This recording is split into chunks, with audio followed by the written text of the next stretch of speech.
man. Look crazy. Crazy. It's looking crazy. Do the best I can to tuck that in. Tuck it in. My daggone rubber band falling off. Hold on. Hurts a mess right now. Hey. Dun, dun, dun, dun, dun, dun, dun, dun.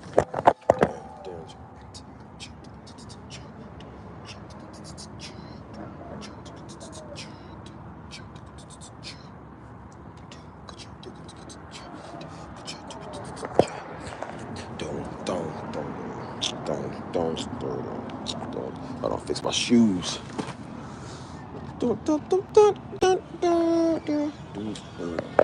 Check out the J's. Ooh, J's is fresh. I don't tighten them up a little bit. I don't like to tie my shoes up. So you gotta tighten them. You gotta tighten the laces when you do them. J's looking too fresh. Now let's do the other one. Hold on.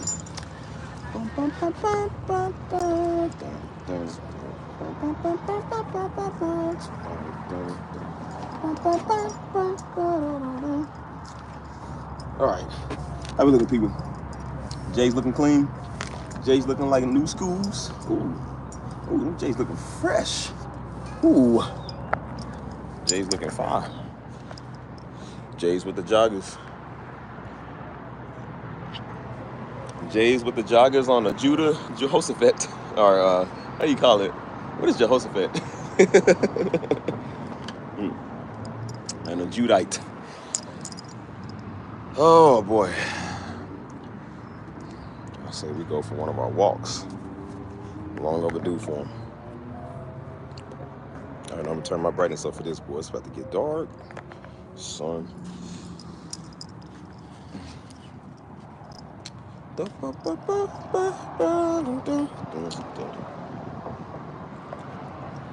What it do, peeps? What's good with y'all today?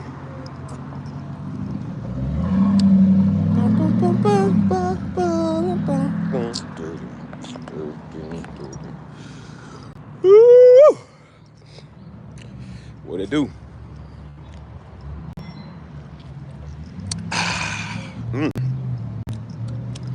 That's good lemonade.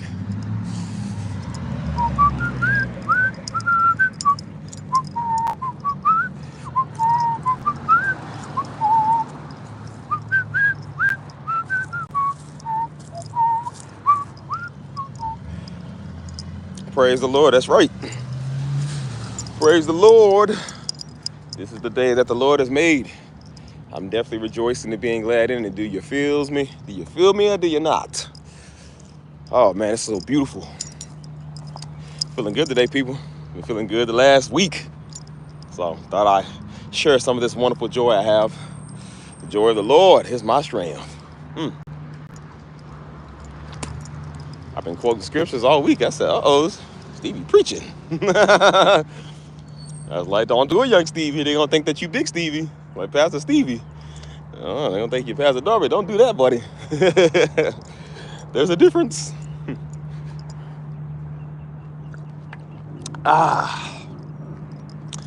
Ain't nothing better than a day like this when it's about to sunset.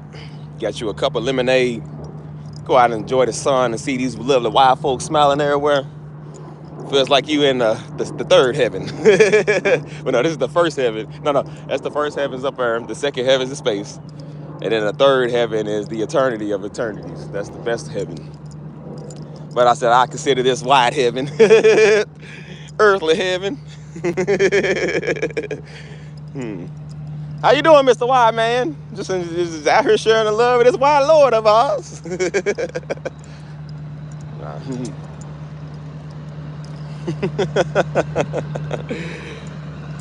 Oh man, the blessings of the Lord, man. Blessings of the Lord. Whew. You know how many times, man, I told people, I said, if I had a nickel, or I bet he had $1, $1 for every time somebody came over here talking about my daddy changed their life, or that I look and sound just like the man. I said, boy, I'd be so rich. I wouldn't even need to get paid from YouTube. I would just have enough money to do whatever, man. Everybody know my pockets. I said, no, Negroes. We over here with the white people. We will not mention the Negro's name over here. Yeah. What's good with y'all, man? What's good with y'all on this fine? Is it Monday? Tuesday? Monday? Whatever. I don't forget. Every day is a good day in the Lord. Ooh. Yeah, I just want to bring y'all some good vibes, man. Some joy today. You feel me? Like I've been on some joy, man. The last week and a half. Well, I was on joy, but the week and a half, man, I've been on some real upcoming joy. You hear me? Like, so we gonna see, man. We gonna see. Doing some big things that will not be named right now. I want y'all stealing my ideas, because although the joy of the Lord is my strength, you know what's gonna be your strength and crutches when I have to hurt you? You stole my business idea. Gonna be walking with a limp like Jacob did when he wrestled with that angel for the rest of your life. Don't steal my ideas now, because like I said, Stevie loved the Lord, but Stevie will hurt you. Going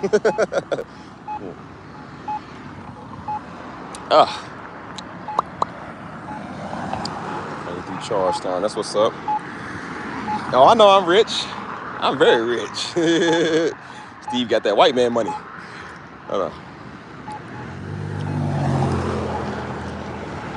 I'm trying to wait to cross the street. I gotta make sure I pay attention, man, because a lot of times when I be talking to y'all crossing the street, I done got almost ran over so many daggone times.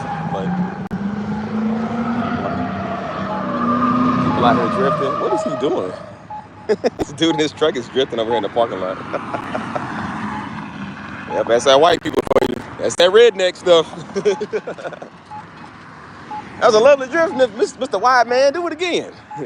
Had he been a black man, I'd be like, look at these niggas over here.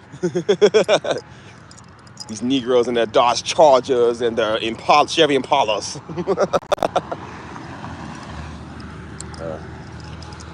Anyways, hope I ain't stuck. So. Anyways, how you been, though? How y'all been? How y'all day going? Doing straight?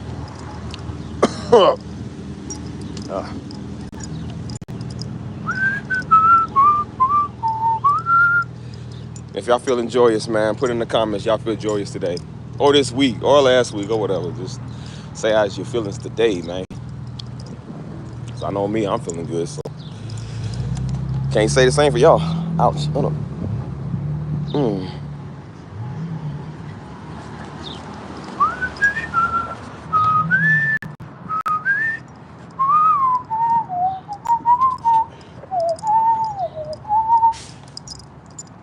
Do do do do do do do do. This guy's still drifting over in that parking lot. What is he doing? Oh, rednecks over here.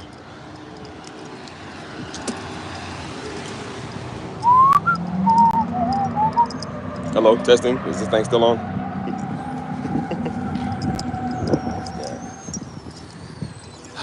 Something about these dudes, man, when they get them a big truck, it's almost like they compensating for something. Am I right? Like they get these monster trucks that be sitting up like 20 feet off the ground. It's like you don't pay probably $30,000 in revenue on all of that stuff, dude. Like, it's like, why you gotta get these huge trucks, man? It's like because Buddy feels small in some places. His ego or his mijo or something. Yeah, his Weewo or something. I think I'm gonna go back this way. I'm gonna go this way. What's up, Kay? What's up, y'all? Just want to see how my lovely folk is doing. How y'all doing today? Doing all right? I don't know. I'm kind of dark, man. I can't even. I don't know if it's just the phone, the sun, or I actually did get darker the other day. So, got way darker. Steve out here looking like a chocolate snack. Like, yeah, look at that tan, boy. Steve got dark. That's my goal, man. I'm trying to be dark as them Africans, man. I want to get darker and darker every year. I'm trying to get burnt to a crisp. I like that look. Oh, hold on. What's up, Lady C? What's going on, y'all?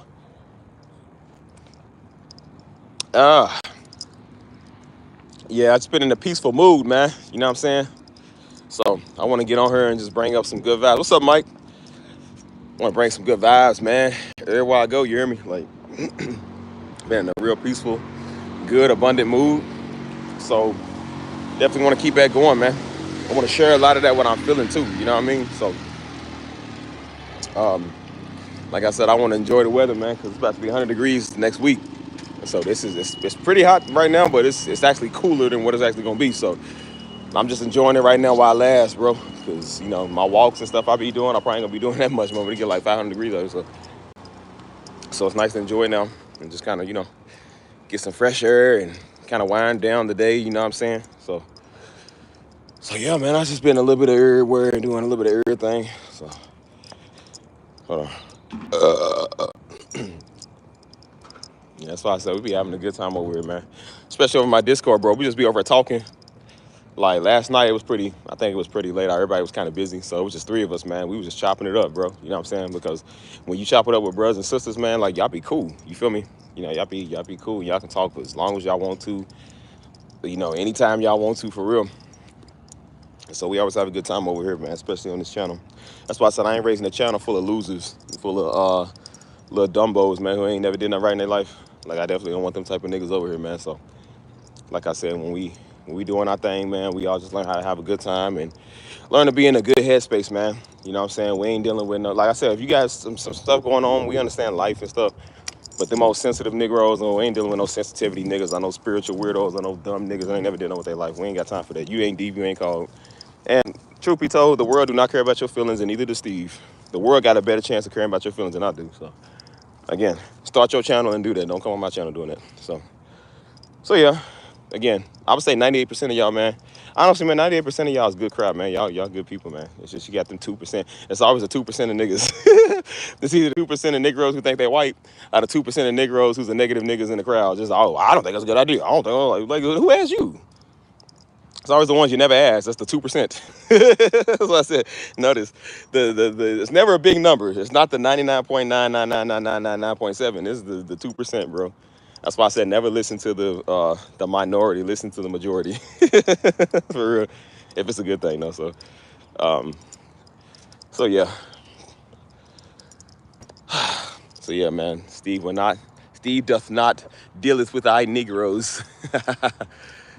Loving these J's, man. These J's with these joggers looking great. Yeah. You got a lot of people, man. Like I said, they was, as time goes by, channels in churches and organizations and stuff like that. I'm not saying they get smaller, but you do end up losing people. You know what I'm saying? Because people are not everybody's not gonna be faithful to what you do. You feel me? And so that's why I said, "What's up, Anthony? How's you doing today? How was you doing?" But nah, that's why I said everybody's not faithful to what you do. You feel me? So everybody ain't for you. You know what I'm saying? That's why I'm telling people, like, people sell their soul to be loved by the world. I said, well, you do know the majority of the world's not gonna like you either. I don't think people understand, like, everybody's not gonna like you, man. There's gonna be some people that just hate you for no reason. You know what I'm saying? I said, Jesus Christ, man, the greatest thing to ever to ever walk this earth. I mean, he's the greatest of all time, and everybody don't like him. Most people are serving Satan and don't even know it, and they don't even like Satan. You know what I'm saying? Like, Michael Jordan is the greatest basketball player of all time. Well, maybe LeBron, I don't know. But everybody don't like them. So I'm like, there's going to be people that just don't like you for no reason, man. And most people don't even like LeBron just because of political reasons. It ain't because he ain't a good player. It's just because he don't like the left or the right or whatever. You know what I'm saying? But it's like they have their right to do that. So that's why I said when it comes over here to this, I said, I expect people not to like me, man. These is niggas. These ain't white people. I said, man, please. So I love the white man, Charles. Our son came over here. I'm like, well, hey, maybe Charles got a point. Charles got a 401k. He got his Charles Schwab is looking pretty fat. You know what I'm saying? Like, I ain't listening to the Negro, man, living in South Jackson, Mississippi. Well, please. Nah, don't you got a vine to swing from? Yeah, Nyungle. And that's why I said, I'm like, people just bitter, bro. Somebody was in my DMs, man, talking about, oh, somebody made a video on your dad, man, that went to your church, and it makes me so upset because he was, that Pastor Darby changed my life. I'm like, brother, why you tell our sister, whoever, I'm like, why you telling me? I don't care. I said, get in line, dude. There's a lot of videos on the man. Nobody watches them because they losers. Nobody got time for that. I'm like, why are you telling me like that's something new to me? Like, what am I going to do when I find out? How dare you? This is heresy in the highest. Like, man, we ain't no white England priest and our king and queens. Like, I don't care, dude. Niggas gonna talk, cause niggas gonna talk. That's just what I come from a city where they do that. They talk, and that's why they still live in the hood, because they ain't got nothing going on for their life. So keep talking. That's fine. Pastor Darby was that dumb. Why'd you come to the church? If he was that lame, why did you come to the church? That just shows how stupid you are for coming. It's mighty funny. People don't have the spirit of discernment to know that.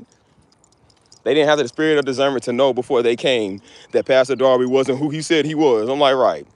Pastor Darby pressed the word wrong. But I'm like, but you watched all his messages. So that just means that you like being entertained by stuff that, it's like, does that make sense, or is it just me? He's like, he didn't preach this right. He didn't do that. I'm like, but okay, if you seen it on the first messages, why did you watch 50 more? It's because you like what you heard. You just mad because you can't do it. Even if not, he never did. But I say, even if Pastor Darby did preach the word wrong, he still got more views than you will ever get. And that's what people's mad. They just mad because they can't have the views and recognition. Again, it ain't white people, it's niggas. So I told you, man, the source of all your problems is a nigga. You need one of them hefty garbage bags, man, and just throw Negroes away. And not wimpy, wimpy, wimpy. Hefty, hefty, hefty. Hold on, let me see what's going on. I'm going on this beautiful trail, y'all. Feels good out here, so. Yeah, you doing something right, man. Actually, it's LeBron, okay? I think LeBron is better, so. And I daddy love LeBron, bro. I remember when we first went to go see LeBron play, that's when he played for the Heat. And so we went to, we was closest to Indianapolis. And so we went to Indianapolis to see the Pacers back in 2010, like 2010 or whatever. That's when LeBron first went to the Heat, so we went to go see him, Wade, and Bosh. And man, he was cold, man. I remember Daddy had a LeBron shirt. He didn't get his LeBron shirt. And so I think it was the first time LeBron started doing that move. He was posted up on somebody, and then he turned around and threw it off the backboard, and then ran and dunked it in. I remember that was the first time I ever seen him, I think, and after that's when he started doing that move. And so it might have been the first time he did it in Indiana. And so everybody was like, oh. So I remember looking at Daddy. He stood up. He said, boy. He said, hey, man, I was cold, man. He said, boy, I was cold. Like, Daddy was the biggest LeBron fan out of everybody, man. Daddy loved LeBron. But yeah, I would say LeBron is the greatest of all time. Jordan got better shoes, but I don't know. I don't know if Jordan can do what LeBron did. Jordan's like he's like the, let me think. No, I can't even compare Jordan to Tupac, because Tupac is whack. Like, Jordan's way better than Tupac. Dang, Jordan's like the Vader to your Palpatine or something. Oh, I think I made some people mad when I said something about Tupac. I don't know how y'all listen to that garbage nigga, man. That nigga's garbage. Biggie Smalls is better. Uh-oh, I'm gonna start controversy. Yeah, I would say LeBron. I don't know, man. I wasn't, I was still young when Jordan was out, so I never really watched the Jordan game. And I think the rivalry was way more intense back then. But like nowadays, the games suck. You know what I'm saying? I started watching NBA back in like 2012, 2013, because that's when it started sucking, man. Oh, let me show y'all this. Look at this beautiful nature scene, man. Look at this. Beautiful. Beautiful. So peaceful out here, man. I ain't went on that trail. I think it's too many spiders over there. I don't want to go over there. Beautiful, people. Woo. So one day I'm going to come over here with my lovely white wife. Oh, baby, I doth declare, getting out of the hood and the projects was the best thing that ever happened to me. Like, We can go on picnics and what do white people do? What do they do? We can wear our sweaters and he's like, honey, doth you have the potato salad ready? The way to go, buddy. Took us 3 days to make the potato salad. 3 days! Oh, honey, I feel so safe up here. All the cops is up here. Negroes and jazz, my favorite. Nah, if y'all like Tupac, you can go ahead and unsubscribe. I remember I had a debate about that one time. People was mad. They said, how dare you? They was like, nah. They said, OG, you don't know nothing about music. I said, yes, I do. And Tupac was not music, so. I mean, he wasn't bad, but he just compared to nowadays. That West Coast sucks, man. I don't know how anybody listens to West Coast rap. It sucks. East Coast is where it's at. That was the birthplace of rap, anyways, man. West Coast took it and just made it suck even more. What's up, Zenobia? How you doing? Tell your mom and your fam I said hi. Spilling Kool-Aid on myself. I look like a true nigga out here. He got the white beat on. He got the joggers with the J's on. He got the braids. He got a cup full of Kool-Aid. Look at this nigga. But yeah, man. What was I saying earlier? Something about trust, truth, or something. Trade of truth, something. I don't know what I was saying. Um, Something about Man, what was I saying? I don't even remember what I was saying, y'all. See, the jokes took me off what I'm doing. Remember what I was talking about, y'all? Well, I'll show y'all this lovely, lovely white scenery. Ooh, beautiful. I can get so many ideas and stuff done out here, man. Oh man, this is great, y'all. Look at this. You know how all this is possible? Do you notice something that's not around? What was I saying, bro? I forgot what I was saying. Man, I don't remember what I was saying, y'all. Remember what I was talking about, because I forgot. I was talking about LeBron, and then it was Tupac and something. That's what's up. That's what's up. But yeah, I was talking about a lot. I think I was talking about a lot of like, oh yeah, I was talking about what's on the channel, man. Like what we doing. And I said, bro, this channel is meant for a lot of people, bro. You know what I'm saying? Like what we got going over here. It's a channel full of positivity, full of funny, full of jokes. And that's why I said I was saying a lot of people can't hang with what you do. And I said, whenever you start off in something, I said, oh, mosquitoes. These mosquitoes be jumping me out here, y'all. Mosquitoes. I think these mosquitoes are racist, man. They be tearing me up, dude. I got bit by so many daggone mosquitoes. Hold on, I'm gonna kill you. Hold on, y'all. I'm gonna kill him. Come here, Land. Come here, Land. I'm gonna smite thee. Go splat. I'm gonna slap you like a nigga. Hey, mosquitoes be tearing niggas up out here, man. Dang. Anyways, but yeah, that was oh yeah, I was saying like when you when you start, I don't even laugh. Hold on, y'all gonna make me forget again. When you start something, man, you're gonna have people that join and people that don't join, and then you're gonna have people, man, that come over just with an attitude, man. There's a lot of people with attitudes. You know what I'm saying? You know, people just be sensitive over everything. Are they crying about everything? Like I said, man, I started one channel. It's a simple channel. Wasn't even supposed to be no live streams, no community, no Discord, no chatting, interacting with people, nothing. It was just supposed to be a channel with, again, when you do stuff, man, you got a lot of people that's just negative and just nasty. You know what I'm saying? And they come with their hurt and bitterness, and then they come over here with their hurt and bitterness and want to blame you for why they hurt and bitter. You know what I'm saying? And so that's why I said, I'm like, you know, I don't play none of that. So that's why I said the door, just like Daddy said, man, the door swing both ways. Man, all these cotton swabs and mosquitoes, dang, man. It's the white cotton swabs and the black mosquitoes. I don't know which one's worse. Hold on. But yeah, I said, people come over here offended, man. And when you don't deal with your offense, this is how you is, man. And so that's why I said, well, what I'm doing now, what I got building and going on, I don't deal with people that's offended or upset all the time. It's like, that's your problem. You know what I'm saying? I said, you come offended, you're going to leave offended. If you don't deal with it, then that's your beef. It ain't got nothing to do with me. So, you know what I'm saying? A lot of people, man, they just going to be helpless, man. And I was telling people, when you don't deal with the spirit of offense, bro, this is literally what your life is. You know what I'm saying? Your life is living on the internet. You mad, you angry, you negative at people all the time. It's always somebody else's fault. That's why people love to blame white people. They love to blame their mamas or their daddies, our men, our black men, or their kids, our society, or the government, or somebody. 200 years of oppression. Niggas always gonna say that, but I'm like, but no, nigga, it's just you. You know what I'm saying? I'm like, when you don't deal with your life, this is how you become, man. You become a nuisance to the world. And so when I do this chat, I said, there are no victims over here. You ain't no victim. I'm like, ain't nobody even did nothing to you. I said, you wasn't even supposed to be over here. You came over here because you meddling. So you can't come to my page, meddle, be sensitive, and then tell a nigga what you like and don't like. And that's why I told these old freaks they have my DMs, like, bro, I'm not going to ever listen to you. I have not listened to nobody on this channel yet. And it's a good thing I didn't, because I'm going to get the results that you get. Hold on. Y'all lame, man. Leave the LeBron alone.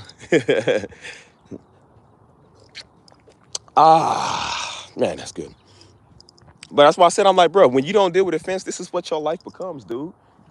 And then you live out your life in your 40s, 50s, and 60s, man, being a loser, being mad at life. I said, dude, we are not back in 1978. We are in 2025. It's time to start acting like we in 2025, dude. We can't play the victim role no more. And I said a lot of the reason people play victims, man, because like I said, it's easy. It's easier than picking up your cross and doing something about your life and yourself.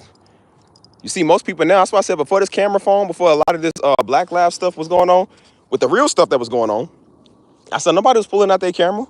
They was pulling out their camera. The world star you. I said they won't pull out their camera when they get in a confrontation. I said now everybody does that because they want to pay out.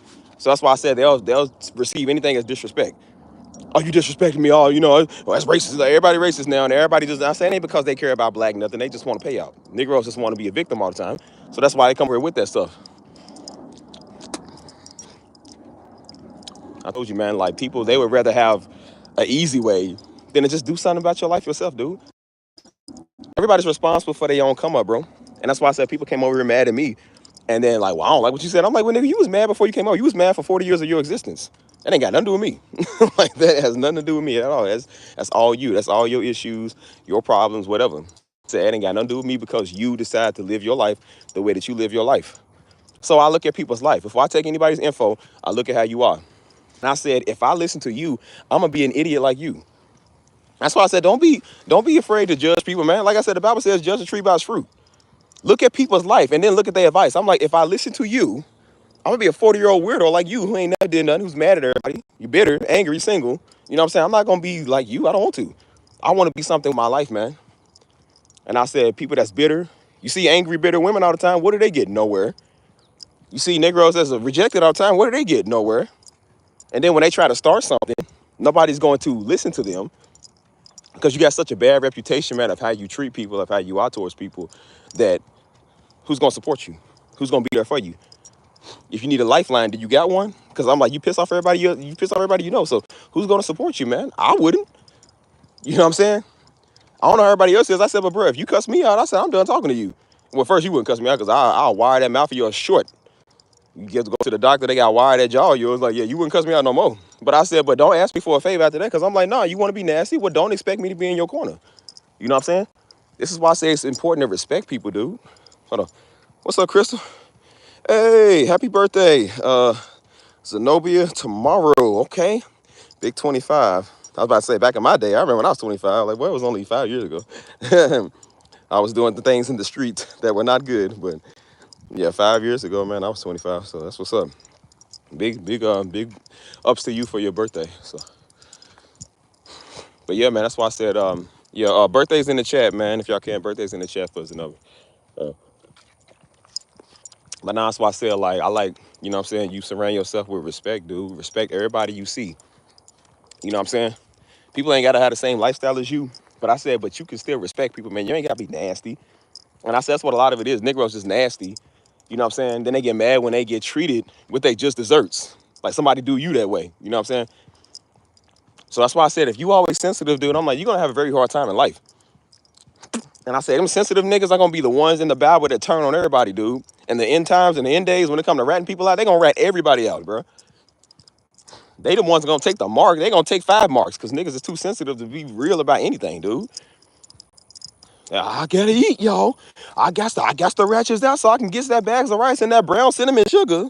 Negroes gonna rat everybody out for a bag of rice because they sensitive. They gonna go back 20 years ago when somebody pissed them off and see, well, I can't get over that. Nah, I can't. Nah, I remember the old girls. I was like, girl.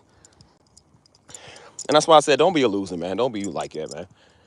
Again, understand the stereotype, bro. That's why I said, you gotta read through the red lining, the fine lining. I told you, when people say that they single, a lot of times, not everybody, but a lot of times when people say they single by choice, understand they not. Because again, first off, when they say that, nobody asked them. So they come over here with that, they ain't single by choice. Or I'm single because ain't no good men out here. I said, whenever a woman say that, I know she's a problem. Again, look at their life and look at their fruit. And when you say they always offended by everything and they sensitive, you know exactly they are the reason why they in the situations they in. Yeah, they unstable, man. And that's why I said, when you want to be unstable, I said, well, whose fault is that? Not mine. That's why I'm like, nah, don't. People be like, oh, well, I left that job because I wanted to. Like, no, you left that job because you about to get fired or you got fired. Like, it ain't because you just wanted to. You've been working there for 3 years. You know what I'm saying? Like, nah, they was about to fire you. And so you realize you ain't want to look stupid. So that's why you quit and be like, well, I left because all in. Nah, you left because they was about to fire you. That's why I said, like, you gotta understand why people saying stuff that they say, man. When they say ain't no good ministries out here, that's a lie. God got his remnant in every city. Like, what's up with that, man? You know what I'm saying? Like, you telling me that nobody else out here is called that knows how to do this stuff? And I said, no, what people mean by that is they ain't got nobody that's gonna cater to them. So again, when they watch Daddy, they think that Daddy was catering to them. I'm like, Daddy wasn't catering to you, fool. You just thought he was because he's a black man that's preaching a lot of black excellence. He wasn't talking about fools like you. If you go watch his other messages or watch the rest of the messages you seen, he wasn't talking about niggas like you. But I said, that's what happens, man, when you know what I'm saying, you a loser, bro. You don't do nothing with your life. And I said, I steady call niggas losers. Like, yeah, you a loser. You a loser. You ain't never did nothing. People didn't like me saying that. I said, well, I'm going to say it again. Loser, weirdo, spirit chucker. I'm going to keep calling you that. That's why I said, I ain't mad at all these white people. I said, I don't think nobody should be running their mouth. I said, but if a white person calls some of these niggas a nigga, I would be okay with it. You is one. I'm going to call you that because you act like that, dude. You come over here bothering us black folk that's just trying to do something with our life. So, yeah, I would be okay if white people called you that word. I hope they call you that word 20 times. I hope they do. Hurt your little nigger feelings. I'm like, yeah, maybe you'll shut up and stop being one, dude.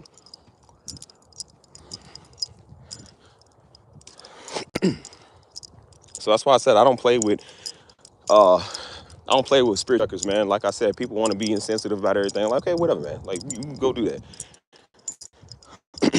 I had niggas on my channel, man. People all upset. Just, I don't like what you said. People, and that's why I ain't even want to do the Discord, bro. Because like I said, people think that's a direct line to me. Like, nigga, you ain't got no direct line to me, and I can't answer people back. They be like, well, I don't think you should do that, and I don't think you should say that. They took everything I said out of context. And I said, people just always stay offended, bro. You know what I'm saying? They always stay offended no matter what you say, what you do. And then I'm like, well, then you look at their life, and I said, well, that's why you old and single and by yourself. That's why I don't know nigga want you. And that's why you over here talking to me, because Negroes thought they was going to get at me. That's why I said, I ain't stupid. I said, bro, that's why I said I read the room. I literally read the room. I know why people do and say some of the stuff that they say and do. You know what I'm saying? And I said, people came over to this channel, which is, again, when you come over here with your own goal and your own agenda, I said, you look stupid. So people came over to this channel thinking that they was going to get what they want. And then realized when they didn't get what they want, now something wrong with me. Now I hurt them all the time. I'm like, you've been hurt for 40 years. It's mighty funny how you've been hurt everywhere you go. It's never you. Never you, though. That's a daggone shame. And I said, no, Negroes thought they was going to make a relationship work with you because they lame and pathetic.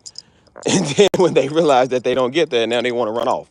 People don't want to stay, don't want to be a part of it. I've had a lot of women coming over here doing that, trying to make something work with me after I specifically told them I didn't want nobody on my channel. Every live stream I say that. I got a whole video saying that where I'm like, I don't want nobody on this channel. I wasn't looking to date at the time. I wasn't looking to get with nobody, especially on this channel. And especially people who knew my dad. I'm like, I don't want you. People see us, I told you, they see us as celebrities. They see us as big time. So they see that name as powerful. Again, Daddy is not the president, dude. He is not Donald Trump. So I don't know why people see it as like, oh my God, this is just like, I'm like, I understand it, but I'm like, at the same time, it's like, dude, we are people too. You know what I'm saying? You're going to be the same slow Negro you was. If I marry you, you ain't going to be no different. You ain't going to be a first lady because I'm not a pastor. So I'm like, you ain't going to be nothing. What's up, Alexis? What's good with you? But that's why I said, I'm like, bro, that's why I told people to watch what you do, man. Watch how you say stuff. Don't come over here forcing your agenda. That's why I told folk, stop coming over here forcing your agenda and your ideology. Because then when you realize I don't care and you ain't called to do it, and then they look mad and stupid, and now they're going to go over the wind blowing. Well, I feel God's calling me. Well, yeah, let God lead you over there. Get away from my channel. You ain't supposed to be over here anyways. I said people be over here because they be meddling. And then they realize when they can't get what they want, now something wrong with me. Now I got to repent. Or now I'm leading women on or something wrong. I'm like, yeah, it's mighty funny how I'm doing that. And I said, that sounds like an old, hurt, rejected nigga when I see one. And I said, okay, well, you keep being that way. It's not my problem. Again, just the tree by its fruit. And then when you look at their life, I'm not seeing 401ks. I'm not seeing success. I'm not seeing business. I'm not seeing entrepreneurship. I'm not seeing success or, you know what I'm saying, somebody that knows about this stuff. I'm not seeing spiritual freedom, wellness, nothing. The gifts of the spirit, the fruits of the spirit, I ain't seeing none of that. I always see an old, angry, bitter, nasty Negro who ain't never had nothing, ain't never got nowhere, can't even get their channel off the ground, but they telling you how to run yours. Can't start their own Discord. Everything's free. They can't do it, though, because nobody like them. But they want to tell you how to run your stuff. And I said, yeah, that's a person that got their own agenda. Those are people I don't like. You stay sensitive. I did a channel where everybody can come over here, daggone, and just be free, as long as they're respectful. But I said, but sensitive people are disrespectful. They not respectful. And so I wanted to have something, man, we can all enjoy and just have fun, man. Try to start a basic chat. Negroes already in there with problems. Like, just, it's always something with Negroes, man. Y'all can't never act right. You know what I'm saying? I didn't think I had to establish a bunch of ground rules, a bunch of grown Negroes. I said, but I have to because people can't act right. You got somebody offended. You can't throw jokes with them today. They joke on everybody else. But I say it's mighty funny. They joke on me when I come in there. I laugh up a storm. I'll be so funny. And then when it comes to them, now you can't say nothing to them. And I said, well, no, we ain't doing that today. You ain't gonna choose what days you want to be cool and what days you don't want to be. So, again, just throw them out. That's why I said I don't care about people like that, man. You're gonna be silly. It's not a channel for the weak, for the sensitive, for the emotionally unstable. We understand if you've been through some stuff. Like I said, I don't mind talking about that because we all go through it. But if you just petty, and that's a different word. If you petty, like, yeah, you ain't gonna never get nowhere. And that's why I said Daddy didn't like dealing with petty fools, because you can't say nothing to them. They want to be victims. And Daddy was always like, you was hurt when you came here, you're gonna be hurt when you leave. And I'll say the same thing. You was hurt when you came here, you're gonna be hurt when you leave. Guess how many people care? 0. And that's why I said, if you over 40 still doing this mess, boy, you really need to reevaluate your life, dude. We in 2020 daggone 5, man. Negroes talking about they sensitive. They don't like what you said. I'm like, boy, get a life.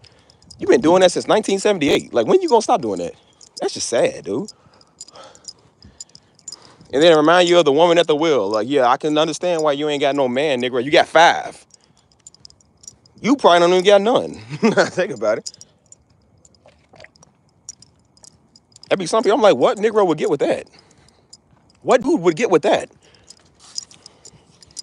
Negroes can't even act right on my channel at all. I'm like, dude, I ain't even with you. I don't even know you.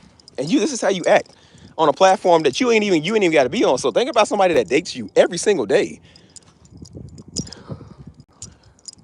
You got these women like, well, that's because of women, we do more than you, man. And the dude was like, he said, well, when men are married to women that scream like you, it makes us want to die sooner.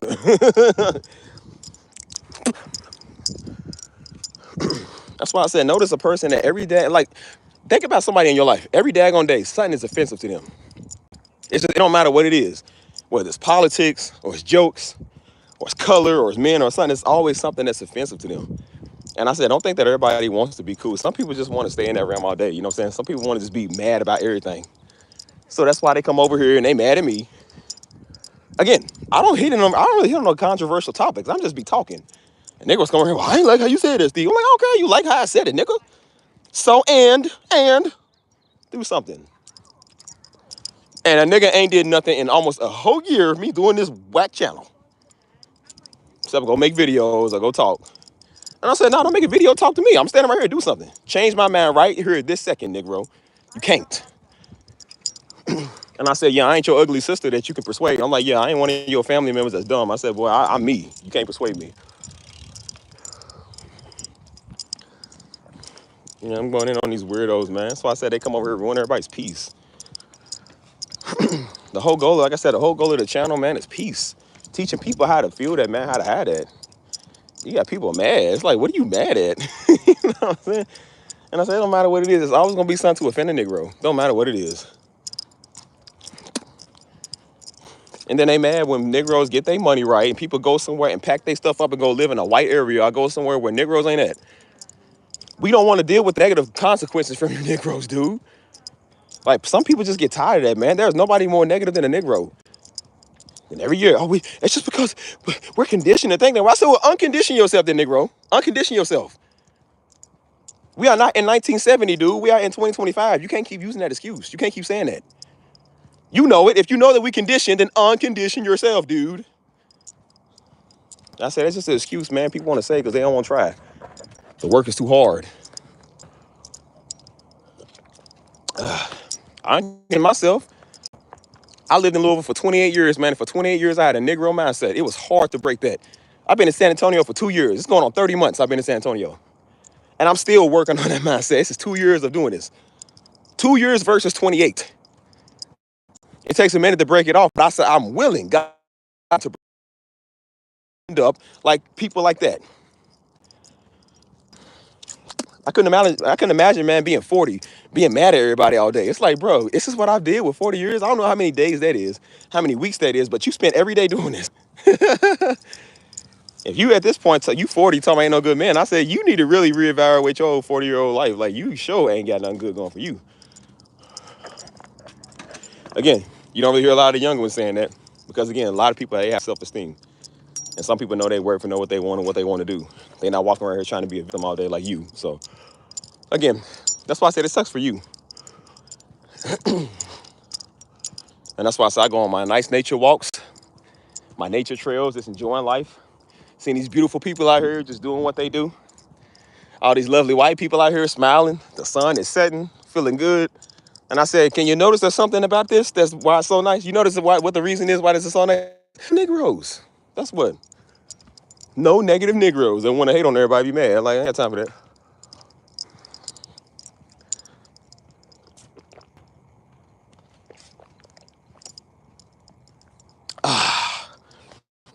Oh, okay. I've never walked this far, so I actually been walking for about a good 3 minutes. And now I will show y'all a view that you might like. Hold on.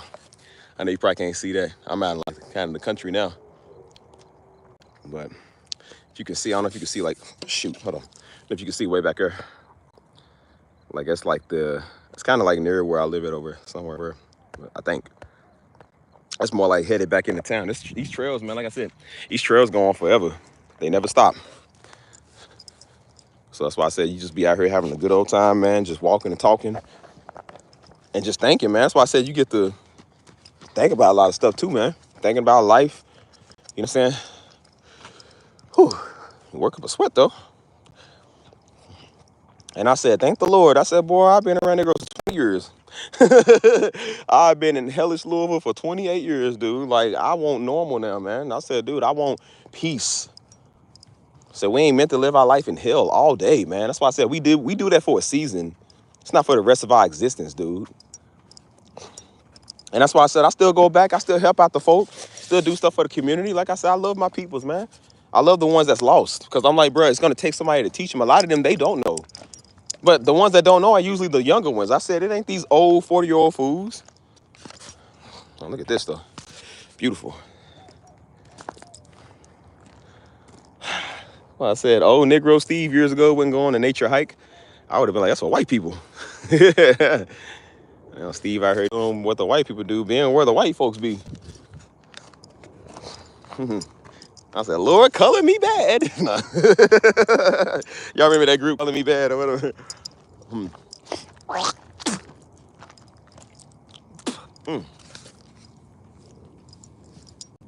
But that's why I said some people, man, they just want better in life, dude. You know what I'm saying? And that's why I come on this channel, man. And a lot of times I don't even want to go live, but I'm just like, no, I think people need to have some peace, man. Maybe they need some inspiration today. They need somebody to talk good words, good kind words. You know what I'm saying? Maybe they need to see this beautiful nature site. Maybe they having a tough, hard day. I do the Discord all the time. People come in there with a hard, tough, challenging week, man, and that makes them feel better about their life. Makes them feel better about what they're going through. And I said, that's inspiring right there. You know what I'm saying? I kept telling myself, I said, you ain't got to reach 1 million people to be inspiring, dude. You can reach 10 people when you reach 100. Like, you can, you know what I'm saying? Now, I will eventually reach bigger numbers, but I said, but you're still doing something here. I'm serious about positivity, man. I want a lot of people to be positive. We're in a very tough time. Financially, recession-wise, you know what I'm saying? Like, with the country, with, you know, spiritual-wise, all of the emotional, mental. Like, we don't have time for little snotty niggas who want to be mad because a nigga didn't text them back today. You've been mad at black men for 40 years. Boy, get a life, Negro. Get a life. Get off the internets and get off my chat. People are mad, man. That's why I said, like, this is why I told people that's why I said I have to say stuff in 20s and 30s, because you tell Negroes 3 or 4 times, they don't seem to register with them.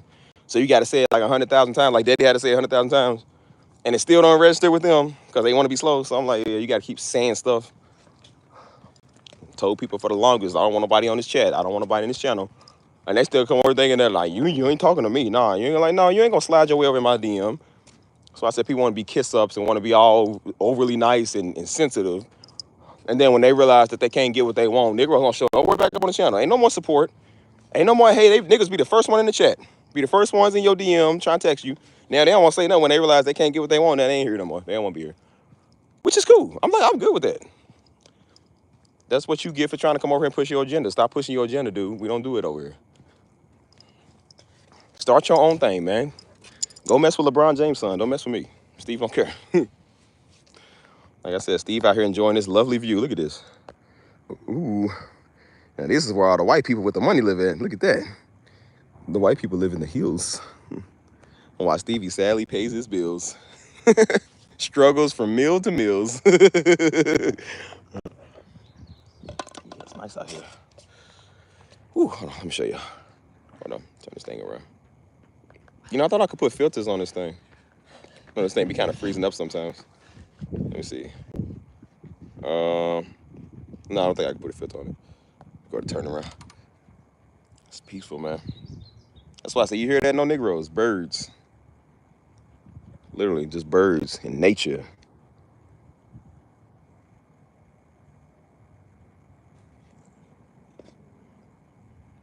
You hear how I let it be quiet for a minute? I want y'all to see how quiet it is. This is what it's like, bro.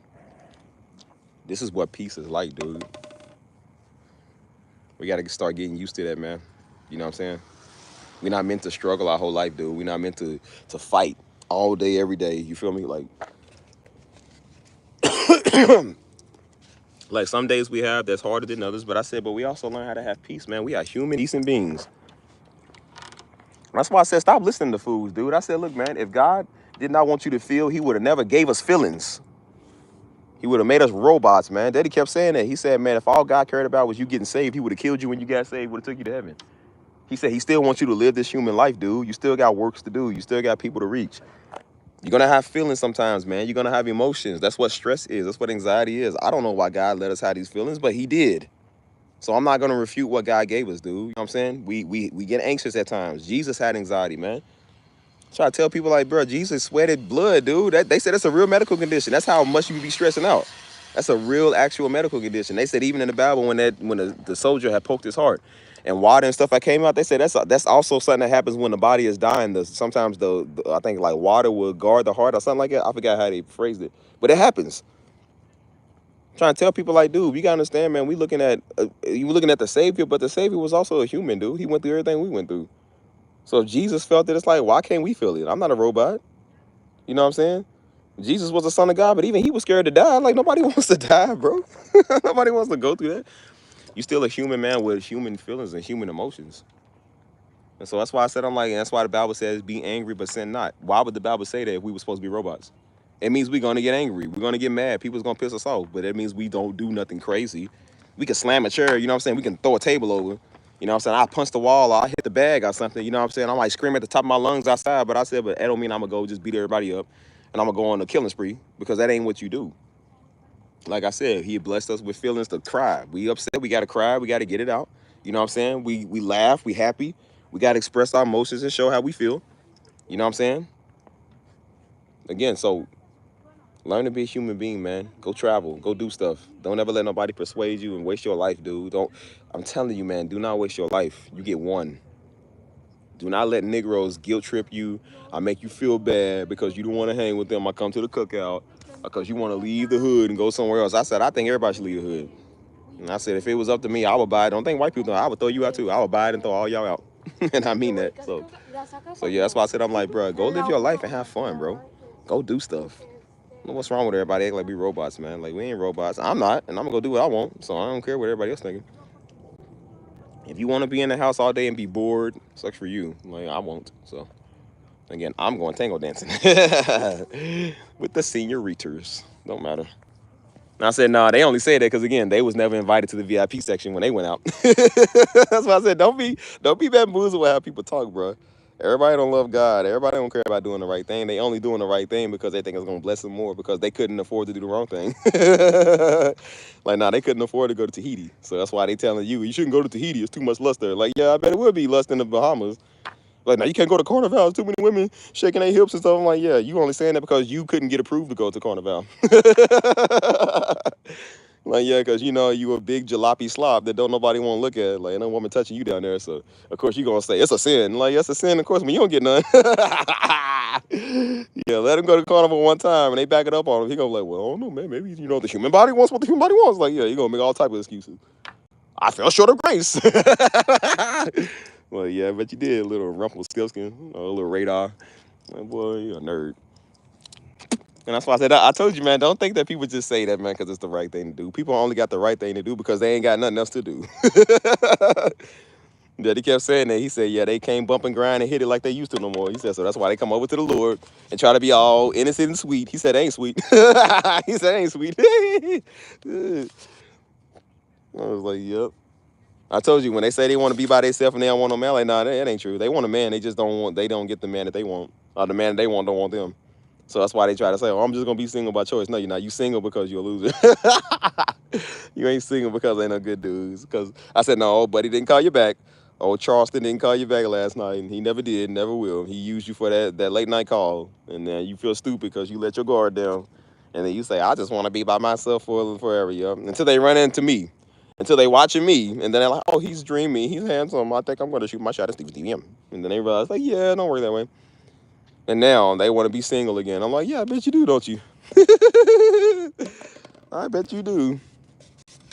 Like I said, don't fall for the hype people. People just say stuff because they losers in their feelings. That's just what they do. So again, just it's natural human nature to, you know what I'm saying, to, you know, compensate for something. So again, people compensating all the time.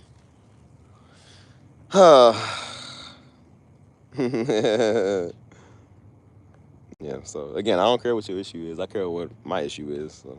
And that's why I said I don't care what everybody else do. I care what God do, and I care what I do. So, you know what I'm saying? God been doing good for me so far. So he ain't using a spirit trucker to tell me what he gonna do. So again, spirit trucker don't even know these places out here where I'm at exist. They still in the jungles, the concrete jungles. We call those the hood.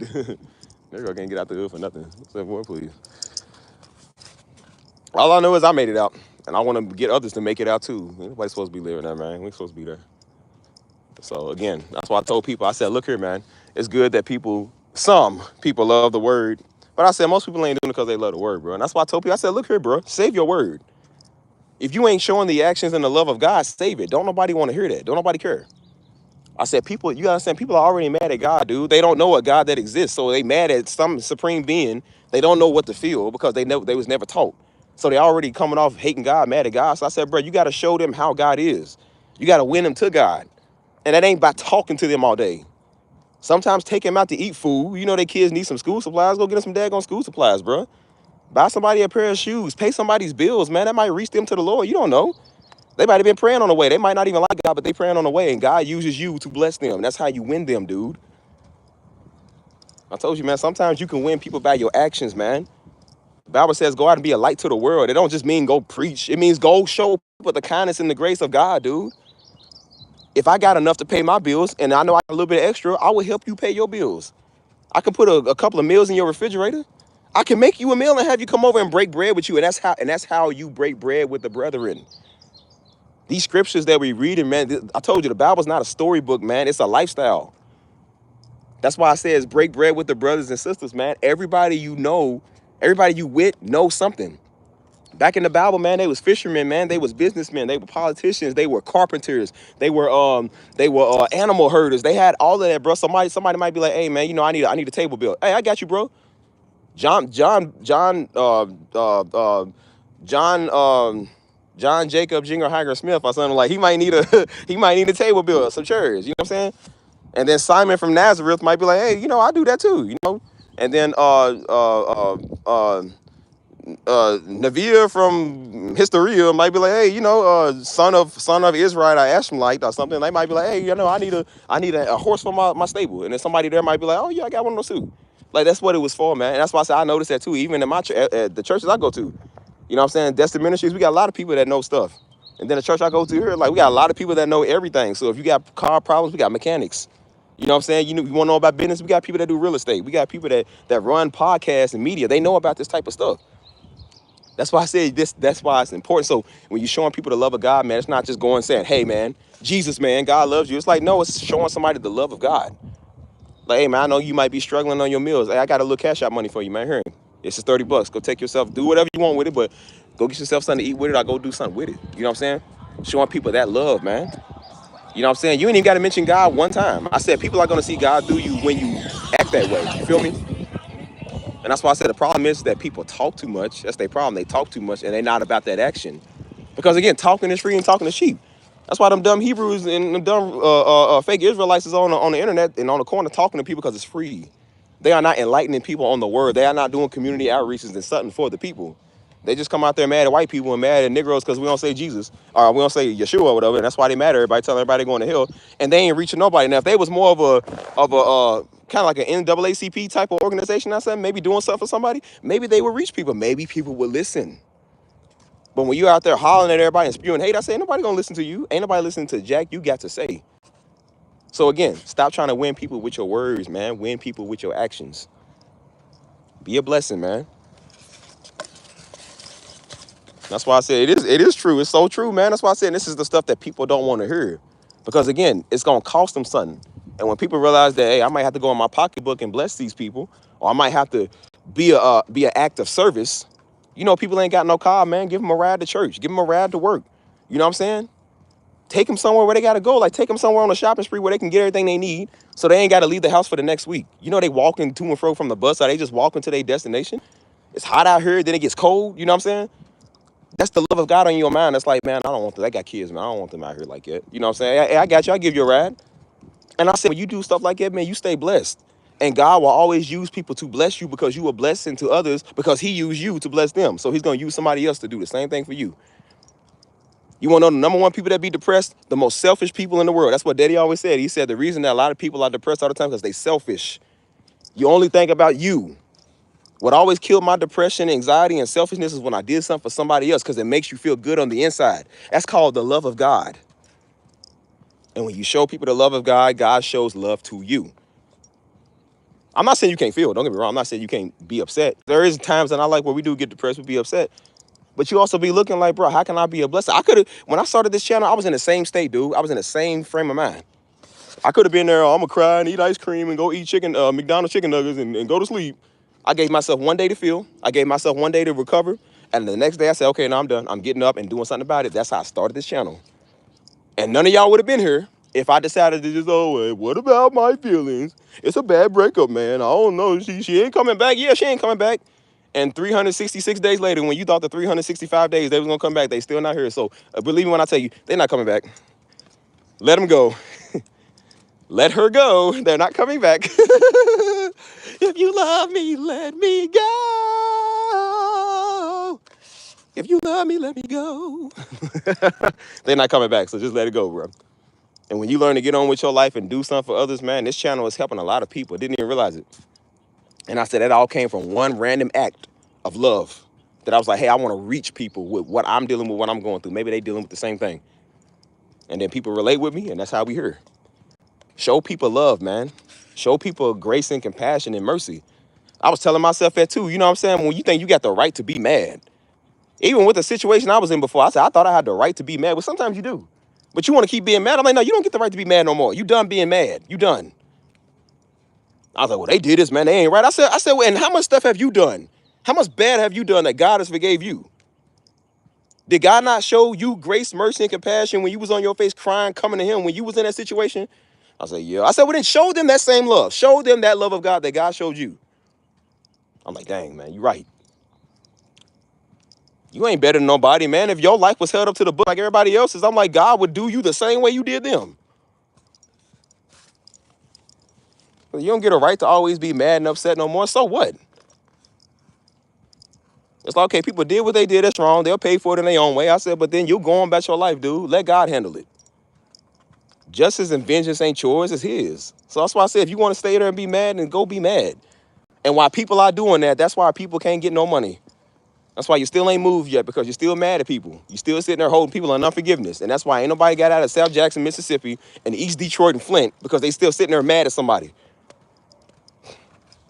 The power of abundance. That's why I said that's my new favorite word now. That's why I said I wanted to get on here and talk to you, because I'm talking about the power of abundance. You cannot have the power of abundance and you sitting here mad, holding people in unforgiveness, being upset all day. If you want to be sensitive and be a Negro, you ain't going to never have it. The Bible ain't just talking about forgive people because it's the right thing to do. It is the right thing to do. But when you do, you are able to move on with your life. You can't start a business and you want to be mad at baby daddy all day. You're going to be too focused on what baby daddy doing. And then if you only doing it to win, to get somewhere, you're only going to be doing it to spite him. Like, I'm going to show him I can get $1 million. I'm like, it's not to show nobody nothing. You can do this on your own. Why can't you just be in peace and make your own bread, man? Love God, make your own bread, and go on about your life. You ain't got to prove nothing to nobody. I don't prove nothing to not a nigga. And I mean, I don't prove nothing to nobody at all, ever, no more. I mean, I proved it to people when people would talk too much. I said, I proved them wrong. I'm like, well, I can do whatever I want. And that's why I say that stuff now. Why I say I do whatever I want, because I can. Because I can prove it to you that I can, since people didn't think it was possible. But I live my life in peace, dude. And I'm starting to understand that, man. That's why I said I went from one of the worst days last week, bro. Or technically a week and a half ago, on a Wednesday. That was coming up on 2 weeks ago, that was my worst day of the week last year. I think I was having anxiety. I don't know what it was, bro. I was overstressing myself, man. That was one of the worst days of the week. I'm talking about, y'all, my heart rate was up to like 130. It was going up to like 130, 140. Like, it was beating fast. Like, I was getting furious. I was getting irritated. I couldn't even breathe, dude. Couldn't eat. It was hard for me to sit down. It was hard for me to stand up. I felt like I was just about to fall on my face, dude. That's literally how I felt. I felt like I was having an out-of-body experience, dude. That's how bad it was. And I stood there and I was just like, I said, this ain't normal. I said, nah, something wrong, something going on. And I learned to calm down and just pray about it. And I said, I just learned to be cool about it. Tell me why a couple of days later on a Saturday, that was my best day of the year. You see how fast you can build something? How much better you can be? You went from your worst day of the year to being your best day of the year within a couple of days. Like, is it crazy or is it just me? Because I think that's pretty crazy. So that's why I said, I'm like, bro, you got to understand, like, just because you in that situation right now don't mean you always going to be in that situation forever. The worst day, keep in mind, the worst day of the year was that Wednesday. The best day of the year was that Saturday. Like 3 days, 3 days. I wasn't even going, like I said, I was learning to kind of cool down. But I said, but a buddy of mine, he invited me out to this people's house that he knew. And these is peoples, man. These is our peoples, soul peoples. They had the soul food. Ooh, soul food, soul music. They live in a beautiful area in the city. Talking about it looked so good. It felt so good. Bro, this is real. And I went there and they was playing my mama music, my mama gospel music. The old school music we heard, mama would put that on when we was young. She'd be cleaning up and praying and all day and worshiping. They was playing those. I was in a room full of musicians like me, eating soul food with people that look like me. Literally, and then after that, me and Buddy went to our little musical cafe thing, and we tore it up. The best day of the year happened 3 days later. 3 days later, after the worst day. And I prayed on it. And I said, God, I said, send me better days. I said, God, put me around people in my life that know the stuff that I'm looking for. Bless me significantly. Bless me abundantly. Every time, man, I kid you not, every time I pray that, God does something, bro. Every single time I pray that. I literally just prayed that, bro. And literally, like, a couple of days later, 2 days in a row, I met 3 people who was literally the people that I was praying about. So that's why I kept saying, I said, bro, the power of abundance, man. The power of abundance, bro. Only God, right? That's why I said, I'm like, so I learned to cool down. I said, look, man, you need to cool down. God got you. He gonna take care of you. Like he always do. He ain't gonna let you be out here hurting yourself. God ain't gonna let you end up on a street, man. He ain't gonna let you run out of money. So that's why I said, I'm like, bro, what God is doing for me, why do I care about somebody that's sensitive? That's in their feelings all the time. Got time for a silly Negro, man, want to be a Negro. That's your mindset, dude. Being poor and broke is not just a lifestyle, it's a mindset. It starts in the mind. And when you hang around people like that, and I said, I noticed I'm still dealing with 28 years of doing that, of living in that city where we all thought that way. And now the last 2 years I've been working on it, and it's been hard, bro. It's been a challenge, but I said, but it's working slowly. And now my faith has increased by 100%. That's why I said, I believe God. I don't believe people. I don't believe that girl or that dude or them over there. I believe God, because God is the one that's always been. I said, God, you ain't never let me down. Everybody else has. You ain't. And every time I call that name, he shows up. So I don't care what you think. I don't care. That's why I said I'm out here walking abundantly, living nice, walking in this beautiful woods. I'm feeling great. I'm feeling good. And I noticed, man, my heart rate is down. Everything that I be doing, I said I can multitask, but I'm learning to take it a step by step. I'm cool. I'm straight. Because I said, God got me, baby. I'm good, man. I ain't worried about nothing. I said, I feel like I'm cracking the code. I said, this is the peace and the abundance I've been praying for years. I've been in San Antonio for 2 years. That's about 30 months, dude. About 30 months now I've been in San Antonio. Since June of, or July of 2023. And I said, I went through it ever since, bro. It's been hard to kind of, regain a lot of that peace back because, I mean, reality kicks in. You fall away from home. You're doing something big with your life. So, of course, it's a little scary sometimes when you're doing things that you ain't never accustomed to. But I said, but I trust God. And every time I did call God, but a lot of times I was trying to do it by myself because I didn't want to be one of them crybabies. It's always, every time something happens, oh, God, I need this. Because I don't like it. I don't like people that do that stuff.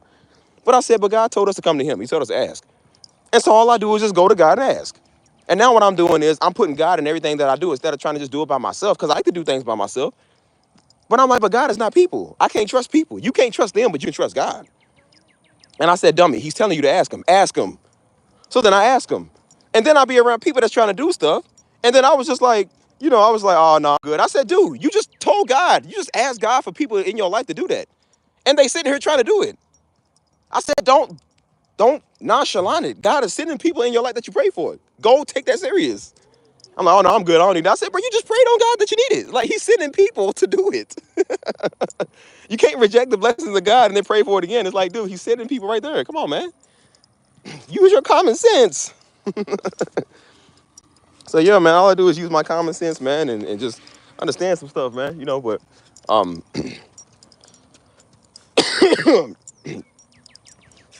yeah, man, that's why I said God to do it, bro. And that's why I told people, stop listening to people. Don't listen to mom and them. Don't listen to nobody else. Listen to God. I'm not saying be disrespectful. I'll just be nonchalant. But everybody they walk is different. I might do stuff for me that works for me that may not work for you. But if you want to learn the way I learn, I'm going to show you. Again, God's going to use people. He ain't just always going to magically do stuff. He's going to use people in your life to do that, man. It's not a coincidence you run into people. It's not a coincidence you come across people, man. Like, you there for a reason. That's why I said I run into people for a reason. And then when I realized why, I said, well, I just prayed on it. And I said, bro, literally, he sent the people that I was looking for. He sent the people that I was praying on. I kept saying, I said, God put me around that family type of feeling here in San Antonio to make me feel more at home. And now I got a family feeling at church. Whenever something go on, I said, bro, they are literally the first ones like, hey, man, if you need anything, they said, if you need anything, let us know. I'm like, oh, no, I'm good. I said, dude, they telling you, if you need anything, call them. I've been having car trouble, man, the last couple of days. You know what I'm saying? I got to get a new alternator. And then, like I said, I got to get a couple more things with it. And so Friday, we did our worship night. And we did our at somebody's house, man. They have a nice little house out there. And so they wanted me to play the keys. Again, they never really seen me play the keys, but they know I do it. And so I was like, oh, we heard you do music, man. They was like, yeah. They was like, what you gonna play? And I was like, well, I usually just flow. And they was like, man, it's just something about you on them keys, man. They said, bro, it's great. I said, y'all, they don't know. Again, they don't know who we are. They don't know the Darby name, so they don't know. So they don't know I already do this. So they hear, it's like, oh my gosh, just the way you play the keys, it's just magnificent. What's up, Dre? What's up, y'all? But I'm like, but that's why I said, but right, and I said, it's mighty funny, because right before I got there, dude, literally, car was fine all the rest of the week. The day of, an hour before I get there, they want us to be here at 6. An hour, I get in the car and start the car, bro. The car don't start. The car decided not to start out of all days. Never did that before. Now today, on the day of worship, the day of we doing something big, now the car don't want to start. I said, oh, that is I said, look at the devil. Look at the devil being petty, like it's a sensitive Negro. I said, look at that, see? And so they was like, yeah, no problem. We'll come get you. We'll come. I'm like, nah, I'm good. I said, no, bro, stop saying you're good. People got you. You don't got to take an Uber all the way out there. People got you. And so they took me out there, and we still did our music, still did our piano and everything. And people loved it. And it was a great time, bro. And I said, even though everything wasn't the way I wanted, God still did it, man. He still blessed and still provided and still made a way for us to do it. And even the dude that told me, he said, yeah, he said, we doing something big. That's why the devil's working overtime. He said, see, we doing something big. The devil must not like us. And then your car don't start today. I said, ain't that funny, right? Ain't that funny? And so that's why I said, I'm like, but bro, and that's the funny thing. Usually when stuff like that happens, I'm fired up. Oh boy, if anything gets you mad, car trouble makes you mad. Car trouble makes you so mad, bro. If you ain't never listened to none of Pastor Darby's messages, either when you get a toothache or you get car trouble, you're gonna tune it in and pray it. Like, boy, I used to be mad. I used to be raging. I'd be punching the steering wheel. I'd be almost daggone there breaking the car myself. You know what I'm saying? But I was cool. That's the crazy thing. I said, oh, come on, man. And then I just started laughing. And then I was cool. I said, all right, well, it's whatever. And I said, who are you? Who is this man? I was like, bro, what happened to the old Negro Steve? The old me that was turned into Tasmanian devil whenever I ain't get my way. I was mad, man. I said, I don't even act that way no more. I've been at peace. And I said, bro, I've literally been at peace. I said, God, you got this. You gonna do it. I ain't worried about nothing. I ain't worried about Jack, man. I said, God gonna do what he do, and that's it. And literally every time, man, he makes a way and blesses me. You know what I'm saying? And so that's why I said, I'm like, dude, did God not bless you last time? He gonna bless you again. And so I said, all right, well, God, I'm praying on a new car anyways. So I said, maybe it's my sign that I need a new car. I kept praying. I said, well, God, give me a new car. Like, I'm praying on, getting a new car. I'm trying to get the license first to get everything. And then I'm just like, I said, dude, maybe that's him showing you that you need a new car. And then your car's having trouble. Stuff that never happens before. And then your car's having trouble. So now it's like, okay, well, now it's time to get a new one. And I said, well, Lord, bless me with the significant finances to get the car. I said, I'm not saying you should, but if you want to send LeBron James send 50 grand over here, I would greatly appreciate it. The wealth of the wicked. No. I was like, yeah, man, I got plans, bro. That's why I said I'd be cool, man. I ain't even worry about nothing, bro. That's why I've been going on my walks. I just been doing my own thing. I've been coming out with my content. I even started doing my piano channel again. Because I'm like, I used to kind of look down on that channel. I was like, I don't really care for it no more. And I said, dude, the piano is the greatest thing I do. I said, I love all the other content I do, but there is nothing else I do better than the piano. I love making beats, but my beats is nowhere near the piano. So I don't know what else to really do. I said, bro, that's it. Like, dogs. I said, bro, the piano is the greatest thing that I do. So I said, why would you not do that? I was looking at my last upload, it was like 100-something days. It was almost a half a year ago. And I said, no, this is not acceptable. I said, bro, it's so simple to do it. So what I started doing was I started doing the piano on my live stream, and then I started recording it, and then I just upload that on the piano channel. I just put effects to it, put a background video to it, and that's that. You're getting two done for the price of one, bro. You know what I'm saying? So I got a lot of things I've been doing, man. And I told God, I said, God, if you bless it, I'll do it. I said, God, whatever I do, you bless it, and whatever you bless it, I'll do it. And sure enough, look what he's doing, blessing everything that I do. Still getting views. I was still getting views on that channel, and I ain't even upload nothing in almost half a year. And I was still getting views on that channel. I'm still getting a lot of watch time hours. I'm like, who is watching these? These are like a year old. I'm like, people are still watching this every day. I'm like, how are you still watching this stuff? I forgot I even had the channel. And I said, but that's because it's your gift. Somebody even came to me Friday when we did our little event, and they said, man, they was like, so how you start playing? I told them, I said, I started playing with my daddy and my brother. Again, they don't know us, so I started playing with my dad and my brother. You know what I'm saying? And they said, man, that's so talented. How you can do that? And most people, and then somebody else came. They said, nah, bro, that's not talented. They said, that's a real gift. I said, yeah, bro, that's a gift, man. I said, because a lot of times I don't even know what I'm doing.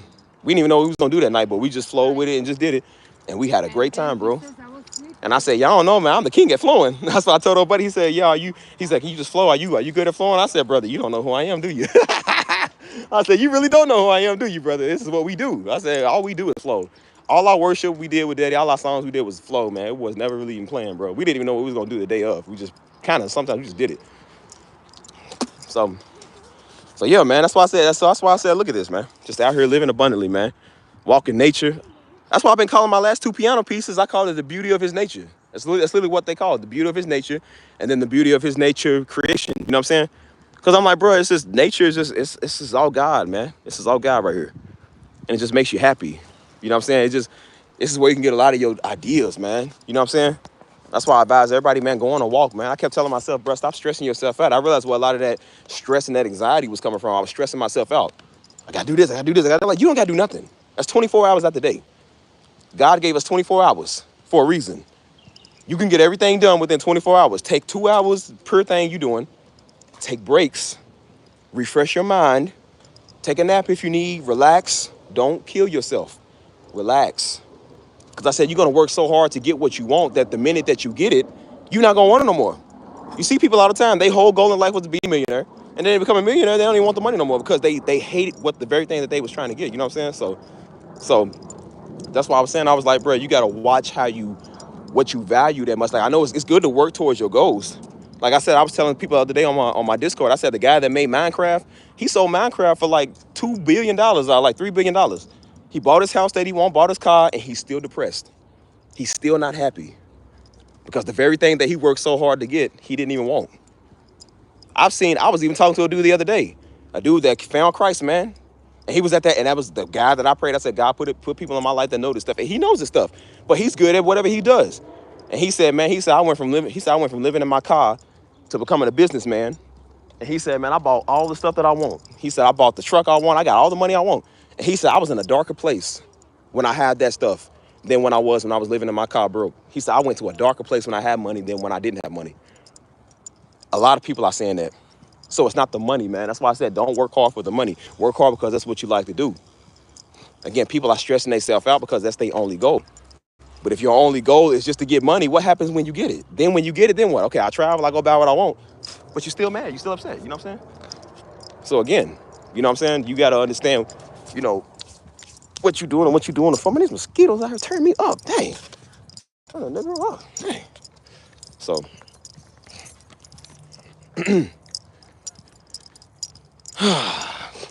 so yeah, man. It's that's the type of encouraging level I have. Man, what these mosquitoes out here jumping me, bro? I feel like I'm in the 1950s. What they jumping me out here?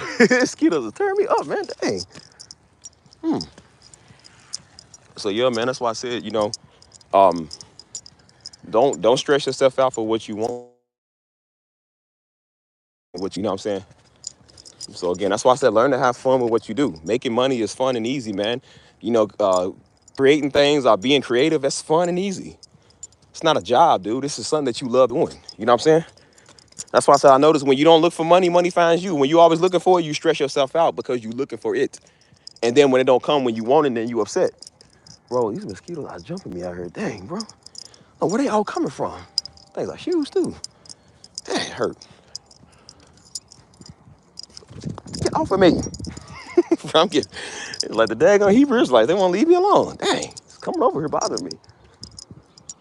Man, things are thirsty. Like the women in my DMs. But that's also why I tell people, man, don't come over here trying to force your agenda, man. Don't try to come over here trying to get with me and stuff like that. Don't be doing that. Don't be trying to find your spouse on my channel or nothing that I do, because you're gonna be upset when you realize it don't work the way that you want it to work. I said I didn't do this channel to get a significant other, bro. I didn't do this channel to find a woman, a wife, a girlfriend, or nothing. You know what I'm saying? Keep in mind, you do know who I is. I ain't never needed that to get no woman, boy. Steve ain't never had women trouble. So I ain't never needed none of this to get no woman. So I definitely didn't do this to get some woman, especially a woman that know my father. And that's the first thing they want to quote when they come over. I said, just because you quote the man does not mean I'm going to like you even more, bro. Who can quote Pastor Darby at this time, bro? Nowadays, who don't? It's not special. So all the more reason not to like you. Yeah, man, people weird. Coming over here with that. I'm like, man, please. And then but they think they're gonna come over here and woo you and sweet talk you and make you, oh, he's like, you know, people come over with that manipulation tactics. That's why I said, don't come over trying to manipulate people, dude. You know what I'm saying? Just because I respond to people and just because I say what's up, I'm like, it don't mean that you gonna try to shoot your shot at me. People heard me say that 30 times because I gotta say it in 30s because niggas don't listen. And then when they realize that they ain't the one, then they get upset. And I'm like, well, dude, this is why I told you don't come over here pushing your agenda. Worry about your life, man. Like, there's a reason I said that, dude. People don't know, they know why I was saying that stuff. I said it because I wasn't ready to do that. You know what I'm saying? I don't want you. You are not my type. And then you look at the niggas that do it, like, you are nowhere near my type. Nowhere near my type. Ugh. You're not a lovely white lady. You ain't a Rebecca. Like, you're not a Jennifer. Like, you're not a Lindsay. You are not a Michelle. Sorry. But nah. But that's why I said, like, don't do that stuff, man. Again, don't worry about me. Worry about you. That's why I keep saying, like, bro, I'm here to help people build that life. I'm not here to help you build a relationship. Like, we don't do that. But then again, that's why I said when people come here wrong, man, then they realize they can't, you know, they shouldn't have did that. I'm like, well, maybe you shouldn't have. That's what happens when you do what you want. When you don't listen to why somebody's saying the stuff that they're saying. That's why I said it pays to listen, dude. Listen to what people are saying. You know what I'm saying? That's why I said I listen to a lot of women when they did talk. When they was like they don't want to be in relationships right now. It's not because they selfish or because they old or, you know what I'm saying? Some people don't want to get married at all. Some people feel like that they called to just, you know what I'm saying? We used to be like, well, that's because they selfish. That's because they just, I'm like, no, it's not. It's just, maybe that's just because that's what they want to do. It's their life. You do what you want. But when you think you called to come and tell me that you meant to be with me, nigga, no, you is not. Learn that real quick. Like, boy, I don't listen to you. I'm not going to be with somebody I don't want to be with. So I ain't going to lie to you. I'm not going to do that. So again, it's not my problem.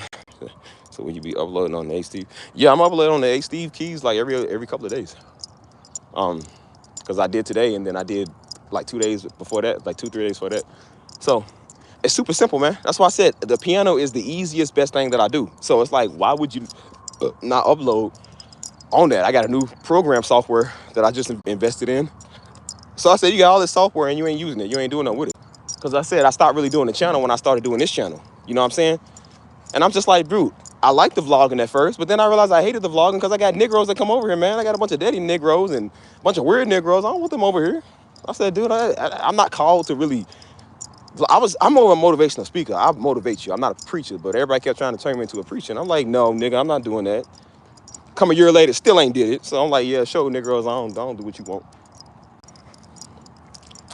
I said, Negroes ain't never showed up nowhere else, never supported my music, never did nothing. But now when I do this, see, you're called to do this. See, God's gonna stop everything that you do. I said, well, it's mighty funny. God made a way for everything else that I do. Idiot. Don't listen to these dumb black idiots, boy. Niggas, Negroes are not black people. They are dumb Negroes. Don't listen to them. They don't even know what's going on with their life. They just mad because they can't be a Pastor Darby. And so that's why they come over here mad, because you ain't gonna do what they want. Still your mama, and your mama's still big and ugly like you is. So I'm like, yeah, well, gotta stop everything that I do. You know what? He stopped your mama. Yeah, still better than you and your mom's, but it don't matter.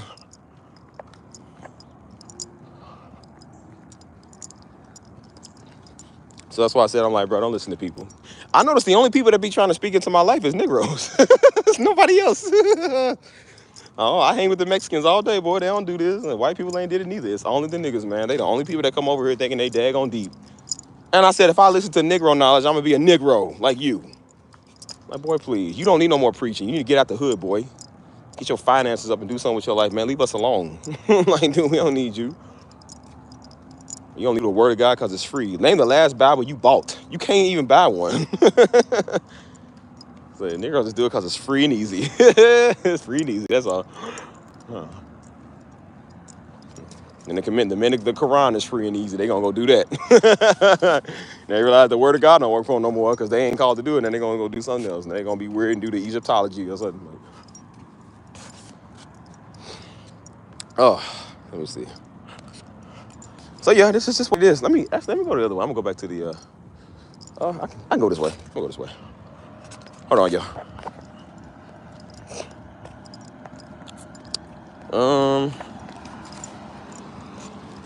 That's why I said don't listen to. I be telling people all the time. That's why I said I don't know why people be so bamboozled about what be going on in the world, man. I'm like, bro, what do you think is gonna happen, man?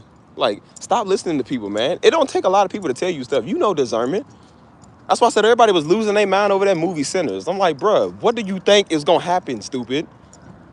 You got people making videos talking about, man, they did real witchcraft on the set. Like, obviously, it's called Sinners. What do you think it was gonna do? I was like, bro, that's why I said it's only Negroes that do that stuff, man. They the only people that's bamboozled by this stuff going on, man. It's just sad. Like they was like, no, I don't think Christians should be watching it. I'm like, well, bro, just don't watch it then. Why do we gotta tell people not to watch a movie that's called Sinners? It's called Sinners for a reason, you idiot. Like, what do you think they gonna do? Preach the word of God on the movie? It's obviously called Sinners for a reason. They're sinning, duh. And I'm like, bro, how is that hurting your life at all, one by one, any way? People was, oh, they doing witchcraft on the set, and they doing real witch spells. I'm like, and how is that stopping you? It's the same with conspiracies. How is that stopping your life? What does that have to do with you? It ain't gonna make you still broke whether they do it or not. You still unlikable whether they do witchcraft or not. It ain't got nothing to do with your life. What's up, LB? I mean, people was really bamboozled by that. That's like, man, that movie's so evil. It's so wicked. It's called Sinners. What do you think the movie's gonna be about? I'm like, bro, and Negroes see the blatant message in their face. It's a blatant message. The title of the movie is a blatant message, and Negroes will still sit there. Oh, I don't know, man. See, I can't believe they doing that. What? It's the devil's industry. What you think they gonna do? Godly idiots is stupid. I said I can see if they was doing that in the church. Yeah, maybe. I said, well, bro, this is a Satan's playground. What you think they gonna do? I'm not surprised by that. Come on, man. Don't be an idiot. That's why I said at this point they got more discernment than you. He was just dumb, man. But I said people like theatrics. That's the problem. That's what they do. They like theatrics and they like all of that. Like, I can't believe they just, they did this. It's wicked and stuff. Like, bro, if a movie's called Sinners, I'm going to guess it's called Sinners, bro. If they came out with a movie called Prostitutes, I can't be surprised when the movie's about prostitutes. Like, obviously. When they come out with the movie Ant-Man, I'm going to think the movie is about Ant-Man, dude. The Age of Ultron is going to be about Ultron. So when they come out with a movie called Sinners, I'm guessing the movie is about sinners, idiot. Obviously.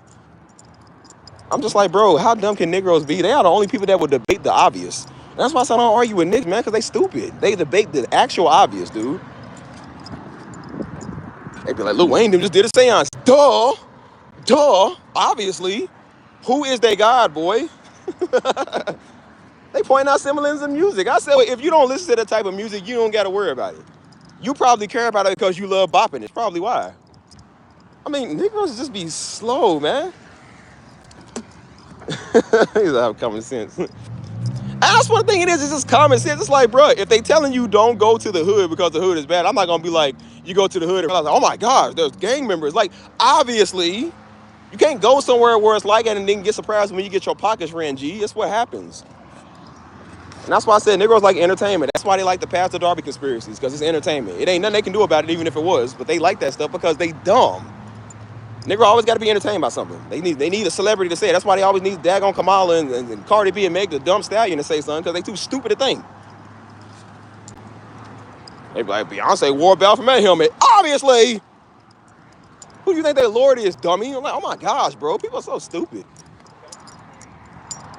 They be like, well, Lecrae did it too. I don't care. I don't care what nobody do, boy. I don't even care what you do. I care what I do. What's for dinner, dummy? I don't care what you got going on, boy. Do you like Baphomet? No. Okay, worry about that. Worry about Baphomet not being your Lord and Savior. Worry about that. Don't worry about what they do. God's gonna judge them. He gonna judge you too if you keep talking about it. I mean, people are so slow, man. That's why I say, I'm like, bro, we can't be this slow as a society, man. We gotta have some common sense in our life, dog. Don't worry about what some daggone celebrity do or what somebody else do. Every time you see it, it's like they get on there talking about, oh, they got symbolism and Illuminati exposed. It's not an exposure, dude. Everybody knows who the Illuminati is. Everybody knows what Satan's playground is. It's not nothing new that we don't know. We know the symbolism. We know the tribalism. We know all of that stuff that they do. Why do I care? That's not going to get me paid, my G. Like, I don't care. I know it, so I stay away from it. I'm aware of it. I ain't got to watch it. So why are you? That's the question. Oh, my gosh, man. People are just so dumb. Like, I can't get into the movies. It's just too much. The Hollywood is just the devil's playground. But that nigga, don't watch a movie. You don't go watch a movie. I'm going to go watch movies. I'm not going to stop that. Like, you don't got to watch it. It was just weird, man. And people was mad about making beats, man. They mad to you can't make beats. I'm going to make them all. Daddy love my beats. I don't care. I'm going to make every last beat I want to. Do something about it and stop me. You ain't stupid. Stop trying to be deep. And that's what's wrong with people. They try to be deep all the time. They say, oh, they can't. The ways of the wicked. I said, and how do you not see your mouth is the ways of the wicked, dude? You are one of the nastiest, bitter niggas on planet Earth. How do you not see your mouth is the same that movie is? You do witchcraft all the time too. Call manipulation, intimidation, and domination. How do you not know that's the same thing that they doing in that movie? That's what the true witchcraft is, you idiot. You've been living that way for 43 years. How do you not see that you are the devil's playground seed too? How do you not understand that? So when it comes to something you don't like, that's why I said, see, when it comes to other people, they want to tell other people what they should think. And you look at their life, they are the devil in women flesh. I'm like, boy, shut up. Have somebody come over here doing that same thing, man. Want to always tell me how to feel, tell me how to react to stuff. And then when somebody come over here and do something to them, now they true Negro stuff come out. Now when they told me, I said, well, what happened to turning the other cheek, G? What happened to just letting it slide and not letting people get the best of you and having that negative energy? What happened to that? I said, oh, so you an oxymoron when it come to you. So now when it come to you, you want to, it don't apply to you now. So now your feelings is the only ones that's legit, right? I said, that's funny. And I said, see, this is why I don't listen to people like that, because you look at them losers, oxymorons. I said, you don't even live by the same principle that you preach. How you gonna tell somebody don't be overreacting, don't be mad about stuff, and then you overreacting to being mad about stuff? I said, you know what we call that, right? Oxymoron. Better term for it is a Negro. That's what we call it.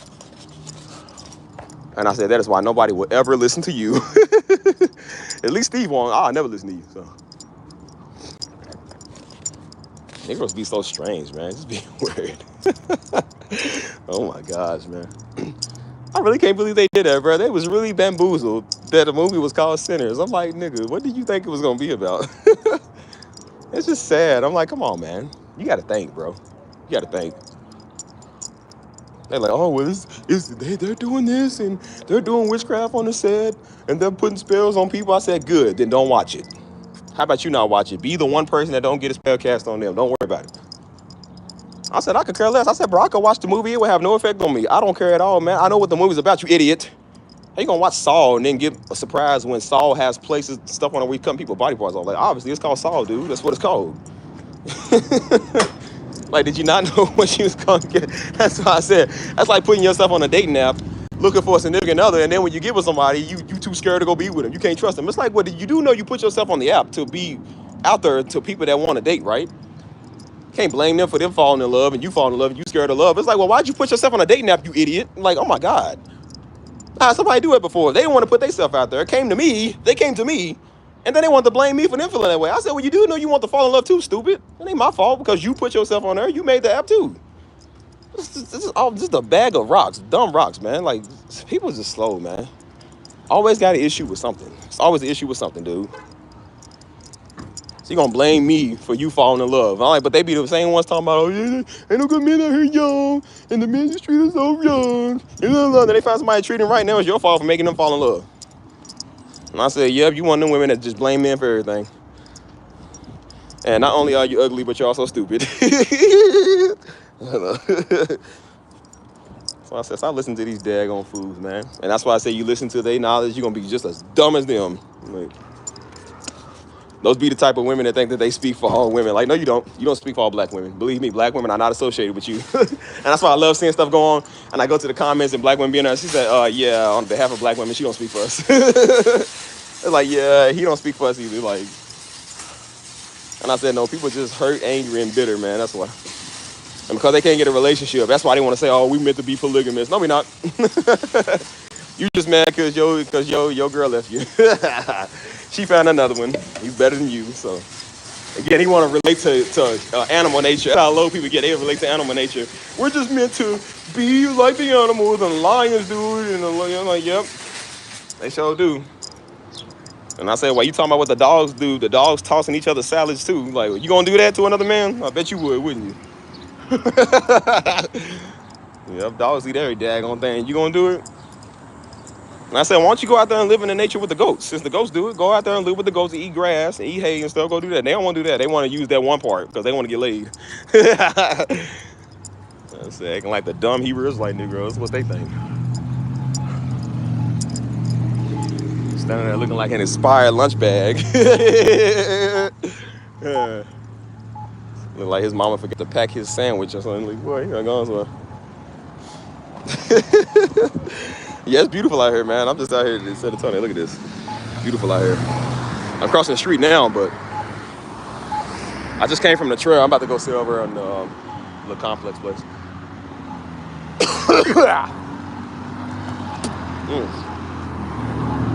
What's up with y'all though? It is 7:36 here. 7:36 p.m. Yeah, it's beautiful here, man. It feels good. That's why I say you see beautiful people all day, man. Be some nice people out here with their families, man. It's great. Like, people look like they full of life, man. You know what I'm saying? Beautiful women. You know what I'm saying? Beautiful couples, all of that, man. You see all of that. You know what I'm saying? To see the beautiful structure of a family, man. It's beautiful, man. I like that, you know. But like I said, you know, where I come from, it's gray and it's dry. It looks like death on wheels. Yeah. Say this is nothing but niggas and white people. Yeah. So yeah, it's great out here, man. That's why I said everybody has a great time out this way, man. That's why I'm so big on positivity, man, because it's a very positive area. You know what I'm saying? So even when somebody took somebody hostage the other day, man, stuff that never happens, bro. It never happens up here. And I was talking to people. I've only been living here for a couple of months, but people have been here for like 4, 5, 6 years. And they were saying the same thing. They said, yo, man, that never happens, man. They said, what happened the other day, that never happens up here, bro. You know what I'm saying? And I said, I just happen to be up here when I'm up here. I said, bro, it happens all the time in Louisville. I can't escape this. I can't. It don't matter what I try to do, bro. I try to escape Louisville. It follows me everywhere I go. I'm just like, man, this is a shame. And so, yeah, man, that's why I said, you know. But again, it's every so often. It happened like every week in Louisville, so we was used to it. The streets always blocked off with the SWAT. They taking down people's crews and stuff like that. Like, it's pretty bad there, so we ain't really got to worry about that here. But yeah, man, we live in. That's why I said my favorite word now is abundant. We live in abundant. We ain't gonna be one of them vine swingers or them knuckle draggers that's mad at everybody. You know what I'm saying? That's why I said know who you are and your self-worth and your identity, because if you don't, you're gonna end up on the corner hollering at people. So you don't want to be one of them. Yeah. That's why I said I couldn't imagine what I don't need to be liked by everybody, but I said I couldn't imagine what it's like to be hated by everybody. It's like, dude, you are just that bad. Like, man, everybody hates you. I'm like, no wonder you old, nasty, and ugly and bitter, man. Everybody hates you, man. You just run your mouth of yours all day, man. I think we got disciplined early, man. When we used to run our mouth, man, Daddy would slap us. Mom and Daddy would slap us. Mama pop you in your mouth real quick. Daddy would just pop you. Like, Daddy would pop you real quick. But I said, but we learned to like shut up, dude. We learned to stop running that mouth, dude. Because sometimes, man, that mouth get people in trouble, man. They run that mouth and they ain't even got beat up yet, so that's why they talking. And I said, maybe they did, and that's why they old and 40-some years old, bitter, alone by themselves, mad at the world, because they ain't never stopped running that mouth, dude.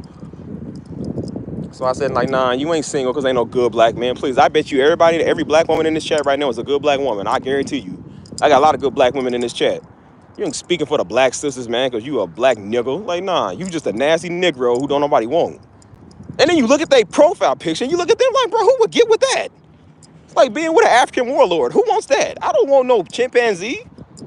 And you speaking on behalf of black men, like, yeah, maybe black men want black women. They don't want black chimpanzees, dude.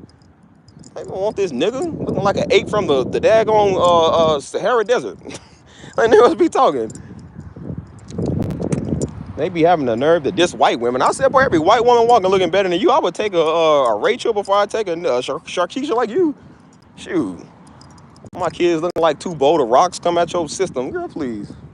I'm like, these kids are these kidney stones. Like, what is these? Got the nerve to be mad at white girls. Like, boy, a white girl ain't did nothing. You just mad because you couldn't have man up to the white girl. That's what it is. You couldn't be on the level of the white girl, and the black dude didn't want you as much as he wanted that white girl. So that's why you mad. That's why you hate white girls. So white girls look better in the dress than you do. She looks better in the crop top than you do. You mad because she drives a BMW and you drive a Buick.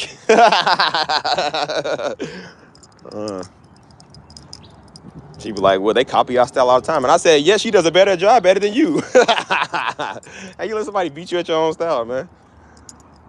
I said, nah, you just mad because you're ugly. Again, all my beautiful black women in the chat, say what's up. I know y'all ain't like that, so don't go off the words of one bitter nigga. Girl look like she'll daggone trample you out for a loaf of bread and a day's wages. Like, don't listen to that nigga, man. Niggas is lame. I said, you ain't never stood next to a Colombian. I said, you ain't never stood next to a beautiful black woman from Africa. So that's why you saying that. You think you better because your best friends is daggone, your best friends look like daggone Mucinex DM monsters. Like, of course you look better than them. That's why you stand next. Like, don't be surprised they always traveling in packs and groups. You're only doing that because your best friends make you look cute because you the least ugliest one out of the pack. Like, that's why you do that. It ain't because you just look good. So, girl, please, them lashes, I can put them on the end of my broom and go sweep my house with them. Like, girl, please, take them lashes off. You do not look good in them. Shut up. I said, it's funny because the white girls you talk about ain't got to wear lashes. Oh, natural. Toodaloo. And like I said, when I talk about white girls, I don't think white girls are better than black girls. I only do it when it comes to them type of black women that run their mouth. Like, you ain't better than nobody because you black. That's your problem. You too black. Too black. Nah. So that you ain't black empowerment or black excellence. Stop putting our name and stuff. Like, I'm black empowerment and black excellence. You not. You ain't one of us. See them niggas got Polish sausage lips over here thinking that they better than every daggone. I'm like, girl, you couldn't put them lips away when you had your COVID mask on, daggone. They're like, girl, shut up. That's why you run that mouth of yours. It look like your mouth constantly stink because you always run it. Like how your teeth look like chicken Alfredo, man. Just like, you know how the Alfredo got like the sticky sauce on it, like it's got plaque on. That's how your teeth look. Gap in your mouth and everything. Then you better than everybody because you white. Girl, please. Or you black. Please. We got on white people for that for 20 years. Now we getting on Negroes for doing that. Think they better than people, daggone. Across the street.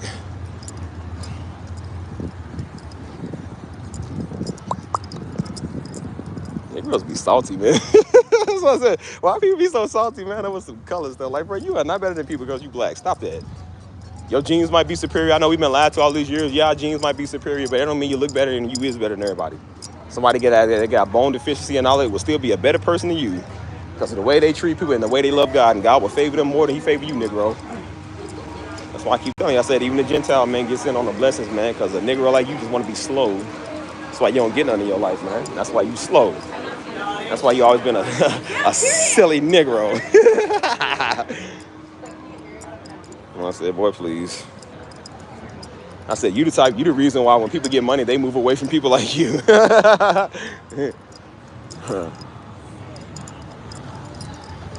my God, but stop trying to use your race.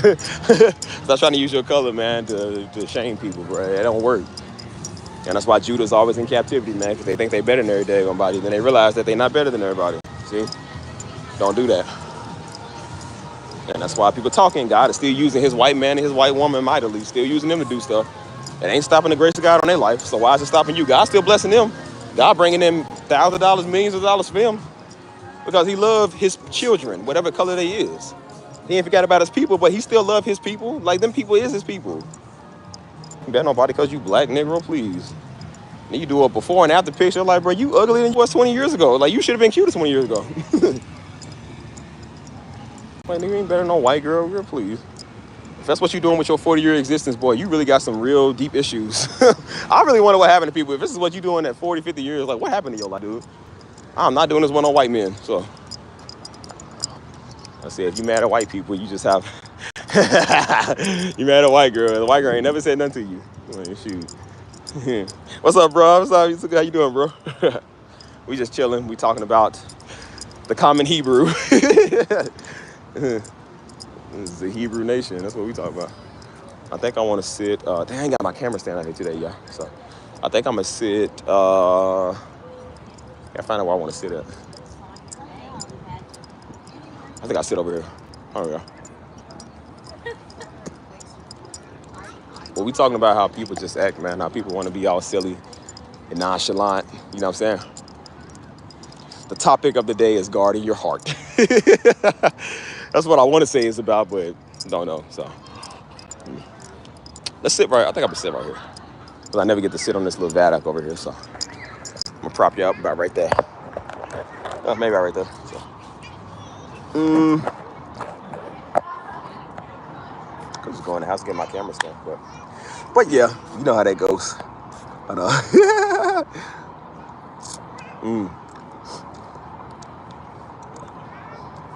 Yeah, that's why I said, like, bro, God love his people, but like I said, you want to be a Negro, don't be surprised when you're not his people. God, like I said, God likes ugly, I don't, so I don't care what you is.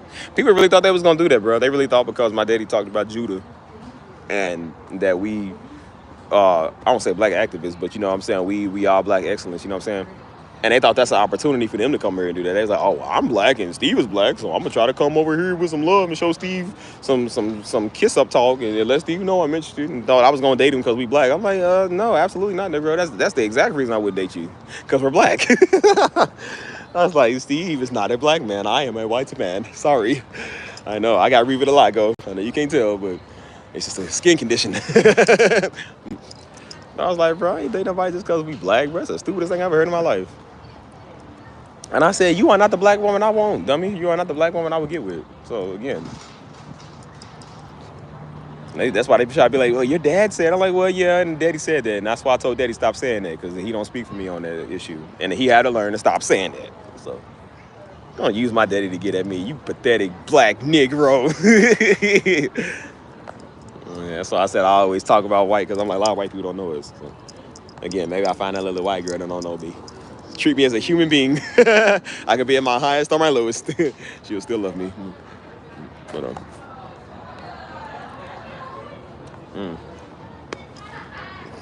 yeah, somebody try to do that. I'm like, girl, you ain't. I said, nigga, all the women that did it, they was not even my type. I was like, oh my gosh. People just think because you love the Lord and because they watch Pastor Darby, they think that that's enough. I'm like, no, it's not enough. That's not enough. I still go off of looks, my man. Like, I don't want a man, I want a woman. And so, when I see somebody that look like you, I'm just like, man, this is an ape. I don't know, ape. And it's the funny thing, they really thought they had a chance. That's the thing. I'm like, bro, I'm not saying like I'm all that, but I'm like, it's the fact that people really thought that they special. And I said, out of all the people on this channel, out of all the people in the world, why are you the special one that's in my DMs? Why are you different than anybody else? Because you watched Daddy? Because you came to our church before? So? Who ain't? Like, bro, who hasn't? They thought that was going to make me like them. I said, bro, when I hear people that know Daddy, I run the other way because I know some of them be the freaks. They be the weirdos. I don't want to talk to you. And I said, especially the women. That's what Daddy kept saying. He was like, son, be careful because some of these women will try to get at you. I said, you ain't got to tell me. I ain't into none of these little freak fools. I ain't into them. I don't date vine swingers, man. I date actual women. I don't date people that think they know us because they watch us on TV. I don't know you. And I said, they're not in love with you. They just like the fact that you got a nice name. And they like the fact that you look good. They know your pops and they know your people. And you got a platform and stuff. So they think that's going to make them something special in royalty. Like, no. Still the same slow nigga from the hood that you was if I married you. You ain't gonna be no different. You ain't getting no pay grade raise, so you ain't getting nothing special over here, G. Ain't no limousine rides or nothing. You gonna be the same nigga you was when you was, so. Let me cut you, but are there people who got held hostage safe now? Yeah, I think so. I think it was only a dude. It was only the guy's girlfriend or wife or whatever. She got, allegedly he stabbed her or whatever. I don't know how true that is, but that's what everybody else said. He got like stabbed or cut her. But she made it though. She's good. So yeah, they good. Everybody's good. I couldn't be held hostage. I'll be going live right now, but like, hey guys, so I'm not in the best situation. I'm just getting held hostage. Be sure to leave a thumbs up on the video, like, comment, and subscribe. Share with all your peoples. Like, dude, for 5,000 views, I'm gonna make it out of here, but for 5,000 dudes, we'll rush the attacker. We'll rush him. 5,000 likes. Come on, guys. Rank him up. Rank him up. Yeah, I told people you gotta carry something. Carrying the word is not enough. Niggas don't care about. I keep telling people don't care because you Christian. They do not care because you got the word. That's not gonna stop an attacker, bro. Like I said, people got the word all over the world. That does not stop them from getting slaughtered with the sword. So again, when I tell you, stop thinking because you got God. I believe God will prevent a lot of stuff from happening, but He also tells you to use common sense, dude. Like people gotta use common sense. So again, just because you got, I told you, man, just because you got the word does not mean you always safe. It doesn't mean that you gonna find your significant other. I don't run it like that, dude. I don't care how much you read your word. You are supposed to read your Bible. That's not a plus because you read the word. You are supposed to. God said do that. I didn't say do that. So people think they be turning you on by that. Oh, I'll read the word. Good for you. Like I didn't tell you to. You supposed to. If you don't, then something wrong with you. I don't know what to tell you. They be like, oh, well, I watch your daddy. Who doesn't? Good for you. I'm black, so am I. What does that matter? It does not win you brownie points because you know those things, man. I look for stuff like, are you cool? Are you a good person? Can you cook Ramon Parmesan? Can you cook the lasagna at 350 degrees with the cheese melting just right without the burnt crust ends? Can you do that? Do you cook the brownies without the burnt crust ends? Can you do that? Are you a good person to be with? Do you like shrimp Alfredo like I do? That's what I look at. I don't care about you knowing the word of God. You're supposed to know the word of God. I mean, that's not a plus, dude. Again, so I'm not the one that said it, bro. God said do that. So if you have an issue with doing that, trying to get your spouse, you're not gonna get a spouse. So I'm just telling you that now. Like people think that we all day just, oh my gosh, they read the word. Like people think that they think we really like it. Like, oh my God, they watch Pastor Dorby. Oh my Jesus, like bro, who doesn't? I mean, good for you. I would be surprised if nobody knows him. So it doesn't. I mean, come on, man. It's weird. And I said, especially women trying to do that. I'm like, girl, you do not got a shot with me. I just know that means run, because then they gonna come with the question. Well, I like you, and I would watch your daddy. And I'm like, well, good for you. Sucks for you, dude. Yeah, Muslims read the word more than Christians do. I told you, Muslims know the word. They know the Bible. They are not stupid. They read the word. That was a Muslim, man. My friend had a friend that's a Muslim, and she was like, he be debating with Christians all the time. He be ripping them up with the word that they say they supposed to know. And they don't even know their own word. But he's a Muslim. They read the word too. They know, man. They know. And even they can acknowledge the existence of Christ. Even they knew Christ was real. Unlike them dumb Hebrew Israelites on the corner hollering at people. Even the Muslims got enough common sense, boy. Like, that's why I said, like, bro, know your word, man. And stop trying to use that to get people, man. Like, it ain't gonna work like that. You want to go find people, go to your church and do that. Stop coming in my chat trying to do that. Steve ain't into you. So. Like, they were like, oh, why wouldn't you not? I'm like, well, for one, because you're black. Well, you're black. And then, the other one is because you're black. And the other one is because you're black. And the third is because you're black, too. You're like, no. Like, girl, it's because you. They were like, oh, that's why you wasn't good with me, because you was somebody else. Or because you just, like, no, I didn't get with you because you just ugly as all outdoors. I'm like, it ain't got nothing to do with who, what. It's not who, what, why, or when. It's where. And you met me off of the channel, so no, I don't want people on my channel. I mean, people really thought they were special. That's why I see you guys that people really think they be cool, man.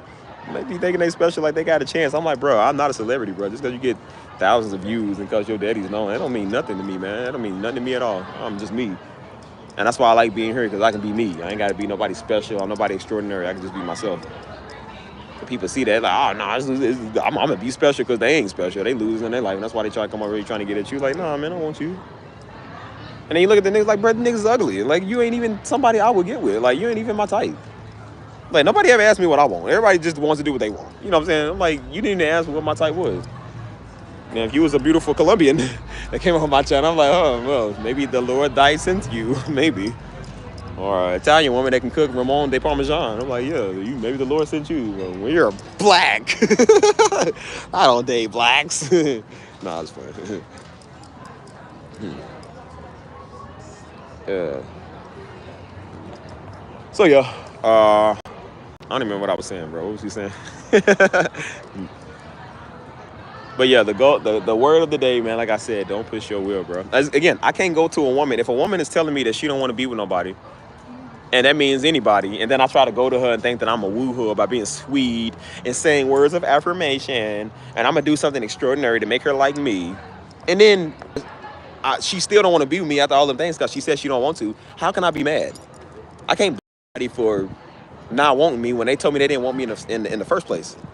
So the fact that people are doing that, they come here and try to force their will, and then realize that their will doesn't work, and then they get mad because they ain't gonna get what they want from you. I'm like, well, that's why I told people don't come here trying to get what you want, because it's not gonna work the way you think it's gonna work.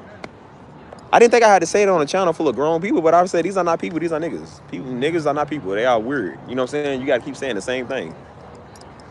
I don't care if you read the word, boy. That does not make you attractive. I still don't want you. I have a right to say no.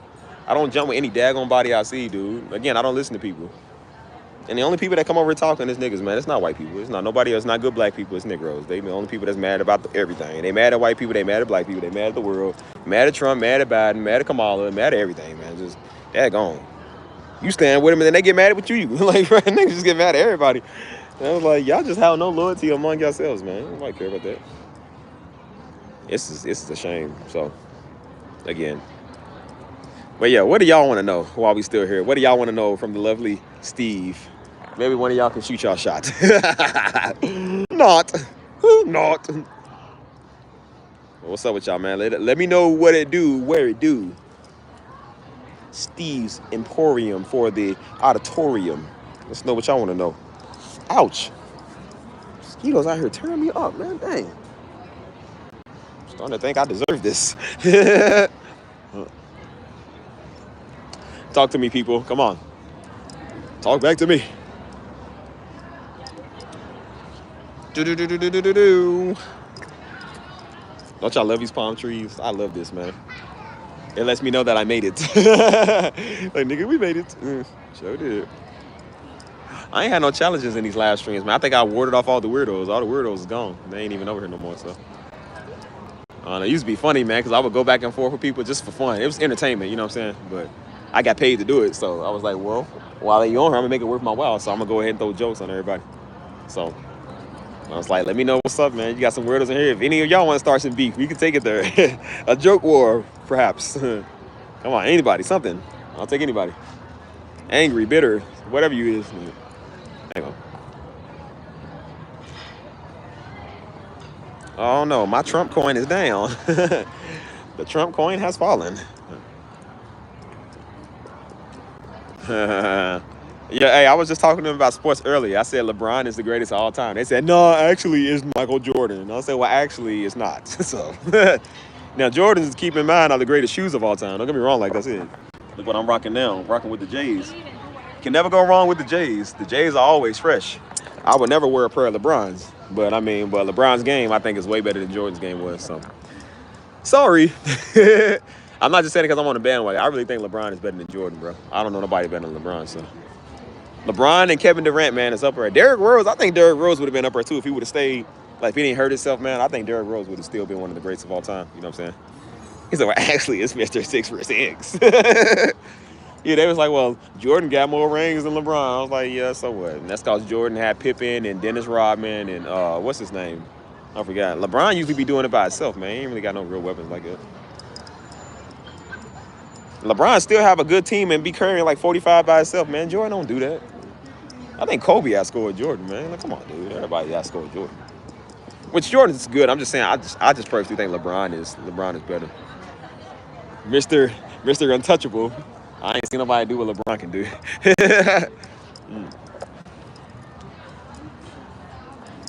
You definitely know it ain't Ja Morant. That man gets suspended like every game, dude. Hold on. Starberries. You think the Starberries are better than Jordans? Nah, man. You tripping. Starberries was for like 2006, 2007 era, man. When everybody wore the oversized shorts and the oversized T-shirts. Oh. That was tacky, man. Everybody was doing the Crank That Soldier Boy with the big oversized shirts. Daddy said, "Look at these Negroes in their daddy's t-shirt, man. Look at these Negroes look crazy." he said he wearing their daddy shirts outside. Like, it looks stupid. That was really a style, man. That was a genre back in the day. That was sad, dude. Even ouch. Even the mosquitoes trying to holler at your boy, man. Steve can't never be single. I always got somebody trying to get at me. I'm like, why can't I just be to myself? Steve doesn't want to be with a mosquito. I don't want to be with. Well, I was about to say I don't want to be with a woman because I'm like, well, you want to be with a man? But in the house of Diddy, what happens in Diddy stays in Diddy. It's like I do want to be with people. I just don't want to be with the niggas on my page. I don't date my fans, man. People that watch me, like, nah. Chris Brown didn't become famous so he can date his fans, dude. He did it because he loves music. Like, just the same way I do this. I do it because I love doing content. I don't do this because I'm trying to find a wife. When I find my wife, she sure ain't gonna be on my page, nigga. Like, man, please, no woman on my page. What are we, desperate? If I was an incel, maybe. But Steve ain't never been an incel. I ain't never had a problem with women, bro. That's why I said, bro, I've never been single. This is the most I've ever been single, dude. I was never single. Steve always was popular with the ladies. I mean, come on, look at that.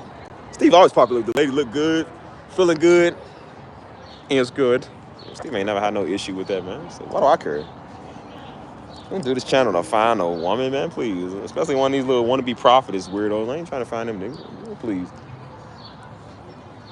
Girl dried in the Sahara Desert. I bet you she can't cook a meal, though. Bet you. Girl only know ramen noodles. That's the only thing she ought to make, daggone.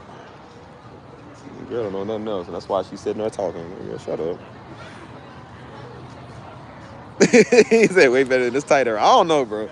I don't know. I feel like both eras suck, man. It's like I said, the technology sucked back then, so the style was tacky. And everybody wore those Starburys or those oversized Timberlands or whatever. Or like the old school J's or whatever. This style, like some people, they be wearing these like ridiculous disco boots and stuff. They be looking crazy. Let me know what I can do. But now the niggas is wearing leather pants and purses. It's like, what happened to the style, man? What happened to people's taste and quality, man? I feel like people done lost that style, dog. You know what I'm saying?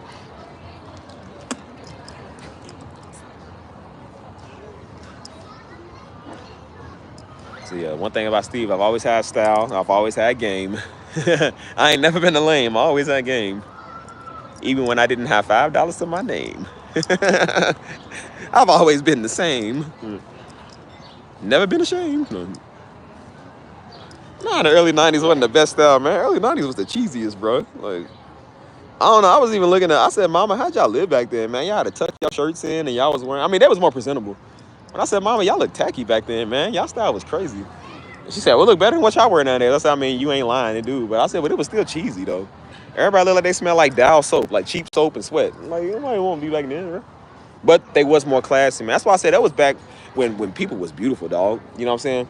I was looking at black women, man. Black women, not saying they not today, but I'm just saying back then they was way more beautiful. Oh, my gosh, man. Like, they was all beautiful back in the 80s and 90s. You could not get nobody better than a Claire Huxtable. Oh, my God, dude. Claire Huxtable is still the OG to this day, bro. I'm talking about that's everybody's favorite, man. I would still date Felicia Rashad. She's still fire. Shoot. He said the zest best. That's why I said, well, nobody more fire than Felicia Rashad, man. She was the OG, man. And in the early like 90s and 2000s, you had people like Aaliyah, Nia Long, them. You know what I'm saying? Like Pam and Gina, which I think Pam looked better than Gina. Oh no, yeah, Pam. I think Pam looked better than Gina. I don't care what you say. Pam was better in the chat. Pam was better than Gina. I'm gonna settle this debate right now. Pam was way better than Gina. Gina was cool, but Pam was way better. Pam's singing voice is better. Her looks was better. I feel like Pam, her attitude was a lot more better. Like she seemed like she was cool, man. She still seems like she's cool to this day, though.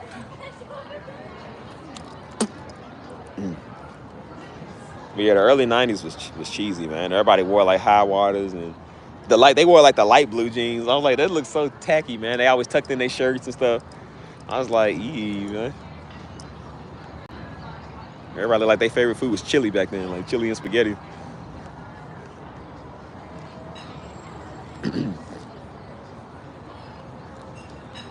Yeah, Pam was way better, dog.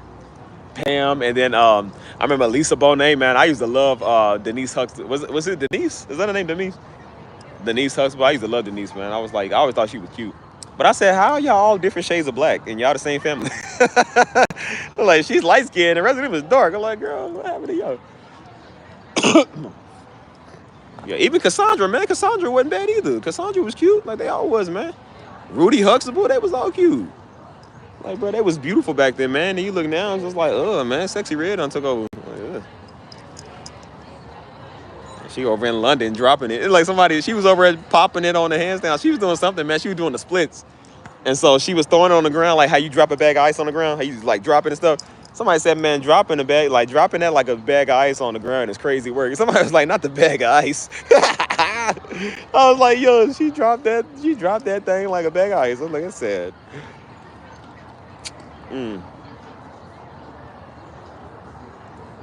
He said, add a cut from the 80s. While I was just like, he said, phew.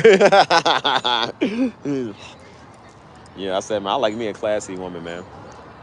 That's why I said, like, bro, I love me a woman that's just to herself, man. Whatever color she is, I don't really care. You know what I'm saying? I've seen women of all beautiful races, bro. You know what I'm saying? But I don't really care necessarily what color she is, but, you know, whatever she may be, as long as she's cool, man, she's cute, she love me, she love God, that's all that matters. And she don't know Pastor Darby, that's all I ask. That's all I ask. I can't trust people that know Daddy, man. People be weird. They be strange. Like, they do, man. I'm not even saying that. People really do be weird and strange, man. They be like that. And so they think they winning brownie points because they know your daddy. I'm like, yeah, no, I don't work like that. I was like, anybody but people that know Daddy. They be like, it's like I'm marrying into royalty. Nigga. We are not royalty. We are just people. East Africa, what, like Nigeria or something? I don't think I've ever talked to an African woman, man. I don't think I've ever talked to one of them before. But they not bad either, man. I like they dark skin. They dark skin is very attractive. That's nice. Even stuff like I've never talked to like an Asian, just because I never actually been in that. I think it was one Asian I was like I kind of knew, but I didn't really talk to them like that. But I never talked to like anybody from Asia or nothing like that. I talked to Turkish. Well, no, I think I have talked to African before. I think so. It's always usually like white or black or Hispanic or something like that, you know. But I think I'm done with the white. I think I'm done with the black too. I need different taste. I need a different taste now. I get African. So I don't want a black or a white. Yeah. I actually knew somebody from Ethiopia, man. She was cool. She was real cool. And you can tell they facial features, they look different, man. Like they look distinctive, you know. So they actually they cool, pretty people, man. But yeah, I mean, there's people all over the world, man, that's beautiful of all colors, man. You know what I'm saying? Like, even places you wouldn't even think to look, like Brussels and Scandinavia and stuff like that, like places you don't even know exist. Like, there are beautiful people all over the world, you know? So you can find anybody from really anywhere, but you can only have one. So, you know, when you come back to the city, go down Southside Avenue and get you a Vietnamese woman. I heard they be down there on the South End. Like, oh no, I don't want nobody from Louisville. That's the number one thing I pray. I don't care what your color is. Just please don't be from Louisville. I can't stand people from Louisville, man. Like, ugh. Like, I don't care how cute you is. You from Louisville, man. I told that white girl I was in love with, you know, I was like, listen, you cute. We had the best connection I ever had with anybody, man. But we was literally in love. I was like, but you from Louisville. I'm sorry. I live in San Antonio now. Like, I can't get with you. You're like Louisville. I can't get with somebody from Louisville. So I said, listen, I love you, but I don't love the Louisville side. Like, it would not be, I said, I'm glad I moved here. Like, I was planning on moving here first before I met her. Because if I would have met her first, I probably would have stayed in Louisville. And you do some stupid stuff when you're in love. And I'm just like, nah, I'm glad I live here now. So I'm like, I ain't trading that for nothing. So I'm like, you got to be from a different, I was about to say species. You got to be from a different part of the world or country or something like. But that mid-range region and stuff, like, nah. No Louisville, Kentucky, Ohio, none of that. So yeah, I need a woman that's that don't know me. But yeah, what's up with y'all, man? Give me y'all questions, man. Let me know what's up with you. Let me know what's up with y'all. So I'm on 20% or 14%. Okay, going to charge. So I need something else to drink. I'm thirsty. So.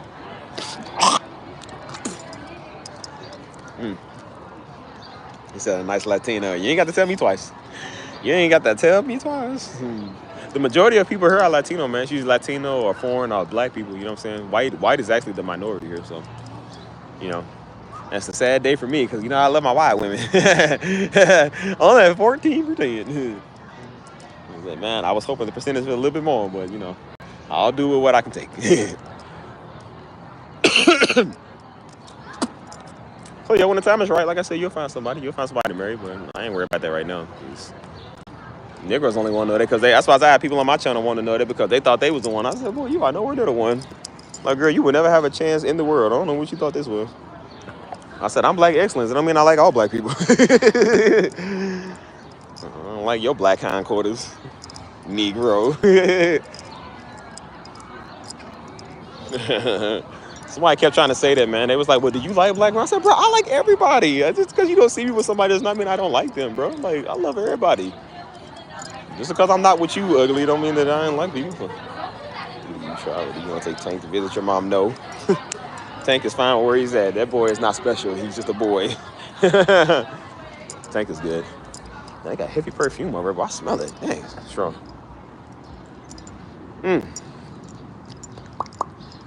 Looking for love in all the wrong places. Been around, seen a lot of pretty faces. Ooh.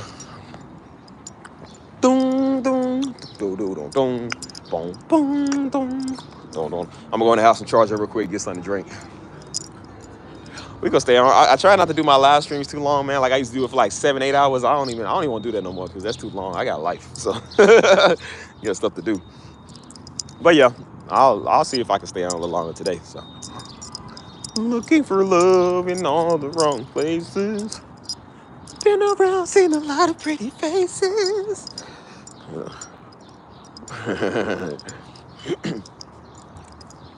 But yeah, tell me what y'all. Let's get a conversation. I want to have a conversation with y'all, man. What y'all want to talk about? Like, let's get a conversation going, bro. So,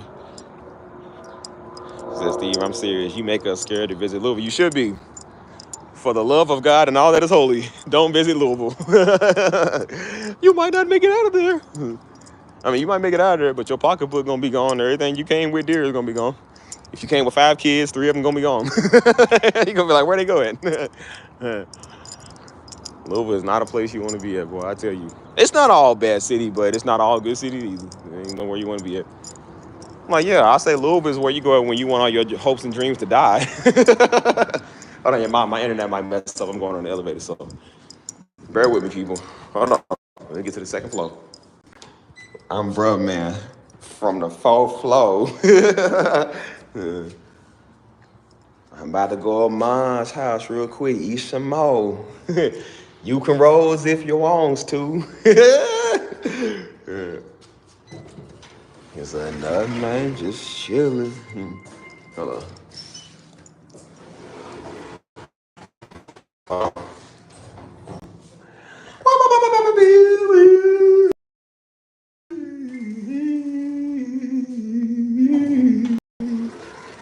on, people.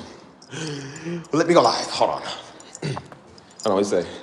Said, how you feel about Trump accepting South African immigrants?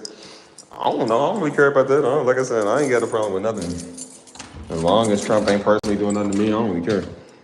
Like I said, Trump gonna do what he do. We all know he's an idiot. He gonna do that stuff. But so let's come on to them. They all idiots too. I think everybody's an idiot, bro. Honestly, at this point. Like I said, even Steve, myself, I'm an idiot, bro. We all do some idiotic stuff. Trump gonna do what he do, and that's just gonna be doing what it do. So, but I think the way that they are handling a lot of stuff, man, is really wrong, man. It's very immature. You know what I'm saying? Like, you know what I'm saying? I do believe in, if you're in the country, you follow the customs. But the way they doing about it's like it's savage, bro. You know what I'm saying? It's savage. Hold on. Get some music going. We're gonna have a conversation.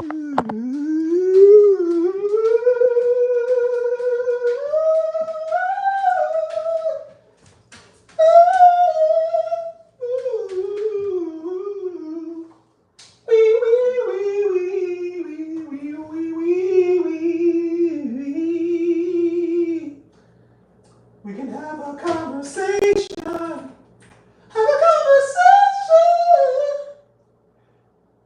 We can talk about anything. We can talk about your wedding ring. We can talk about what's in your brain. We can talk about your favorite man. We can talk about your favorite thing. Hold on, y'all. Let me get some music loaded up. Be patient, my lovelies, my beauties.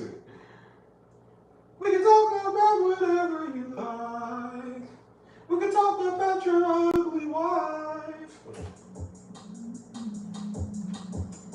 Ah, it's always on my mind. Anyways, before I was so rudely interrupted.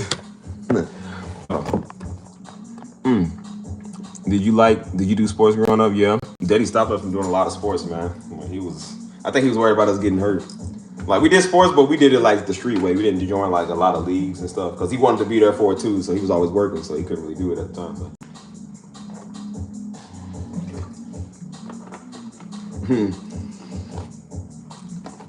He said, "Nah, man, just chilling." I said, "Man, I ain't had nothing here but them raggedy old peas, man." He said, "Bro, man, I know you do not just eat up all the food, dude." He said, "Bro, what we supposed to eat?" He said, "Cause I was hungry." He said, "Probably shouldn't have did that, huh?" He said, "You know what I mean? You daggone Skippy, bro, man. You daggone Skippy." He said, "Well, look, man, I'm about to roll over to Mars, man, on 4th Street. She got everything with a brand new meal, man. Said, y'all can roll as if you wants to." He walk, he'd be like, he'd be like, and then he'd be like, "Brother is done." I guess I shouldn't have done that,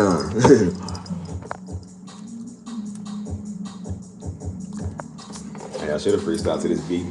I made it first.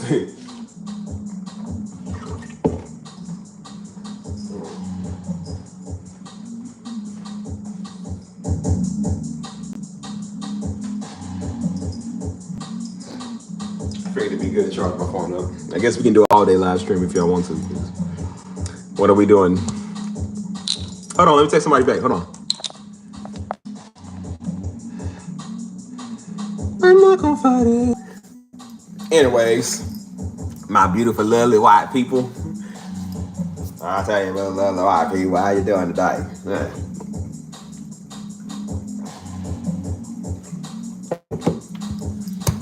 But yeah, let's get a conversation going, people. What is on thy brain?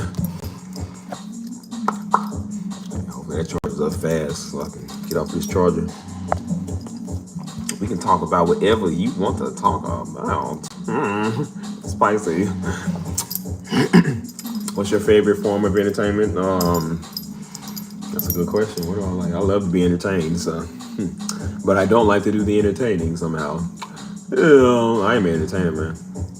Call me Cedric the Entertainer. Call me Steve the Entertainer. I don't know. I'll say music. Probably comedy or music. I love comedy and music. So. Can't never go wrong with it. Can't never go wrong with it. I think that's why I'm so funny, man. I watch a lot of comedy, so again, I like to be entertained, so I like to entertain people. So when I see people, I laugh, and it's like, oh, this is funny. Like,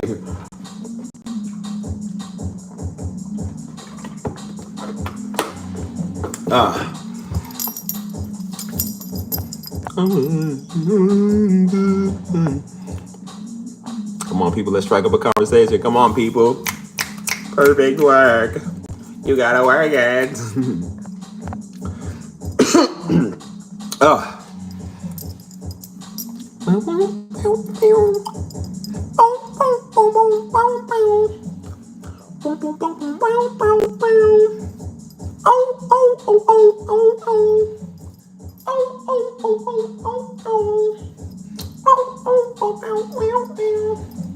Yeah, who didn't watch Bernie Mac? Everybody watched Bernie Mac.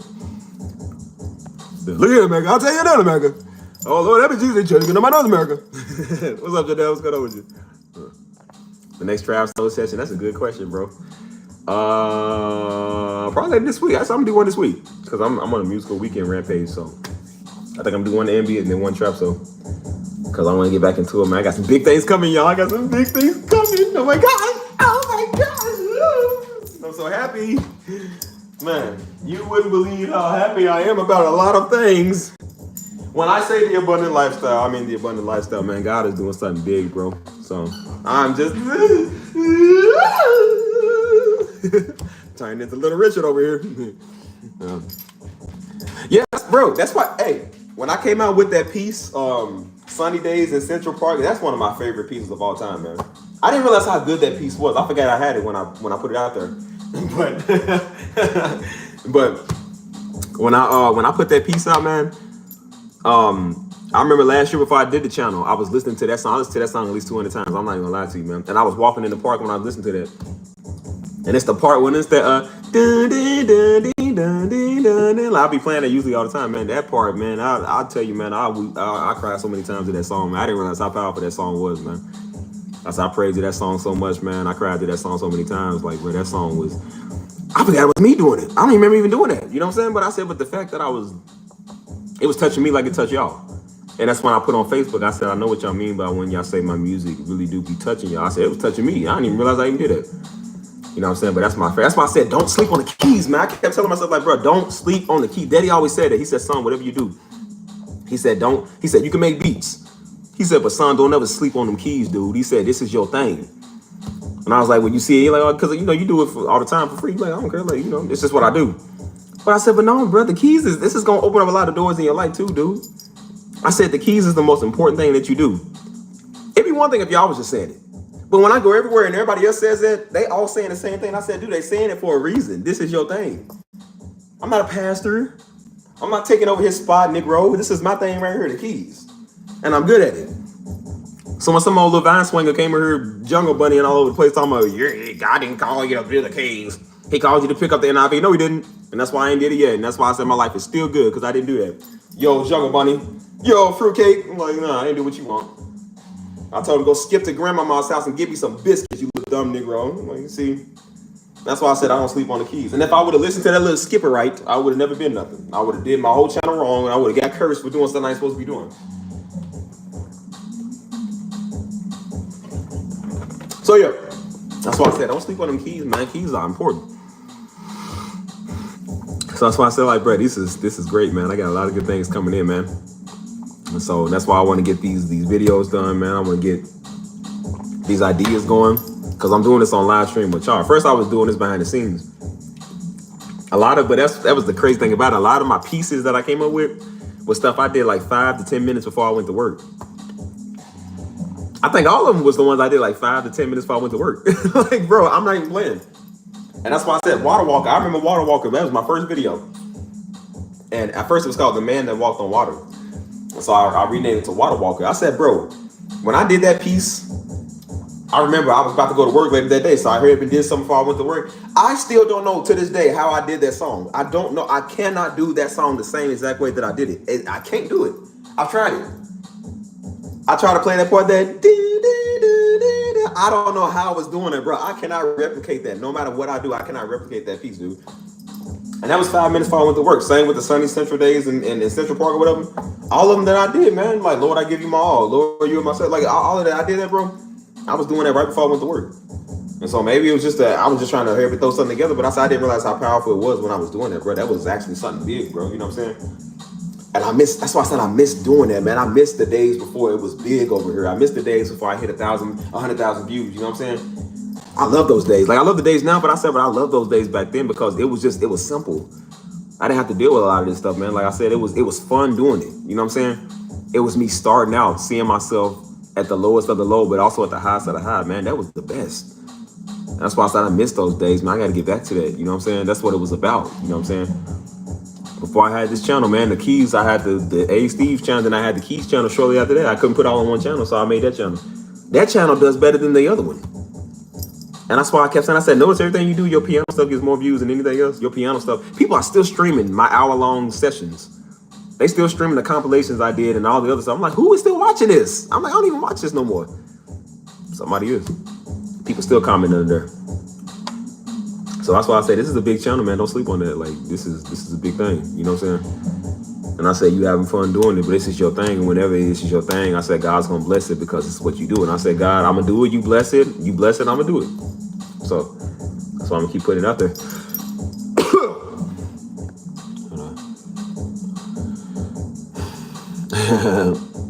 No, I like my little tags. They're daily reminders. I know my cross is kind of fading. Let me get some new. The dog tags is like I said, this is just a cross, and then on the back it has a Bible verse, and then this one is just this is just kind of detailing a lot of stuff I've been through. You know what I'm saying? A like detailing what's going on in life and stuff. So I got these as reminders, man. They just trendy, I guess. But I like them though. I always like the military type stuff. So let's see what percentage I'm on. This thing charging slow. What's this thing?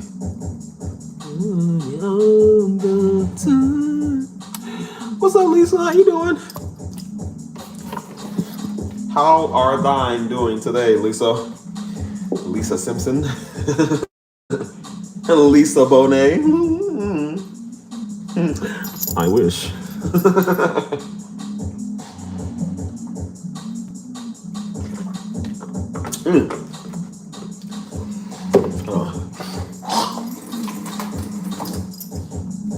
But yeah, man, I got a lot of things coming, man. It's so stellar. So yeah, man, that's why I said I haven't been singing lately, man. I was even singing at the little event the other day. And so, you know what I'm saying? I've been singing everywhere I go. And I'm like, I've been on the singing rampage. And so I said, I didn't realize I even had that gift inside of me too. You know what I'm saying? Like that. Because I do it whenever, but it's starting to come out a lot more now, you know what I'm saying? So singing and playing at the same time, like, yeah, you can't beat that, man. That's crazy. It's killer.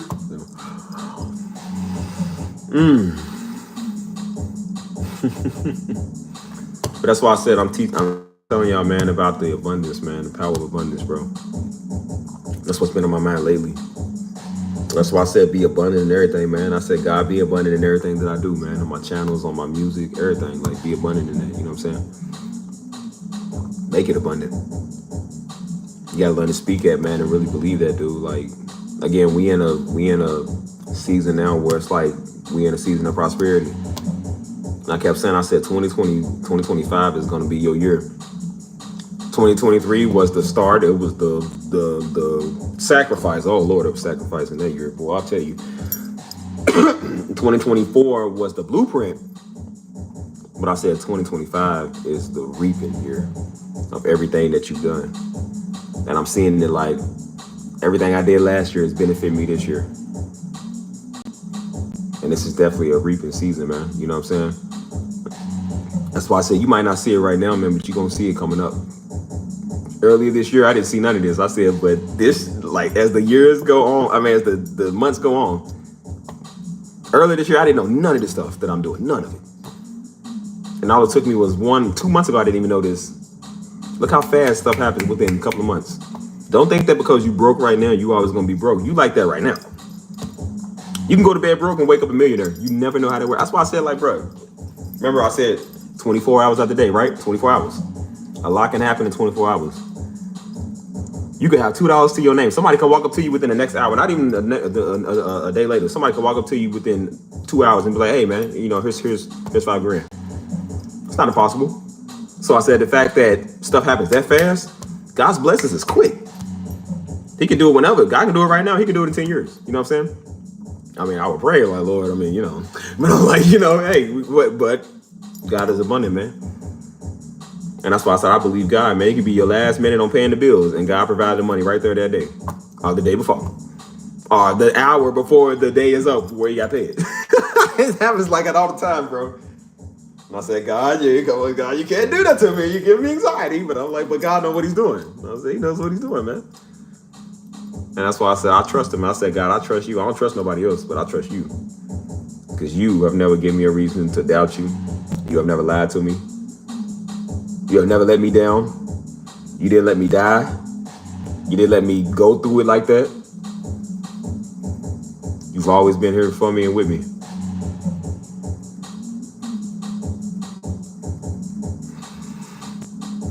So that's why I said the power of abundance, man. And that's my new favorite word, man. Abundant. That's the word for today or this month and next month. I truly believe that May, June, and July, man, are our months of abundance, dude. Abundance and prosperity. Say it with me now. Like Daddy say it back to me. Abundance, prosperity. I believe that. I don't know if you believe it for you, but I believe it for me. I don't care what nobody said no more. I don't care. Like I said, I love God and God loves me. I work for God and God works for me. So again, I just want to spread that joy around. That's why I said, that's why I had. So, bro, I went from literally a week ago, man, to my worst day of the year. I don't understand. I don't think y'all understand what I'm saying. The worst day of the year was not the last Wednesday, but the Wednesday before last, a week and a half ago. Bro, literally, I walked in the door, bro, from coming outside. Literally, I was like right here in this area. I was up here, bro. I was coming to make some noodles. I had some noodles in my hand. Literally about to make some noodles. And I felt that feeling. I was like, bro, what is this that I'm feeling, bro? What is that? And I felt like my head was just hazy. I felt like I was literally about to just like fall over and pass out. I thought it was the water. I went and got water. That wasn't it. I threw water on my face. That wasn't it. I walked in the door, man, feeling like I'm just hazy. My heart is just, it came out of nowhere. It's just like heart beating quick. And I said, well, I know it's not physically. I'm good. And I kept saying, but I was like, but it was the night before. The night before, bro, I was stressed out. I was angry. I went outside and blew off some steam. Usually at the nighttime, I wind down and walk around. Where y'all see me walking at today, that's usually why I walk around at night, just because it's peaceful, it's quiet, nobody's out. And I walk around and just kind of just have my own alone time. I was angry. I was mad. And I went outside and I said, God, I'm mad. I said, God, you're going to have to make a way. I said, God, you got to do something. I said, God, you're going to have to do it because I don't know nothing else. I was pointing at the sky and I said, God, I'm going to do this and you're going to bless it. I said, God, you're going to do this and I'm going to be in love with it. And I said, God, you're going to have to do something. I don't know another way. And I went home that night, still upset. And then I woke up the next day and that's when I was feeling it. I was slamming the desk. I was mad. I was just throwing stuff over. I was mad. And that's when that started manifesting when I was dealing with that. Go away. Go. And that's when I was like, it's okay to blow off steam, but I think I was doing too much and I was stressing myself out. High anxiety kicked in or whatever. I tried to relax, it wasn't going down. So I started just calming down. It wasn't calming down. I prayed about it. It was still kind of there. And then I said, maybe I'm hungry. I started shaking. I was kind of hungry. I felt my stomach was going. I said, maybe I'm hungry. I tried to eat. It did it again. Like it just kept doing it. I'm like, what is this feeling? Like, what is that? That was the worst day of the year. You know the crazy thing about it though? Didn't know what I was feeling, man. I said, maybe I need to call somebody. Maybe I need to talk. Maybe I need to, maybe, because I know it's not physical, it's mental. Something's going on. I said, it's because you're stressing yourself out. I said, something's going on in your mind, man. So I laid down. I noticed when I laid down, it was kind of like that. Then I would stand up. Like it was like nothing I did, bro. I feel like I could not breathe. That's how mad I was. I was frustrated. I couldn't breathe. And so I prayed. I said, God, I said, heal me from whatever this trauma is that I'm feeling. And I laid down and I fell asleep. And I was able to kind of sleep. I woke up and I felt a little better, but it was still there. It was doing it like the whole day. I don't know what that was. So later on, my buddy called me and was like, hey, man, come out to this little cafe place. So again, it's Wednesday night. So the service was going. Destiny Ministry service was going. So I watched that. Man, when I tell you they was hitting the issues that I was talking about, I literally was talking about the same thing the last couple of days. The same thing that I was dealing with that day. And they was literally on there talking about the same issue that I was dealing with and going through. I said, well, I knew that was God. So then after that, we went to the cafe place. It's a Christian cafe where we do the music and stuff. It was some girls actually there. Some girls was doing a little Bible study group and they know us for doing the music. So they said, hey, come join us. So we joined them. They was talking about the same thing. And I said, bro, and then they was all saying, they said, bro, it's like somebody was telling their story. They said, yeah, they was like, I was thinking about the same thing today. They said, yeah, it's not a coincidence. And I told them in my situation. And I said, y'all don't even know what I said, but I was kind of dealing with some high anxiety today. I said, I didn't even want to go out there, get out the house. And I said, the fact that I watched my Wednesday night service and they was talking about that. And then I come here and y'all talking about it. And I've been talking about it. And we all are talking about it's not a coincidence. We all just happen to be talking about that the same day. And I said, and that's when I learned, I don't believe in coincidences no more. That's when I knew. I said, God, it worked for you right there in your face. When I tell you after that day, that feeling ain't came back. I felt a lot better. I got some good food in me. And I learned after that day, I learned to relax. That's why I said I wake up every morning and I'm cool. Said, look, I ain't got the best things right now, but I got enough. God's providing. I'm good. The bills just got paid. I'm good. Got enough money to get my food, got enough money to pay everything and have something left over. I said, look, I want more than enough. I'm abundant, but I said, but I'm good. I said, dude, stop stressing yourself out. I said, bro, God got you. God didn't let you die when you was laying right there with a bullet in your back. I said, he ain't gonna let you go through this now. Like, what is this compared to where he brought you from? Again, bro, is he God or is he God, man? Is he gonna do it or is he not? So what are you worried about? God takes care of his children, right?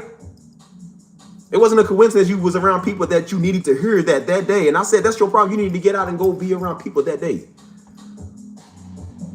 And that made me feel a lot better. And I went home feeling so much better. And to add insult on injury, because I was trying to pay my rent on the phone. And then the app was down. And that was the last day to pay it before you get charged late fees. So I'm mad. I'm like, oh, come on, man. Because I was having issues with the app. The app was having issues days before. And so I tried to pay it. It was like, oh, well, you ain't, something's wrong with your account. And then the app was, it was something on the app's end, then it was something on my end. I'm just like, bro, I'm trying to pay it before midnight. And it wasn't going through. Oh, I'm getting mad. I'm just like, oh my God, I'm getting mad. I'm heated. I'm hollering at the phone like it's a person. And it was like, well, you can't pay it now. It was like, it says the payment went through, but it kept saying the payment didn't go through. And so I said, well, in order to pay it, you need to have the sufficient funds. I was hollering at the phone. I said, well, what do you think I'm doing then, you idiot? Like, I was talking to the phone as a person. I said, what do you think I'm doing, you idiot? I pulled over. I just started punching the steering wheel. I was mad. And I said, there it is right there. I said, that feeling right there. I said, you need to figure out what that is. I said, bro, calm down. And then I realized it was something on my end that I was doing wrong too. Transition went through smoothly. I didn't get charged a late fee. And I was good. I said, see how it worked out? I said, God know what he doing, man. He gonna work it out for you, right? I was able to calm down. And I went to bed that night and I woke up. It was still pretty hard to go to bed because I was still kind of frustrated. And you know, when you going up, you upset, man, it's hard to sleep. You know what I'm saying? You can't breathe. You just like, you know what I'm saying? I was worried about a lot of stuff. And I said, dude, you overworking yourself. That's why I said, I'm like, don't work yourself hard just to get your money, or get your Lambo, or to get your dream. It's like, because you might work yourself to death. And then when you get the very thing that you work for, you're going to hate it. You worked hard for $1 million for 20 years. And then the minute you get your $1 million, you hate the money you worked hard to get. Because you had to go through all that just to get it. And then you realize it wasn't worth it. Like, you don't even want it no more. I believe in hard work, but I said, but you can't kill yourself over working, dude. You still a human being. You're going to get burnt out. Just because you're good at what you do don't mean that you're not going to get burnt out, man. And I learned to calm down. And I said, Steve, there's 24 hours out the day. There's more than enough time to get any and everything done. I said, take your breaks. Relax. Calm down. You got this. No, it ain't monetized yet. It's about to be. But I was like, you got this. Just relax. You got it, man. Come on, baby. We got this. And when I learned how to calm down, I calmed way. When I tell you, man, I was smooth. I calmed way down. And then 3 days later, I woke up on a Saturday morning. I was like, I'm going to get this done. And I was learning how to calm myself down. And then my homeboy called me. He said, hey, man, you know, or he texted me. He was like, hey, man, you know, we got this event going. Do you still want to go? And at first I was like, I don't know, man. I got stuff to do. And then I said, no, that's your problem. Go. I said, go to it. You keep saying you want to get around other people like you. I said, go there where people are like you. I was in a room full of musicians like me. I went there, boy. The minute I walked in, man, you smelled the soul food. I mean, it was, man, they had mac and cheese, yams, sweet taters. Man, they had them some pork. They had everything. I wanted lasagna. And you know how I feel about lasagna. And they had it all. I ate like a king, boy. I felt so good. And I said, man, I told Buddy, I said, boy, I'm glad you told me to come through. I said, well, I needed some of this Southern hospitality. And then I had a dude there that did piano. He got on the keys and started playing all my mama's old school gospel music. And we all was singing. That's the day my voice came out when I was singing. Soul was coming out of my voice, man. I was singing hard, man. And I was like, bro, this is the best day of the year. These people didn't even know me, and they was treating me like I was family, man. Welcoming, beautiful home, beautiful area, beautiful neighborhood. It was perfect degrees outside. I'm like, bro, it wasn't hot. It was cool. The sun was hitting it just right. I was like, bro, this is a beautiful area. I mean, it was a perfect day. I said, how can this day get any better? I was linking in with people. It was a dude that see me. He said, hey, man. He was like, because I told him I do music, too. He said, you do music? I said, yeah. I said, I make beats. He said, you make beats? I said, yeah. He knows a lot of local Christian artists. He knows big-time Christian artists. He said, hey, man, lock in with me, bro. He said, I can get you hooked up with people that know beats, that need beats. I said, say no more, brother. Got you. I said, you made a connection right there. Just by going to this thing that this guy said. You remember, I prayed earlier. I said, God, put me around people where I can make connections. There's one right there. This guy's house that we was just at. He also does music. He's also a connection. I got connected with him. 2 connections in one day. I just prayed for connections. I said, God, send the people around me that have the connections that know this stuff. 2 the day before, 2 the day after. Coincidence? I think not. I said, man, how can this day? I'm talking about, you feel the spirit in here. I'm talking about, bro, this is like real gospel music. It's beautiful. You know when Judah make a sound. You know how Judah is, right? We had other races in there, but I'm saying, but you know, it was mainly Judah in there. When Judah get on the keys and start saying, oh my God, it's beautiful. And I was like, yo, how can this day get any better? There's something else that happened that I'll share probably later in the future, man. And it touched my heart, man. It touched my heart so bad, bro, to the point where it's like, bro, I literally went outside, bro, and I cried, dog. I'm not even gonna lie to you, bro. I literally was touched. Like, I was overwhelmed with just love and emotion, man.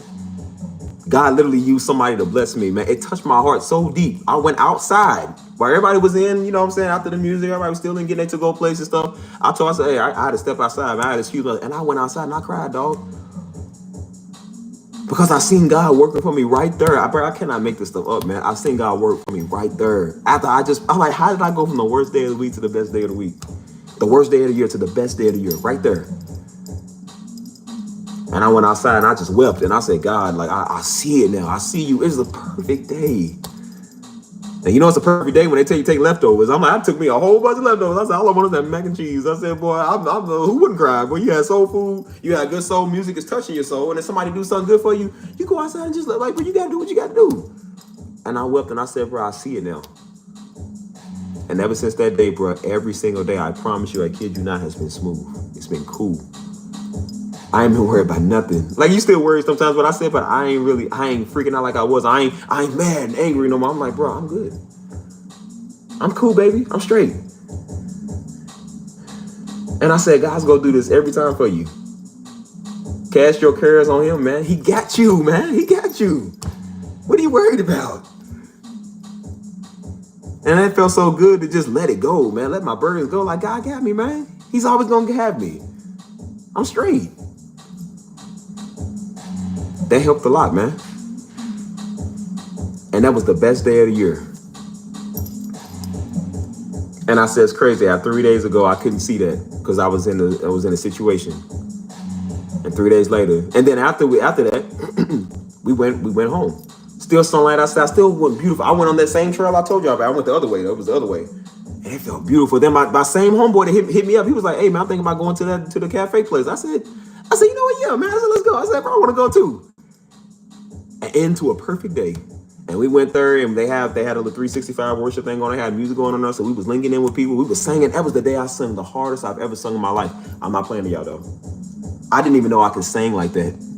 I didn't know I could sing like that, bro. When we sung with Judah and them earlier, when we was in the house, I was singing at the top of my lungs, bro. I was like, whoa! I was hitting them notes, man.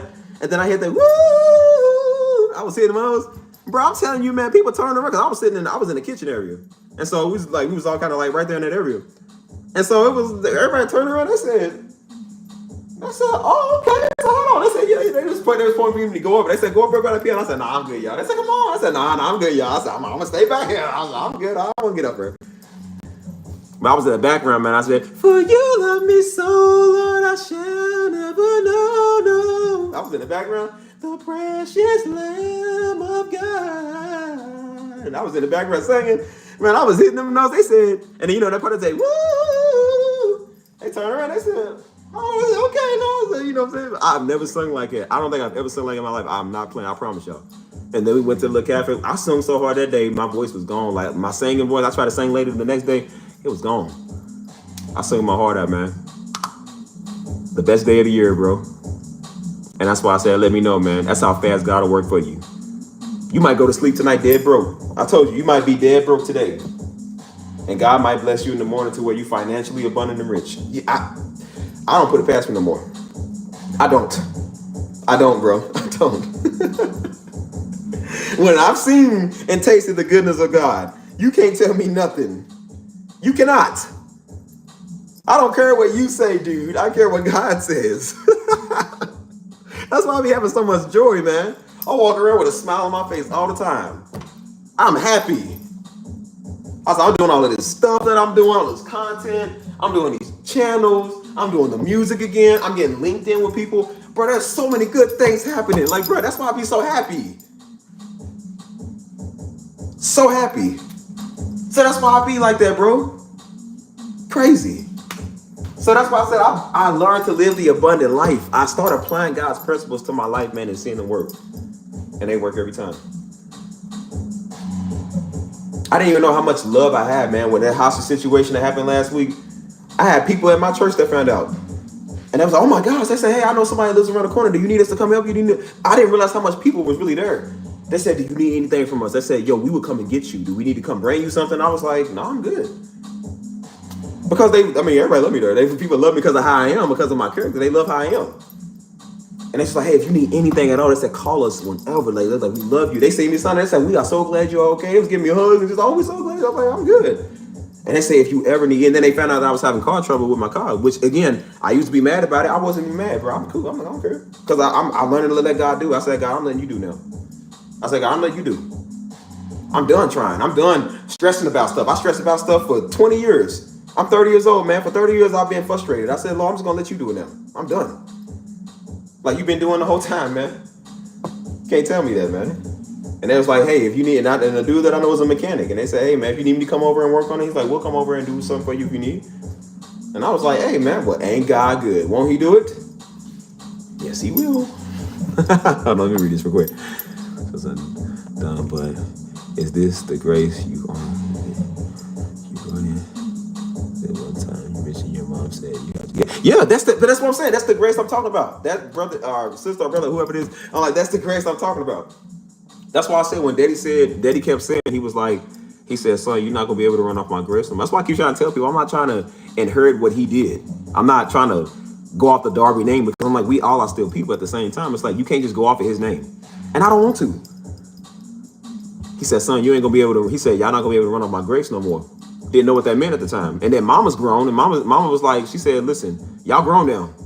She said, y'all got to know God for yourself. She said, look, we did what we could for y'all when y'all was young, but it's now time for y'all to run off y'all prayers. And that's why I said I noticed what that meant when I got myself in situations where I was like, I had to learn to call God for myself.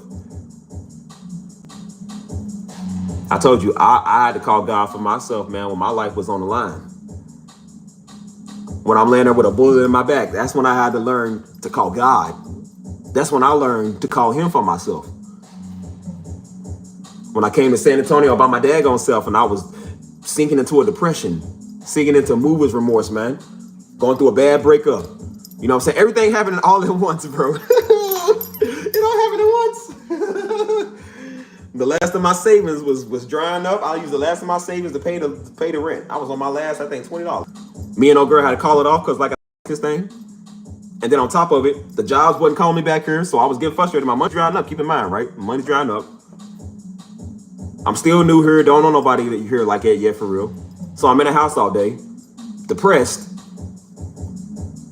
Worst feelings one of some of the worst I've ever seen, man.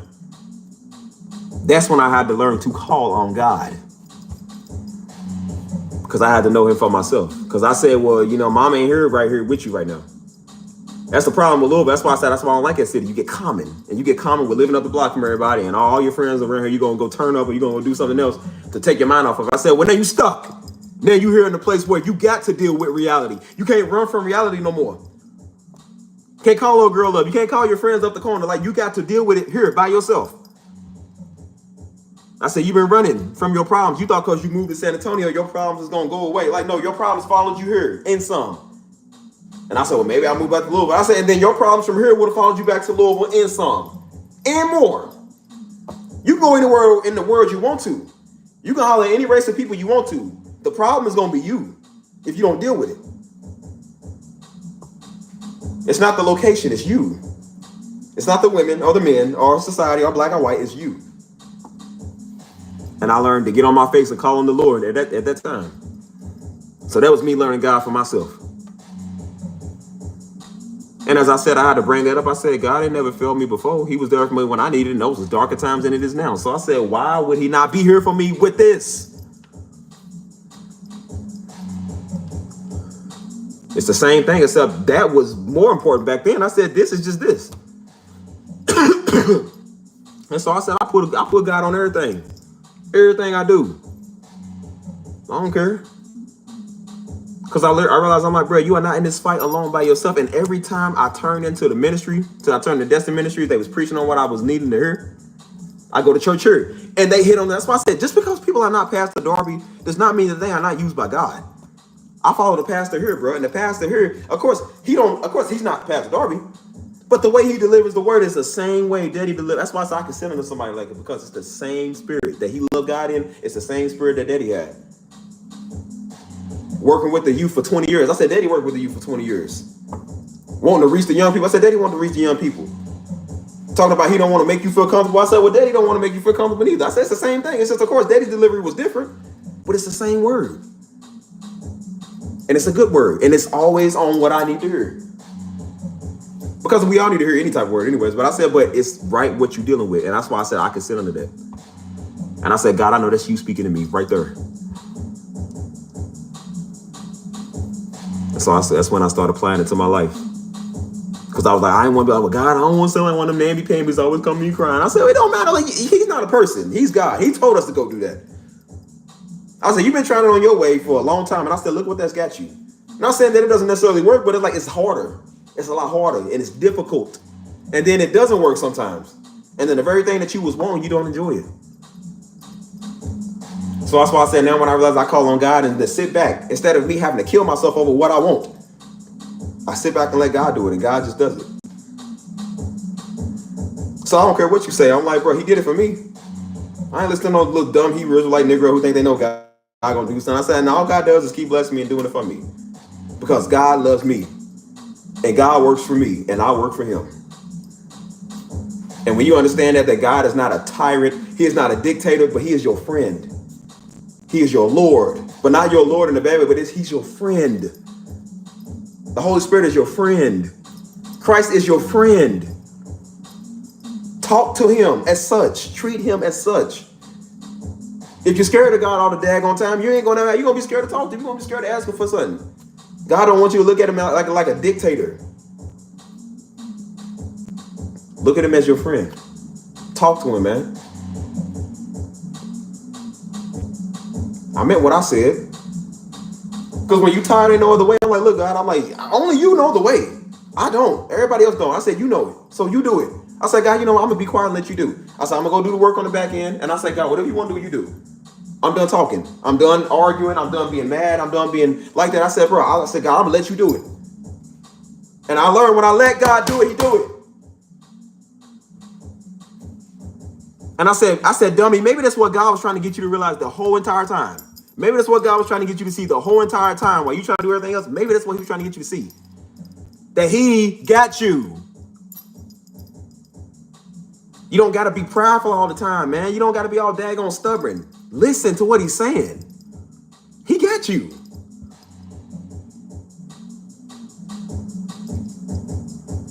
And I said, well, God, maybe you telling me to rely on you a lot more for a reason.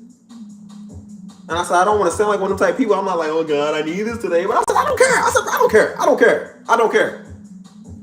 I said, God, if I got to come to you every day for 365 days a year, if I got to do this for the next 10 years, I will do this. I got that Jacob faith, man. That Jacob strength. I'm not letting go till you bless my soul. I'm not letting go till you bless my soul.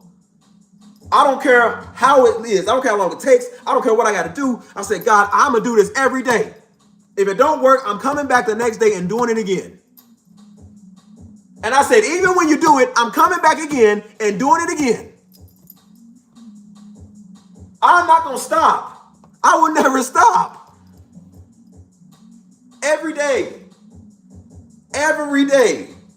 Like the woman that came to the king and vexed the king so much to where he was like, I don't even fear God, man. He said, but I'm getting tired of you keep coming here. You come here every day. What do you want? I got to do what you want because you keep coming here. That's the way I look at it. Like, God's going to have to do what I need because I'm asking him every day. I'm coming in faith and standing in faith. It just clicks over you, man. That's why I say it clicks to you one day. You just get tired of everything. You're like, bro, I'm tired of feeling defeated. I'm tired of having a Negro mindset. It's hard. No, I'm proud. I'll do it myself. I ask God to put people in my life that know. He puts people in my life that knows. I ask God, send people around that know about blessings. He puts people in my life to bless me if I need anything. I'm sitting here like, oh, I don't want to. I'm like, that's him using people to bless you right there.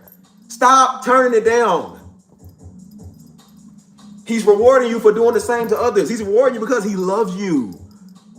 You can't pray for the blessings. He's sending blessings. And you're like, oh no, I don't want something. Like, that's the blessings, dummy. He's telling you right there. That's the way I look at it. That's why I said you got to have that Jacob faith, man, and strength. I'm coming every day. Every day. That's why I said I wake up every day happy. I said, look, man, God got me, man. I don't care about nothing. This is a joy I ain't had in a long time. Like, I ain't got the most money, but I'm happy. God's going to provide it, so I'm good. And I said, God, touch everything that I do. Every single last thing that I do, you touch it. This is how you speak. I'm like, God, can you please? Will you please? I'm like, you got to speak with authority. This is me speaking with authority. I said, God, you touch it. I will do it. You want me to do the music. People keep saying something about the music. I said, well, God, touch it so it get 300,000 views. Touch it so it reaches 3 million people so it can reach the world, right? You want me to do it. So if I do it, Lord, touch it to where everybody can see that. I'll do it. You touch it. You touch it, I'll do it. That's the way that I think now, man. That's the faith that I have. We are winners and not losers. We are the heads and not the tails, above and not beneath. That is the way I look at this now, man. And I hate the fact that you don't hear like I'm sound like I'm trying to preach or something, but it's like, but that's just the way that you look at it. When one person knows this, they can teach this to other people. I've seen it. And the fact that I'm not saying you never have seen it, but I said the fact when you do see it, when God becomes God to you and you do see it, all it does is strengthen your faith by 500%. And then I prayed on something else, and God does. I prayed on something else, and God does. Keep in mind, we talking about within a month, not no half a year or 2 years later. We talking about 1 month, barely even a month, couple of weeks. This is how fast your life can go to 0 to 100, right there. Daggone right, more than a computer. This is literally how it goes, bro. That's what I said, like, bro. That's what I said. I see it. I'm like, man, you can't tell me nothing, man. You can't take this joy I got, man. You can't take this joy I got. I ain't worry about no loser. I ain't worry about nobody that want to be upset, man, at me and daddy and mama and niggas bitter and envy. So what? That's because you too have not experienced the goodness of God like I have. So what do I care? That's not being, what people call it being cocky. Whatever. Yes, I am. That ain't stopping nothing that God is doing. And I've seen him do it multiple times within a couple of weeks. So what do I care? What you think? What do I care what you feel? Man, please. Please. That's why I said I don't care about no crazy politician. Care about no Jasmine Crockett and Donald Trump. Who cares? What do I got time to look to these fools? They ain't for me. God is for me. So what do I care? I don't care what they do in Sinners. I don't care what Michael B. Jordan do. I don't care what Denzel Washington do. I don't even care about Dakota Fanning. I don't care about none of them. I care about me and the Lord and good people that love God and good people that just try to make it every day. Blessings of God have been good on me. I don't care what everybody else do. God's going to touch them the way he do, but I know how he's touching me so I can be a blessing to others. And so they can do vice versa. You can show the love of God that way. So, that's the way I view it. Worst day of the year, best day of the year. 3 day difference. 3 days. It's not no half a year. No months from now. One day you'll get it. One day could be 3 days. How do you know? How do you know? You know, I never thought I'd be on here trying to sound like I'm giving out word, but I'm serious, man. Trust him. Trust him. Call him. It don't matter how strong you are. It don't matter how great you are. Call him. Every day. I know we're not the most perfect specimens out here, but I said, I don't care. And I said, of course, we strive to do the right thing. But I said, Lord, even if I mess up, I don't care. I'm going to still call you. I'm still asking, still doing it, still calling. I'm not going to let none throw me off and I'm going to be condemned. No, I messed up today. So what? Lord, I repent for it. I'm sorry for it. Still do it anyways. Still do it. Let nothing throw me. I ain't gonna let the devil make me feel low. Like I can't raise my hands. Like I'm gonna still raise my hands. I don't care, daggone it. I'm gonna still do it. Who cares? Lord, I shouldn't have did that. Okay, I'm sorry for it. Still touch my life and bless me anyways. I don't deserve it, but I'm still asking you to do it. Do it. That's the way I'm talking.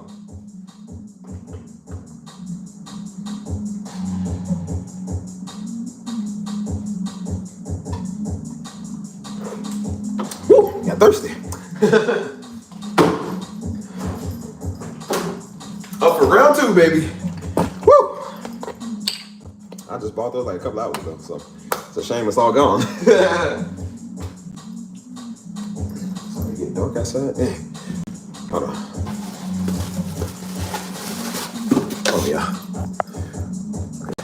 Wait a minute. 1 second. 1 second, dudes. I said, Lord, you gotta bring more money in. I need more Minute Maid.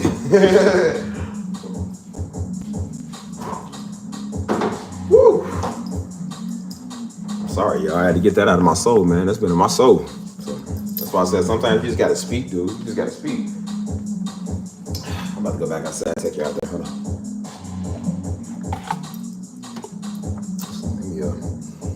Let me where's those already charged? I'm gonna start doing it. We'll go outside, y'all, before I end this stream. I feel good, man. I feel confident. I wasn't even trying to do all this on stream, man, but I did want to come and bring y'all some positivity, dude. Like I want y'all to see some positiveness, man. I know we get on here with jokes and we get on here ripping people up talking that come wrong. I said, but bro, I want to show y'all some positivity, man. It's possible. It's possible to have positive things in your life, man. That's why I said, man, we done with this old slave mindset, man. This old Negro mindset. We done with that, dude. It's time to be better. Hold on. Turn it off. I'm over sweating, boy. We're daggone preaching to y'all. Boy.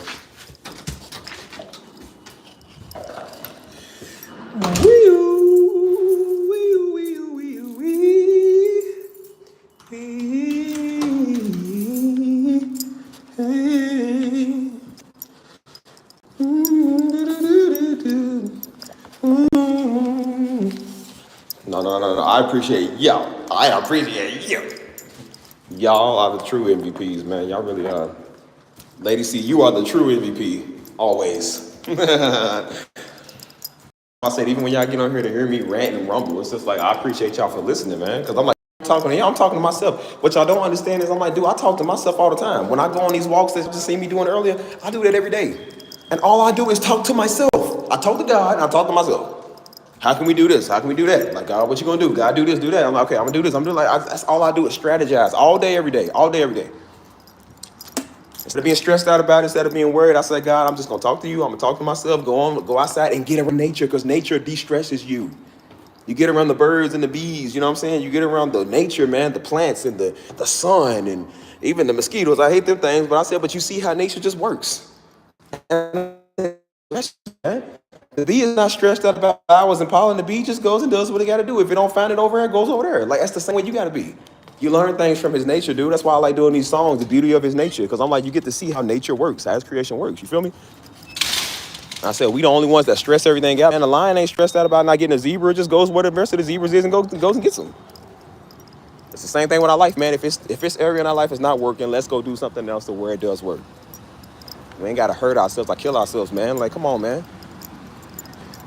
That's why I said a lot of times we forget there's a mighty God fighting on our side, dude. Like, we got to stop this defeated mindset. I don't know how people don't do this with our God. I don't know how they do it. I don't know how they do it with our God, bro. I cannot tell you. I don't know. This is a very stressful life. This is a very stressful thing, man. And especially when people are in career and business and stuff. I don't know how they do this with our God, bro. And everybody I've been seeing that been talking, they all been saying it. They said, bro, they base everything they do off of principles with God. Even if they're not the best Christians, I ain't even Christian. They say they believe in God or something. I don't know how people are doing this without him, bro. It's impossible. Definitely impossible. So, hold on, take y'all over here. I was like, board travels fast.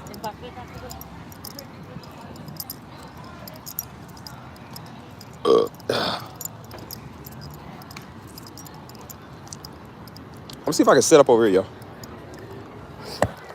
See if I can see me over here. I just feel like that looks tacky, though. Probably sit down. I'm gonna just sit down over here. That's what I do. Oh, that's why I said, don't ever stress yourself out, man. You got this. Come on, man. We winners, man. You know what I'm saying? We winners and not losers. So that's why I like nature parks and trails. It's calm and peaceful place to distress. Exactly. You have any idea how many times I had to walk the trails, man, and listen to my own music? Because I didn't even realize how strong my own music was, man. I was just so used to doing it. I didn't realize what it was. Like, you think you just playing the keys until you look back and you're like, bro, this is something big. And I'm like, why are we not networking this? Like, why are we not putting this out there?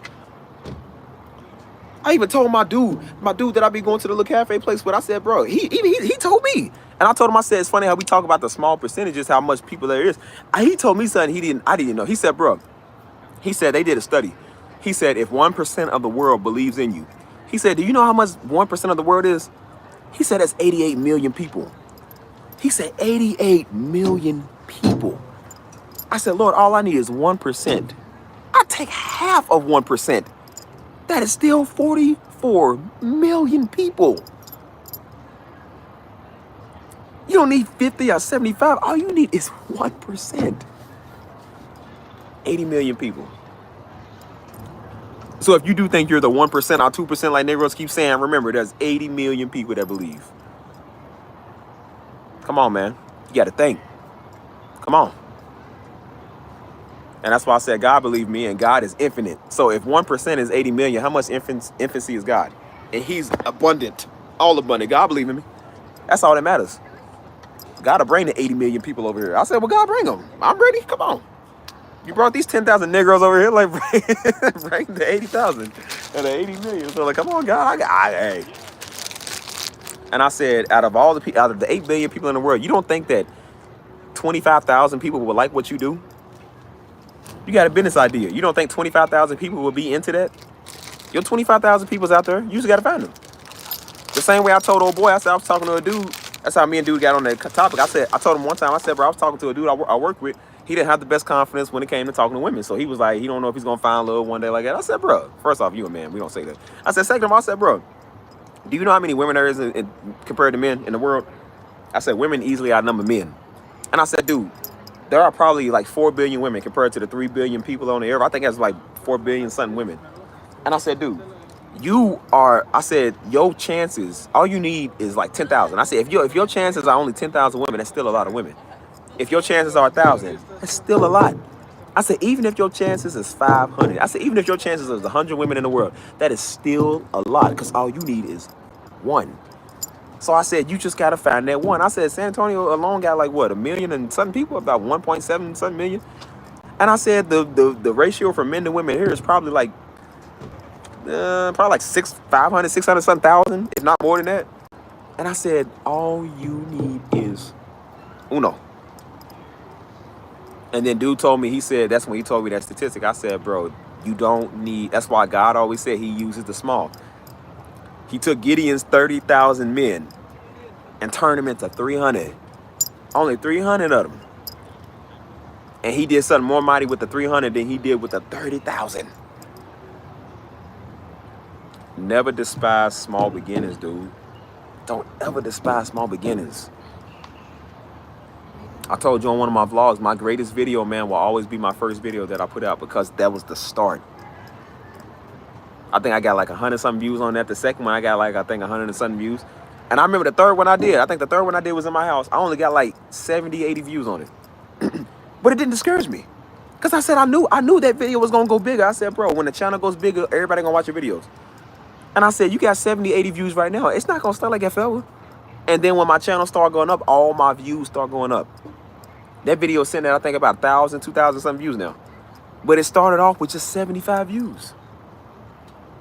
That's big. You got to look at it like that, man. Like, it's crazy. Hold on.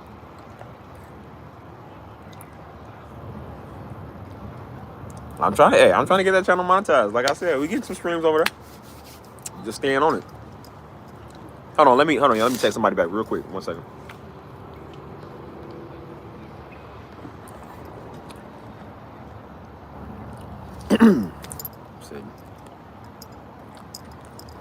Yeah, that's why I said a lot of times, man. Like I said, I mean, you know what you got. You know you good at it.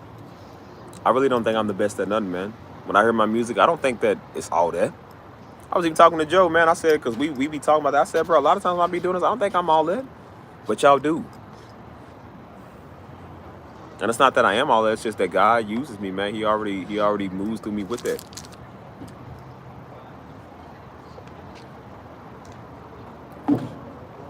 And I said it flows through me. So I don't know nothing else.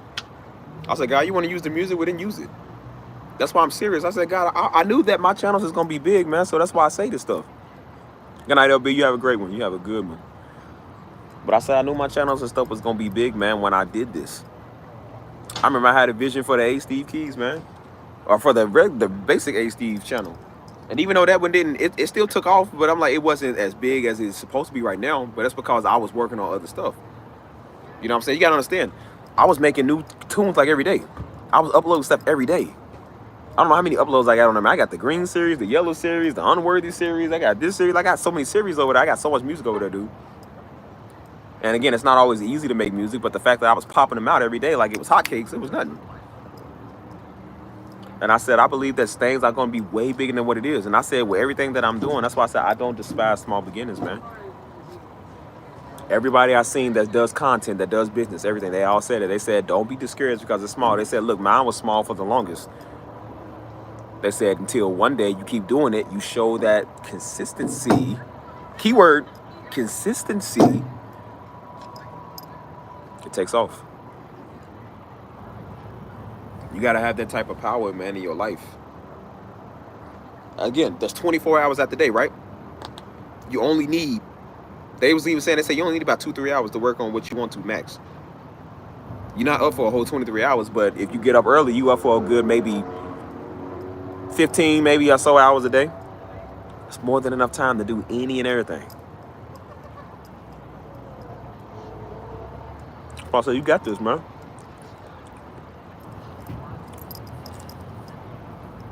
I remember Daddy told a story about, if y'all know who Ben Tankard is. Ben Tankard is a Christian pianist, man. He's one of the best of all time. But, hold on. He had did a video, or he had did, Ben Tankard was actually an NBA player. He went to the NBA. He had a scholarship. Daddy said he had a scholarship to go to the NBA or whatever. Or he could do music. And of course, he's a musician. So he decided, no, I'm going to go to the NBA. So what had happened, I think, on his first year of being in the NBA, he hurt himself. He got a career-ending injury or something like that. And he could never play again. And so, of course, he realized God was calling him to do his music. And then he took off and did his music. Dude is a millionaire. Now his name is known all over the world. Everybody know Ben Tankard.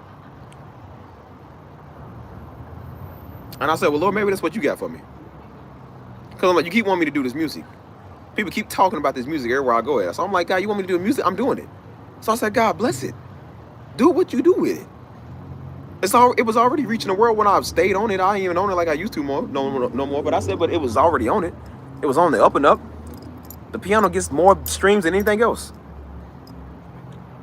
So I said, God, use that then. Make that big time. I just put prayer on it. And I got faith with it.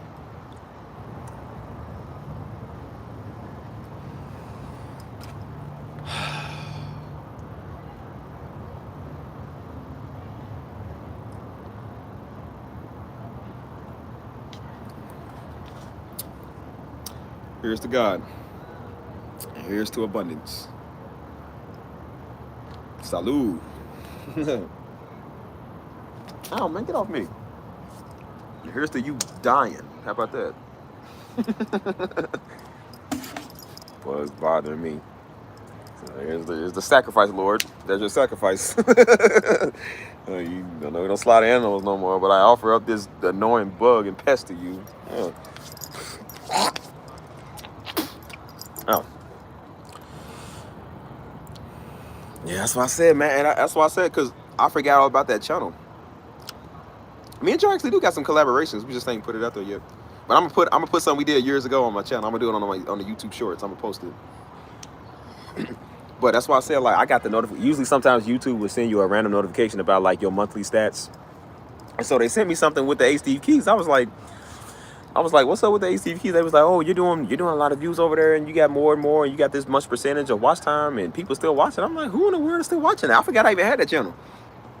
And then I looked and I said the last update was like 100 and something, like 180 days ago. I was like, man, that's kind of long. That was like half a year. And then the update before that, was like what? I think it was like 6 months prior. I was like, man, I have not been uploading on this channel at all. So I almost went a whole year without really even doing that on the channel. And I said, and the channel's still getting views. People are still streaming, and I get to look and see what people recently played within this time frame, and people are still playing. I'm like, who is still watching these? And I was like, it's still saying like a lot of people's watching the hour-long, the 50 minutes or the hour-long streams that I be doing. Because they always say the longer the videos is, they say usually people put those on for like meditation, for sleep, for just background noise, music, all of that. And I said, well, obviously that makes sense. The one that's longer is it. And the views are still going up, and I'm like, who in the world is still watching that? And I said, well, the piano, and I always knew the piano gets more views than everything else. I was trying to do everything else. I said, dummy, do the piano. You get the views on there. Do that. You're better at that than everything else. Do that. I'm even listening to stuff that I just recently did. I was like, man, my fingers moving that fast. Like, it's good. And that's why I said, I'm like, bro, you got to realize, like, what you got. And I said, you've been sleeping on this channel. I slept on this channel because I was doing the vlogs and stuff. I was doing this channel. And I said, nah, man, don't sleep on that. This is it. Right here. Channel still doing good, and I ain't even been on it. So I said, well, that means something. So I'm going to do it. Hold on. I said, I'll watch it. Okay, so you one of them then, because I've been getting notification that's saying a lot of people still watching, so. Well, that's why I said, even the dude that does the guy that found out I do music here, man, he was saying his son likes people that does music. And he was like, I be playing it in the car. He was like, my son like your music too, man. He was like, cause he do like a lot of ambient type music, listen to somebody else that does stuff like that. He said, I play it in my car all the time, man. He was like, you know, my son to be asking like, you know, who's this? You know what I'm saying? I'm just like, that's crazy, man. You know what I'm saying?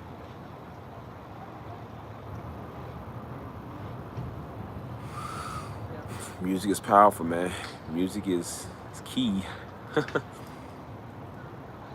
But I did that before. I said, Lord, when I was making a lot of this ambient and piano music, I said, Lord, I'll dedicate all of this to you. All my albums, all of that. I said, I dedicate that to you. I said, so do what you do with it. You know what I'm saying? Hold up.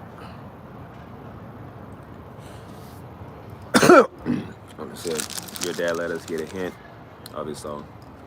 We already knew it, and now we get to enjoy it whenever. It's funny because I forget a lot of that stuff, man. I forget a lot of that he did say, like he be preaching that. So of course when y'all watching, it's like y'all refresh with it like it was yesterday, because y'all might have watched it yesterday. For me, it's been years. Of course, I ain't talked to Daddy in years because Daddy's gone. So it's the fact that it's just like, you know, I remember him saying that stuff, you know.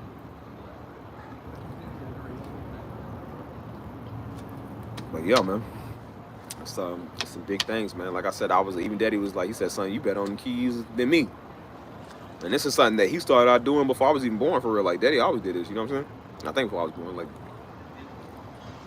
Mama told me, she said, yo, Daddy, man. She said, yo, Daddy, when it was at the other church before he was pastoring, he was over the worship leader stuff, you know what I'm saying? So he did the keys, you know what I'm saying? And so she was like, your father used to do a men's choir, all men's choir and stuff. And she said he'd be on the piano or somebody's on the drums and stuff. And she said he'd be like, da, da, da, da, da. It's like, we love to worship God. So they'd be over and talk about they love to worship God, and like I guess they would make up their own songs with him. But she said it was like real good. And so like, yeah, because Daddy was a people, man. Daddy was good at everything he did. So he would do that, man. It was crazy. I said, I wish I would have seen that, man. I wish I would have seen that. But he'd been doing it for years, man. Even when I was a kid, a youngin', I couldn't remember. And he ended up telling me again, the keys was never my thing. I always fooled with the keyboard, but I said, but the drums was where I was at, man. The drums was my thing. And so I turned that out. The keyboard turned out to be my favorite. It turned out to be the best thing I'm good at, you know what I'm saying? So that's all I know. I'm just like, you good at both. And I said, if I would have got into guitar and stayed at the guitar is more Joe's field. But I said, I definitely wish Spanish guitar, I wish I would have definitely mastered that. But I would be so good at that. And so I'm like, if I put my mind to it, I'll be good at that too.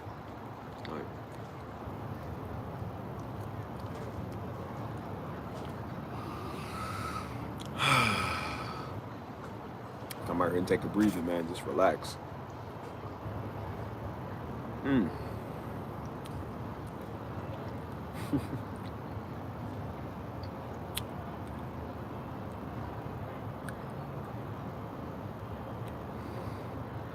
Mm.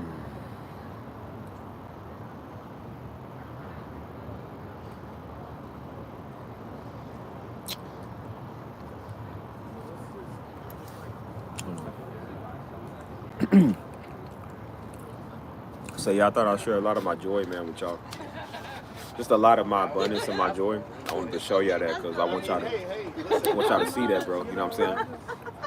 But it's good to see that, man. It's good to have that type of faith, man, and to have that type of inspiration and confidence. You see somebody else walking in it. Because I know when I see a lot of happy people, I also turn happy myself. Because it's impossible not to be happy around people that's filled with joy. If they happy, it's like I'm happy. If you miserable, then I'm going to be miserable. You know what I'm saying? That's why I said surrounding yourself with people is so important, man, because whatever you surround yourself with, man, is what you're going to be. So I'm like, when we over here, I like to be happy and funny. So, of course, you're going to end up being happy and funny because that's what we do. So I had to take a minute to get rid of the weirdos and get rid of people that's sensitive and it's all up in their feelings. And that's why I said I'm glad to see a lot of people are not here no more. I'm glad to see a lot of people that just cannot be a part of what we're doing. Again, Daddy never really cared when Negroes left. He didn't really care when people didn't want to be part of the ministry, man. He would just go find other people that did. It just makes room for the ones that want. He said, whoever leave, God's going to send more people. And God would always send more people who actually wanted to do it. And that's why I said, I'm like, I really want to find more people that, it's not even find them. Like, I know they out there. But I couldn't add them at the time because I was dealing with a lot of foolishness in here. So the whole thing between this conflict and this little fake Hebrew Israelite war and these old sensitive weirdos and these, you know what I'm saying, some of these bitter women that come over here angry, people come over trying to do their own agenda and Negroes can't act right. And I said I had to deal with that first. And now that I dealt with it and I ain't really got none of them weirdos over here no more, now I can finally push it to what I want it to be. That's why I told everybody I was doing everything I was doing for a reason. I know what I'm doing. And now when that reason worked out, I'm good. And that's why I said now I get to finish things and get things done. And now I can finally find my audience of the people that I'm looking for and the people that I want. So that's why I said I'm like, I'm good, bro. And now the channel gets to go in the direction that it was always meant to go in. So that's why I said, let's get it. Let's find the people that want it, man. Let's find the people that's looking for it. And now I get to bring abundant joy over here. I get to bring constant motivation. The channel was always about motivation, and I hope I'm motivating y'all with the way that I talk. So when I talk aggressive and then I come out here and just be cool and talk to y'all like this is how it is, man. This is how it's going to be. I used to watch all my live streams, man. I don't even really watch them no more. You know what I'm saying? Like, usually after I'm done, I don't even watch them. But I definitely hope to watch this one, man. I didn't realize how inspirational this one was going to be. And just me talking to y'all. Talking on the phone, you know what I'm saying? Like, that really does a lot, you know what I'm saying? So I love the fact that I can reach people that want to hear it, man. I'm not trying to build a ministry at church or trying to be like my daddy or trying to be like somebody else. I'm just coming here talking about how I'm feeling, what I'm dealing with, the stuff that I'm going through, the stuff that I've been through in life, even bringing y'all my situations, whether it's good or whether it's bad, you know what I'm saying? Just bringing all y'all this content, you know what I'm saying? And that's why I said I'm on a journey with y'all, because I want y'all to see that we all coming up, man. We all gonna get it. Definitely trust God, man, and put him first always. Don't ever doubt him. You can doubt everybody else. Don't ever doubt him. Hold up, let me see. What's somebody right? Said I respect how he always thank y'all before he started. I used to miss that, man. He'd be like, give my sons a hand. Like, thank you, son. Hello, you are doing a great job. My first time commenting. I recommend my daughters to watch your channel. Keep up the great work you are on. So thank you so much. I definitely appreciate that. Thank you. That is so nice. I love to hear it, man. I definitely love to hear it. The feedback is good. I definitely love the feedback, but you just try to stay humble with it too, man. You know. That's why I said what I'm doing is not for show, man. It's real talk. This is real talk here. That's why I said I don't do this for money, because like I said, I know the Lord's gonna provide me with money. I don't want none out of y'all pockets. Every dime that I've ever gotten on this channel is because people wanted to give it, or because YouTube likes me and decides to pay me. I didn't beg nobody for scrap. But whatever people do give, the ones that do look out for you, I do greatly appreciate that. I don't never take that lightly. Whether it's $5 or $50, I'm gonna have the same reaction. If it's $500 on, I might have a different reaction. But I'm like, you know, but I ain't trying to be bought. That's why I said, like, that's why I said you can't buy me. I talk just as good and crazy as I want to on my channel. I will say whatever I want to. I will be how I want to. I don't care who gets offended. If you got offended, it's because you got hit. Everybody that has common sense, no, I ain't talking about you. The one in the comments that's mad, like, he was the one you talk about. I had somebody over here, man, that was so daggone offended by everything, man, you couldn't say nothing. One minute you say something, they mad, and well, see, you can't say it. But then that's why I did a test experiment. And I showed it. I was like, I'm going to show you how hypocritical people are. I said, I'm going to talk about these men. I said, watch, I'm going to talk, because, again, I had a lot of these weird men that was coming over here that think that they like that, too. And I was ripping them Negroes up for being like that.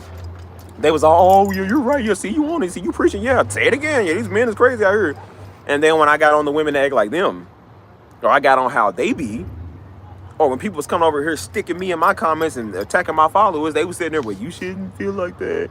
And you just need to stay focused. You shouldn't let anybody get you out of your character. You shouldn't pay attention, no mind. You got to be the bigger man and be the bigger person. And I say, yeah, it's mighty funny that until they got stick, somebody come over here messing with them, and then they get mad and want to be all up in the uproar. Some floozy in my comments arguing with them, and then they go off. I said, well, what happened to turn on the cheek, nigga? What happened to just forgive and forget? Let it go. It's not important. It messes with your character. What about that? And I said, yeah, it's mighty funny till the boot is on the other foot. And I said, that was why I was saying a lot of stuff that I was saying, because I know if Negroes can't come over here and get you, what they gonna do? They gonna get the people. They gonna attack your people. And it's mighty funny that the person that got offended of everything that I said was the one that got attacked first. Nobody else, just them. I said, yeah, that's what happens when you run that mouth of yours. You learn to shut it. That's why you said keep your mouth to yourself. Stop running it. I say stuff for a reason, because I know what I be doing. Again, we've been doing this for 20-something years. So we know what we're doing. People don't know because they ain't never had nothing. That's why they don't got a channel of their own. They can't run nothing. So that's why they come over offended. And then when I said, hey, I'm going to do something different, I said, well, I'm going to make memberships and turn my comments off so people can't say nothing. Well, that's going to run people off. I'm like, that's the whole point. I tell everybody to run off. Like, I wanted people to run off. I don't want everybody on the channel. I don't beg and shuck and jive for no money, man. I don't care. I don't want your funds. The Lord's going to provide me with funds. You ain't got enough funds to even be in it anyways. That's why you had a problem with having a membership. That's probably why. They said, what if people can't afford it? I'm like, so you get mad and deal with people the way that you deal with it. That's too harsh. People can't afford it. That's still harsh. Then it's like, what if it run people off? I'm like, well, what way do you suggest me to deal with it? And I said, once offended, always offended. So somebody's offended, man, they are always offended. Hold on. This is, keep it yourself, only people. Yeah, but that's only the ones that's meant to be here. And that's why I say those are the ones that I want. That's why I said I don't deal with sensitive people. You can have emotions. We all feel. If you're going through it, we will talk to you. I said, but man, we are not doing that. You in your field today. I don't like what you're saying. You could have delivered it a better way. No, I couldn't. That's the best way I'm going to deliver it. Turning a Joe Clark on you fools. Nobody knows what you're doing, Joe Clark. That's exactly the way I like it. I'm the HNIC, the head nigga in charge. Like, man, come on, Mr. Clark. You don't want to go in there. He's like, get back here, boy. He's like, oh, go on now, jump. You want to jump, don't you? He's like, no. He's like, oh, I don't want to jump, Mr. Clark. He's like, what, you smoking that crack? It kills your brain cells, boy. Mr. Clark, Daddy love Mr. Clark, man. He said that's his favorite part of the movie. He said, that's exactly the way I like it. Hey, man, shouts out to Mr. Clark. I'm Mr. Stark, as in Tony Stark.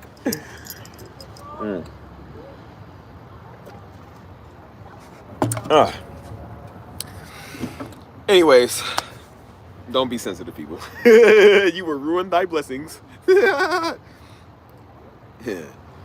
It's a contrary to popular belief. I am the HNIC. I mean, my mama said that one time. She said, look, let me tell you something, dude. She told somebody that one time. She said, I am the HNIC. She said, I'm the head nigga in charge. And I said, you tell him, mama. You tell him about big government. Come on, you tell him. Like I said, mama get mad too. You don't want to see mama get mad, but mama get mad. So I tell you, one time mama got mad when it kind of scared me. I was like, dang, man, I'm a grown man. Mama got mad. She said, let me tell you what I'm about to do. She said, let me tell you what's going to happen. I said, oh, man, I'm glad I'm not on the receiving end of that. She said, you have pushed me so far over the limit. She said, oh, I tell you she was doing that. She said, you pushed me so far over the limit. Let me tell you what's about to happen. I said, mama, think rashly now. Come on. We don't want your name in the tabloids. I said, mama, let me handle it. I'll have my name in the tabloids. I don't mind being a crash out for y'all. I don't want your name in there. Like,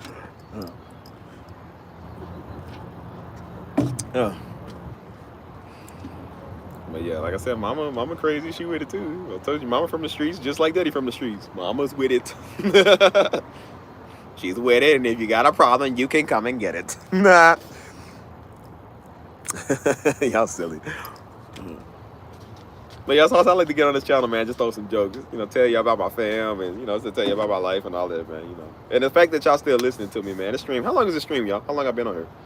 I got 7% life on this battery. I got 20% on the phone. But the fact that I be on the stream this long, man, y'all still be listening, and you know what I'm saying, we just be talking, having a great time. Like it's fun, you know what I'm saying? And this is what it's about, man.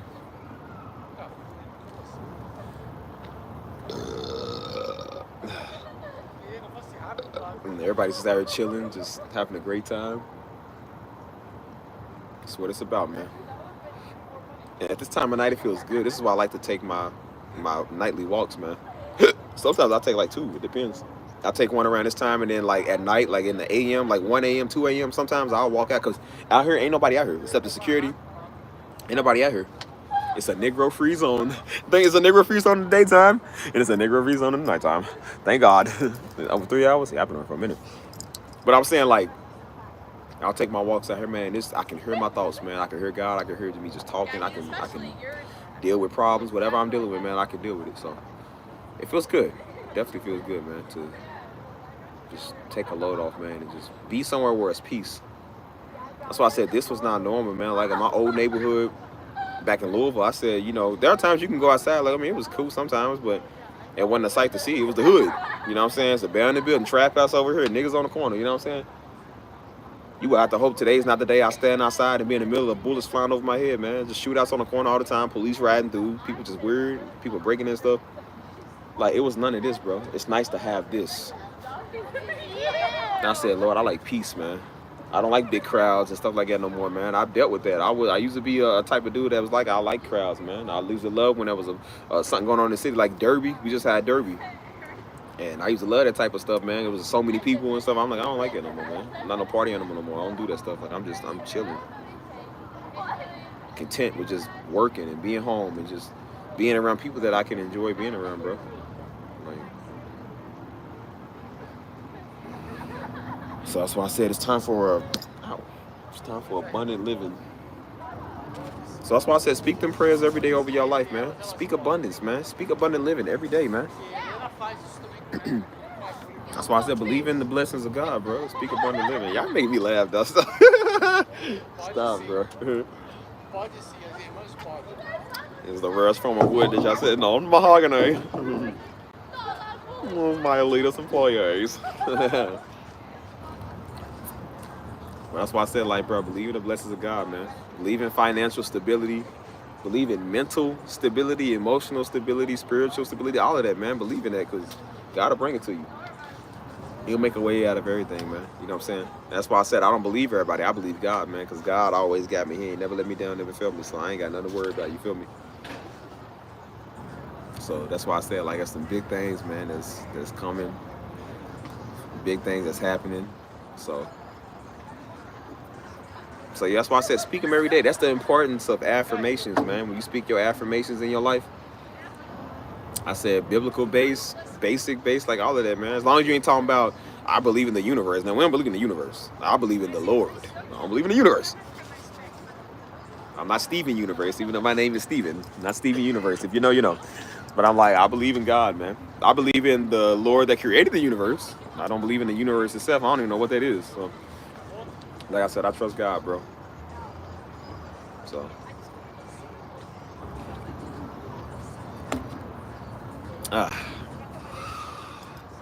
Still got a lot of joy, man. What we doing? Is we happy people or is we happy? Like I said, whatever you're looking for, man, pray to God, man. God will bless you. He'll you know, like I said, God knows. When you realize God wants you to be prosperous, and He wants you to have abundant living, He wants you to have that. There's nothing wrong with having things, but like I said, He wants you to have those things. That's why I said just call on Him and ask Him. That's all you got to do is ask Him. I mean, I do. I would suggest y'all do the same thing, man, because like I said, you can have anything that you want. I don't mean like nothing crazy, because I mean, like I said, I used to think that's what they meant when I was young. It's like 2 or 3 agree or more, God to give you the desires of your heart. So when I was a kid, I said I want a PSP. So I prayed to God. I'm not necessarily saying I was wrong, but I was just like, I said, God, I want a PSP. I said, touch Daddy's heart to give me a PSP. It was like, I want a PSP, and I said I want it was some type of video games or something. I wanted something, a CD player. That was back in the day. If you don't know what CD players is, you were not born below 2002, so you don't know what I'm talking about. But I was like, I want a CD player and I want a PSP. But I had faith as a kid, though. I have faith as a kid. I never got the PSP, but one day I did get the CD player. Daddy got me the CD player. That was so tacky. That was like 2006, dog. Like that was way back then, way back when. You know what I'm saying? So I was like, man, that was. But I had faith for that back then. That's why I said I had faith, and that's why, you know what I'm saying, as a kid you learn. That's why I said kids have strong faith, you know what I'm saying, because kids will believe anything. As you get older, you come into reality. But that's why I said we've changed our definition of reality to poverty and, you know what I'm saying, stress and niggardry and, you know what I'm saying, just negativity and all that. Like that's our reality, man. We forget that it's like, bro, we reading a book. Hold on, let me see something quick. No, I ain't going on midnight straight like that, girl. Stop. You speak life into your life, man. That's why I was saying, like, man, what was I about to say? I was about to say something good too. Crystal messed me up. Dang, Crystal, you messed me up. I was gonna say. Can y'all remind me what I was saying, y'all? I forgot. Dang, I really forgot. Like, what was I saying, bro? I forgot what I was saying. Thanks a lot, Crystal. Somebody remind me in the comments, because I don't remember what I was saying. Oh, yeah, that's what I'm saying. So, like I said, we reading a book, which is the Bible, man. But like we think Daddy kept saying, he said, man, this is not just a book. The Bible is a lifestyle. Like we reading a book and think we just reading a storybook. It's like, dude, we reading a way of life. Like we reading the stories and don't understand these are not just stories, man. We forget who these people are in these stories. In these stories we read, it's like these were fishermen again, man. Jesus was a carpenter. Jesus didn't do stuff for free. Like the people did stuff for a day's wages, man. Again, when they said, Lord, is it good to pay taxes? He said, look whose face is on the coin. It said, give to Caesar what belongs to Caesar, which meant pay your taxes, Negro. So how you gonna pay your taxes and you broke? If the state and the government is coming out and the empire and everybody else, tax collectors coming to collect taxes, who are they collecting taxes from? Everybody's not just peasants walking around in the wilderness with horses all day. Like, no, man, these people had money. They had to pay property taxes. They had to pay taxes on, I guess, the frankincense and myrrh, or the luxury items like they had. I don't know, but taxes is taxes. I don't like them just as much as they didn't. So it's like if they ain't got no money, why is he telling them to pay their taxes? Because they had businesses. John was or was it Peter or somebody was a fisherman. People was fishermen, man. People was carpenters, bro. They were politicians. They were kingdom rulers. They worked in the Senate. They worked in the tabernacle. They worked everywhere. Like these people had jobs. They were sheep herders, man. They had like they owned land and animals. And Jesus didn't go to everybody just like, hey, give me your horse. It's like he had to pay for the horse, dog. He had to pay for stuff. He had to pay to finance his ministry. The same way you could do when you do a conference, it costs money. The same way it was back in the day. You got to pay to go to Judea. You got to pay for the food. You got to pay for the transportation. You got to pay the people you with. You got to pay for you got to pay for the hotel, the stay, all of that. Like he wasn't just out there living in the grass. Like you got to pay for stuff, man. These people were financially successful people, man. And that's why I said God always wants you to be financially successful. Apply that where a lot of people are applying the word to their business, to their life. And they're learning that they having financial freedom by applying those principles. So I suggest Everybody do that. That's why I said, let me take a page out of that book, literally. Take a page out of that book and apply it to myself. And I said, what better way to do it than apply it to my music? Like, it's already, the music is already holy. It's already there. So just do that. Apply it to that. Again, man, don't just read the book, man. Like, understand what the book is telling you. Understand what that means. That's why I said, even with emotions, like I told you, man, Jesus got mad. That's why he beat them and drove them out the temple, because of what they was doing in there. That was human emotion. Like, Jesus didn't want to die. He was dealing with anxiety. That was human emotion. You know what I'm saying? I told you, watching everybody that betray you, like, even though he's the Christ, I'm like, the Christ still have feelings, man. That still hurt when somebody beating you and whipping you and punching you and blowing you in your face. Like, it hurts. You got to carry a heavy cross. Why did they tell dude to help him carry his cross? If he ain't have no feeling, obviously he was worn out, man. His guts is hanging all out. They beat this man to a pulp. Like, he still got feelings, dude. And then he's watching the people that he helped, he mentored, and then only one of them showed up. One denied him right to his face. The other one betrayed him. The rest of them was scared, and only one actually showed up and watched him die, bro. So imagine him watching his mom and his sister and one dude that he raised up, seeing him die. It's like, where the one of them betrayed me, so where's the other 10? One betrayed me, one ran off, said he didn't know me. Where's the other 9? You know what I'm saying? So I'm pretty sure Jesus was hurt, man. I'm pretty sure he felt very betrayed. It's like, bro, that hurts. I told you, it's like the same when you do stuff for the homies, man. You get the homies out the hood. You getting everybody on your payroll. You looking out for your peoples. And then you watch your homie take the stand on you. When you go down into Rico, you watching him take the stand on you and rat you out. I'm sure that hurts. That hurts a lot. Even with the whole, like, YSL case and all these Rico indictments these rappers be getting in, I'm sure that hurts a lot, dude. They done did a lot for these dudes. Done put money in their pockets, got them and their moms out the hood, let them use their Lambo, let them wear their designer clothes and jewelry and all of that, put them in a penthouse. And then you looking at him rat you out. That hurts. That really hurts, man. That's betrayal. And so I'm sure that's the same thing Jesus felt, man. It's like, man, I done did all this for these Negroes and look what they done did. I done did all this and I'm about to die and they in the garden sleep. You know what I'm saying? Like, he was fired up. It's like, bro, I'm about to die. Y'all, Jesus over having anxiety. Jesus probably having a panic attack. Like, he's going through it. And the people that's supposed to be helping you and reassuring you is over asleep because they tired. And it's like, that would hurt, man. I understand Jesus have feelings too, bro. Everybody got feelings. So that's why I said, understand the stories that you read, man. Like, Jesus was a man like us too, man. He lived a natural human life like us too. And he had to do things in his natural human life, which is why he had his money and his swords and his riches and his ministry, all of that. He had all of that, man. Because in this life, you do need material things to live. It's not the only thing that matters, and people get that misconstrued. It's not saying don't have no material things. It means don't let those material things become your Christ. Don't let it become your God. I told you, if I had $10 million today, I would still be the same Steve I am now. The same Steve you see me when I had no followers, no money, no views, no nothing. I would still be the same exact Steve.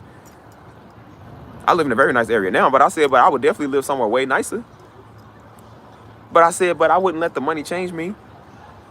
$10 million is too much money. I can't have that all to myself. I said, God, I got to bless somebody.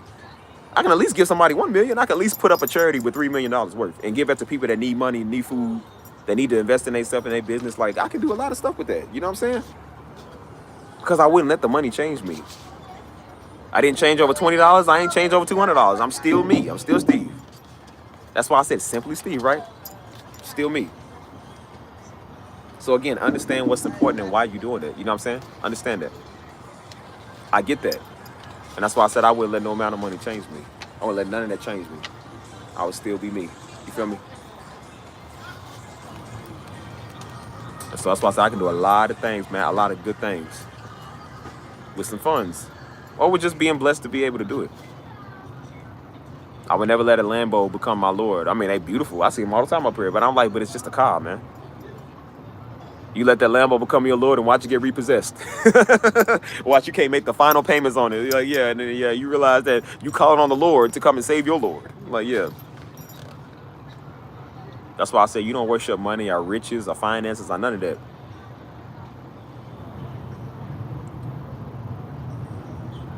You know, the pastor at Priest Sutton, man. And that's why I said it's the same thing that he be talking about, man. It's the same thing we all, because when you live by the Spirit, that's what you're going to preach. He said, God will give you what you want. He said, but that'll become your God. He said, he'll let you have it. But that's going to be your God from now on. And I said, that's true. And that's why you see people that get this money, they thought all they needed was just the money to make it. Get the most money in the world and realize they're in a darker place than when they was broke. Because it wasn't the money, man.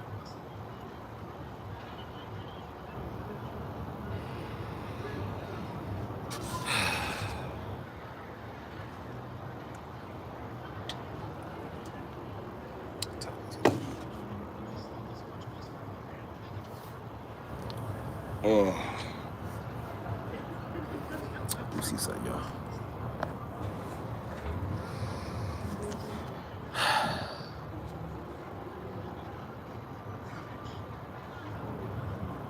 I'm gonna give it 5 more minutes, man. I'm gonna get up off here. I just want to leave y'all with some peace, man, and some good, kind, uplifting words, man. I want y'all to have that. I want y'all to realize how serious this is, man. Never doubt yourself and never doubt small beginnings, bro. I want everybody to leave here with the peace and the abundance of God, bro. I'm not joking. I know I play around a lot. I'm not playing. I'm serious. Understand how big that is, man. God's done it for me so many times, man. If he does it for me, he's going to do it for you, bro. That's not cliche talking. That's being so legit.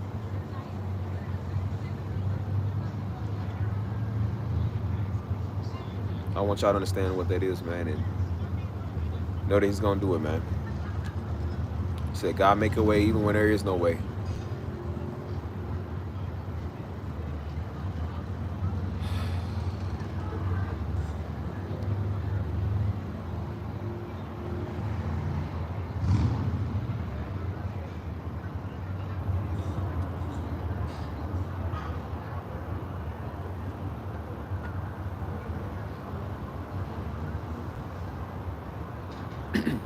That's why I said whatever y'all do, man, wherever y'all at, if y'all can go outside, man, just, I know at nighttime it's got that chill breeze. Soak up some air, man.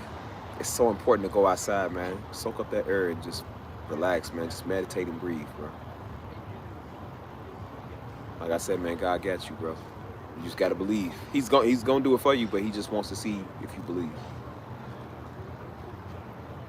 I gotta stop preaching on her, bro. Y'all gonna that's making it sound like I'm giving out a word. People like, it's just Steve's ministry. Like, nah, it ain't Steve's ministry. It's just Steve's. But in a way, maybe it is my own little ministry like that. But I'm definitely not daddy. But I just like to be inspiring, bro. I'm definitely gonna be inspiring. So yeah. But yeah, no, I appreciate y'all, man. Thank y'all. I appreciate y'all. Thank y'all for tuning in and seeing this side of the live. It's probably one of the most positive lives I've done, man. This is really good, man. I think I'm gonna watch this one tomorrow. I started watching my lives a long time ago, but I think I'm gonna definitely watch this one. This is well needed, man, and well said, man. Everybody gotta enjoy the abundance, man. Enjoy the abundance of the Lord, man. Whether it's big or small, man. If you got a business, man, you make your first $200. You make $20,000 or $200. Like, Lord, thank you for the $200. Thank you for the $20,000. Whether it's $2, thank you still for the $2. Be grateful over the little, man, so he can bless you with the big. But yeah, that's gonna be it for today, y'all. My battery's running low, and my battery is running low too, so I'm just all out of battery. But I'm gonna sit out here for a little bit more, man, and soak up some air. If y'all want to hit me on the Discord, man, let me know what's up. We can get a convo going over there. But before I leave, man, just understand, make a commitment to yourself, man. For real, before I leave, make a commitment to yourself that y'all gonna practice the abundance, man. Say those affirmations and those prayers every day, man. Every single day.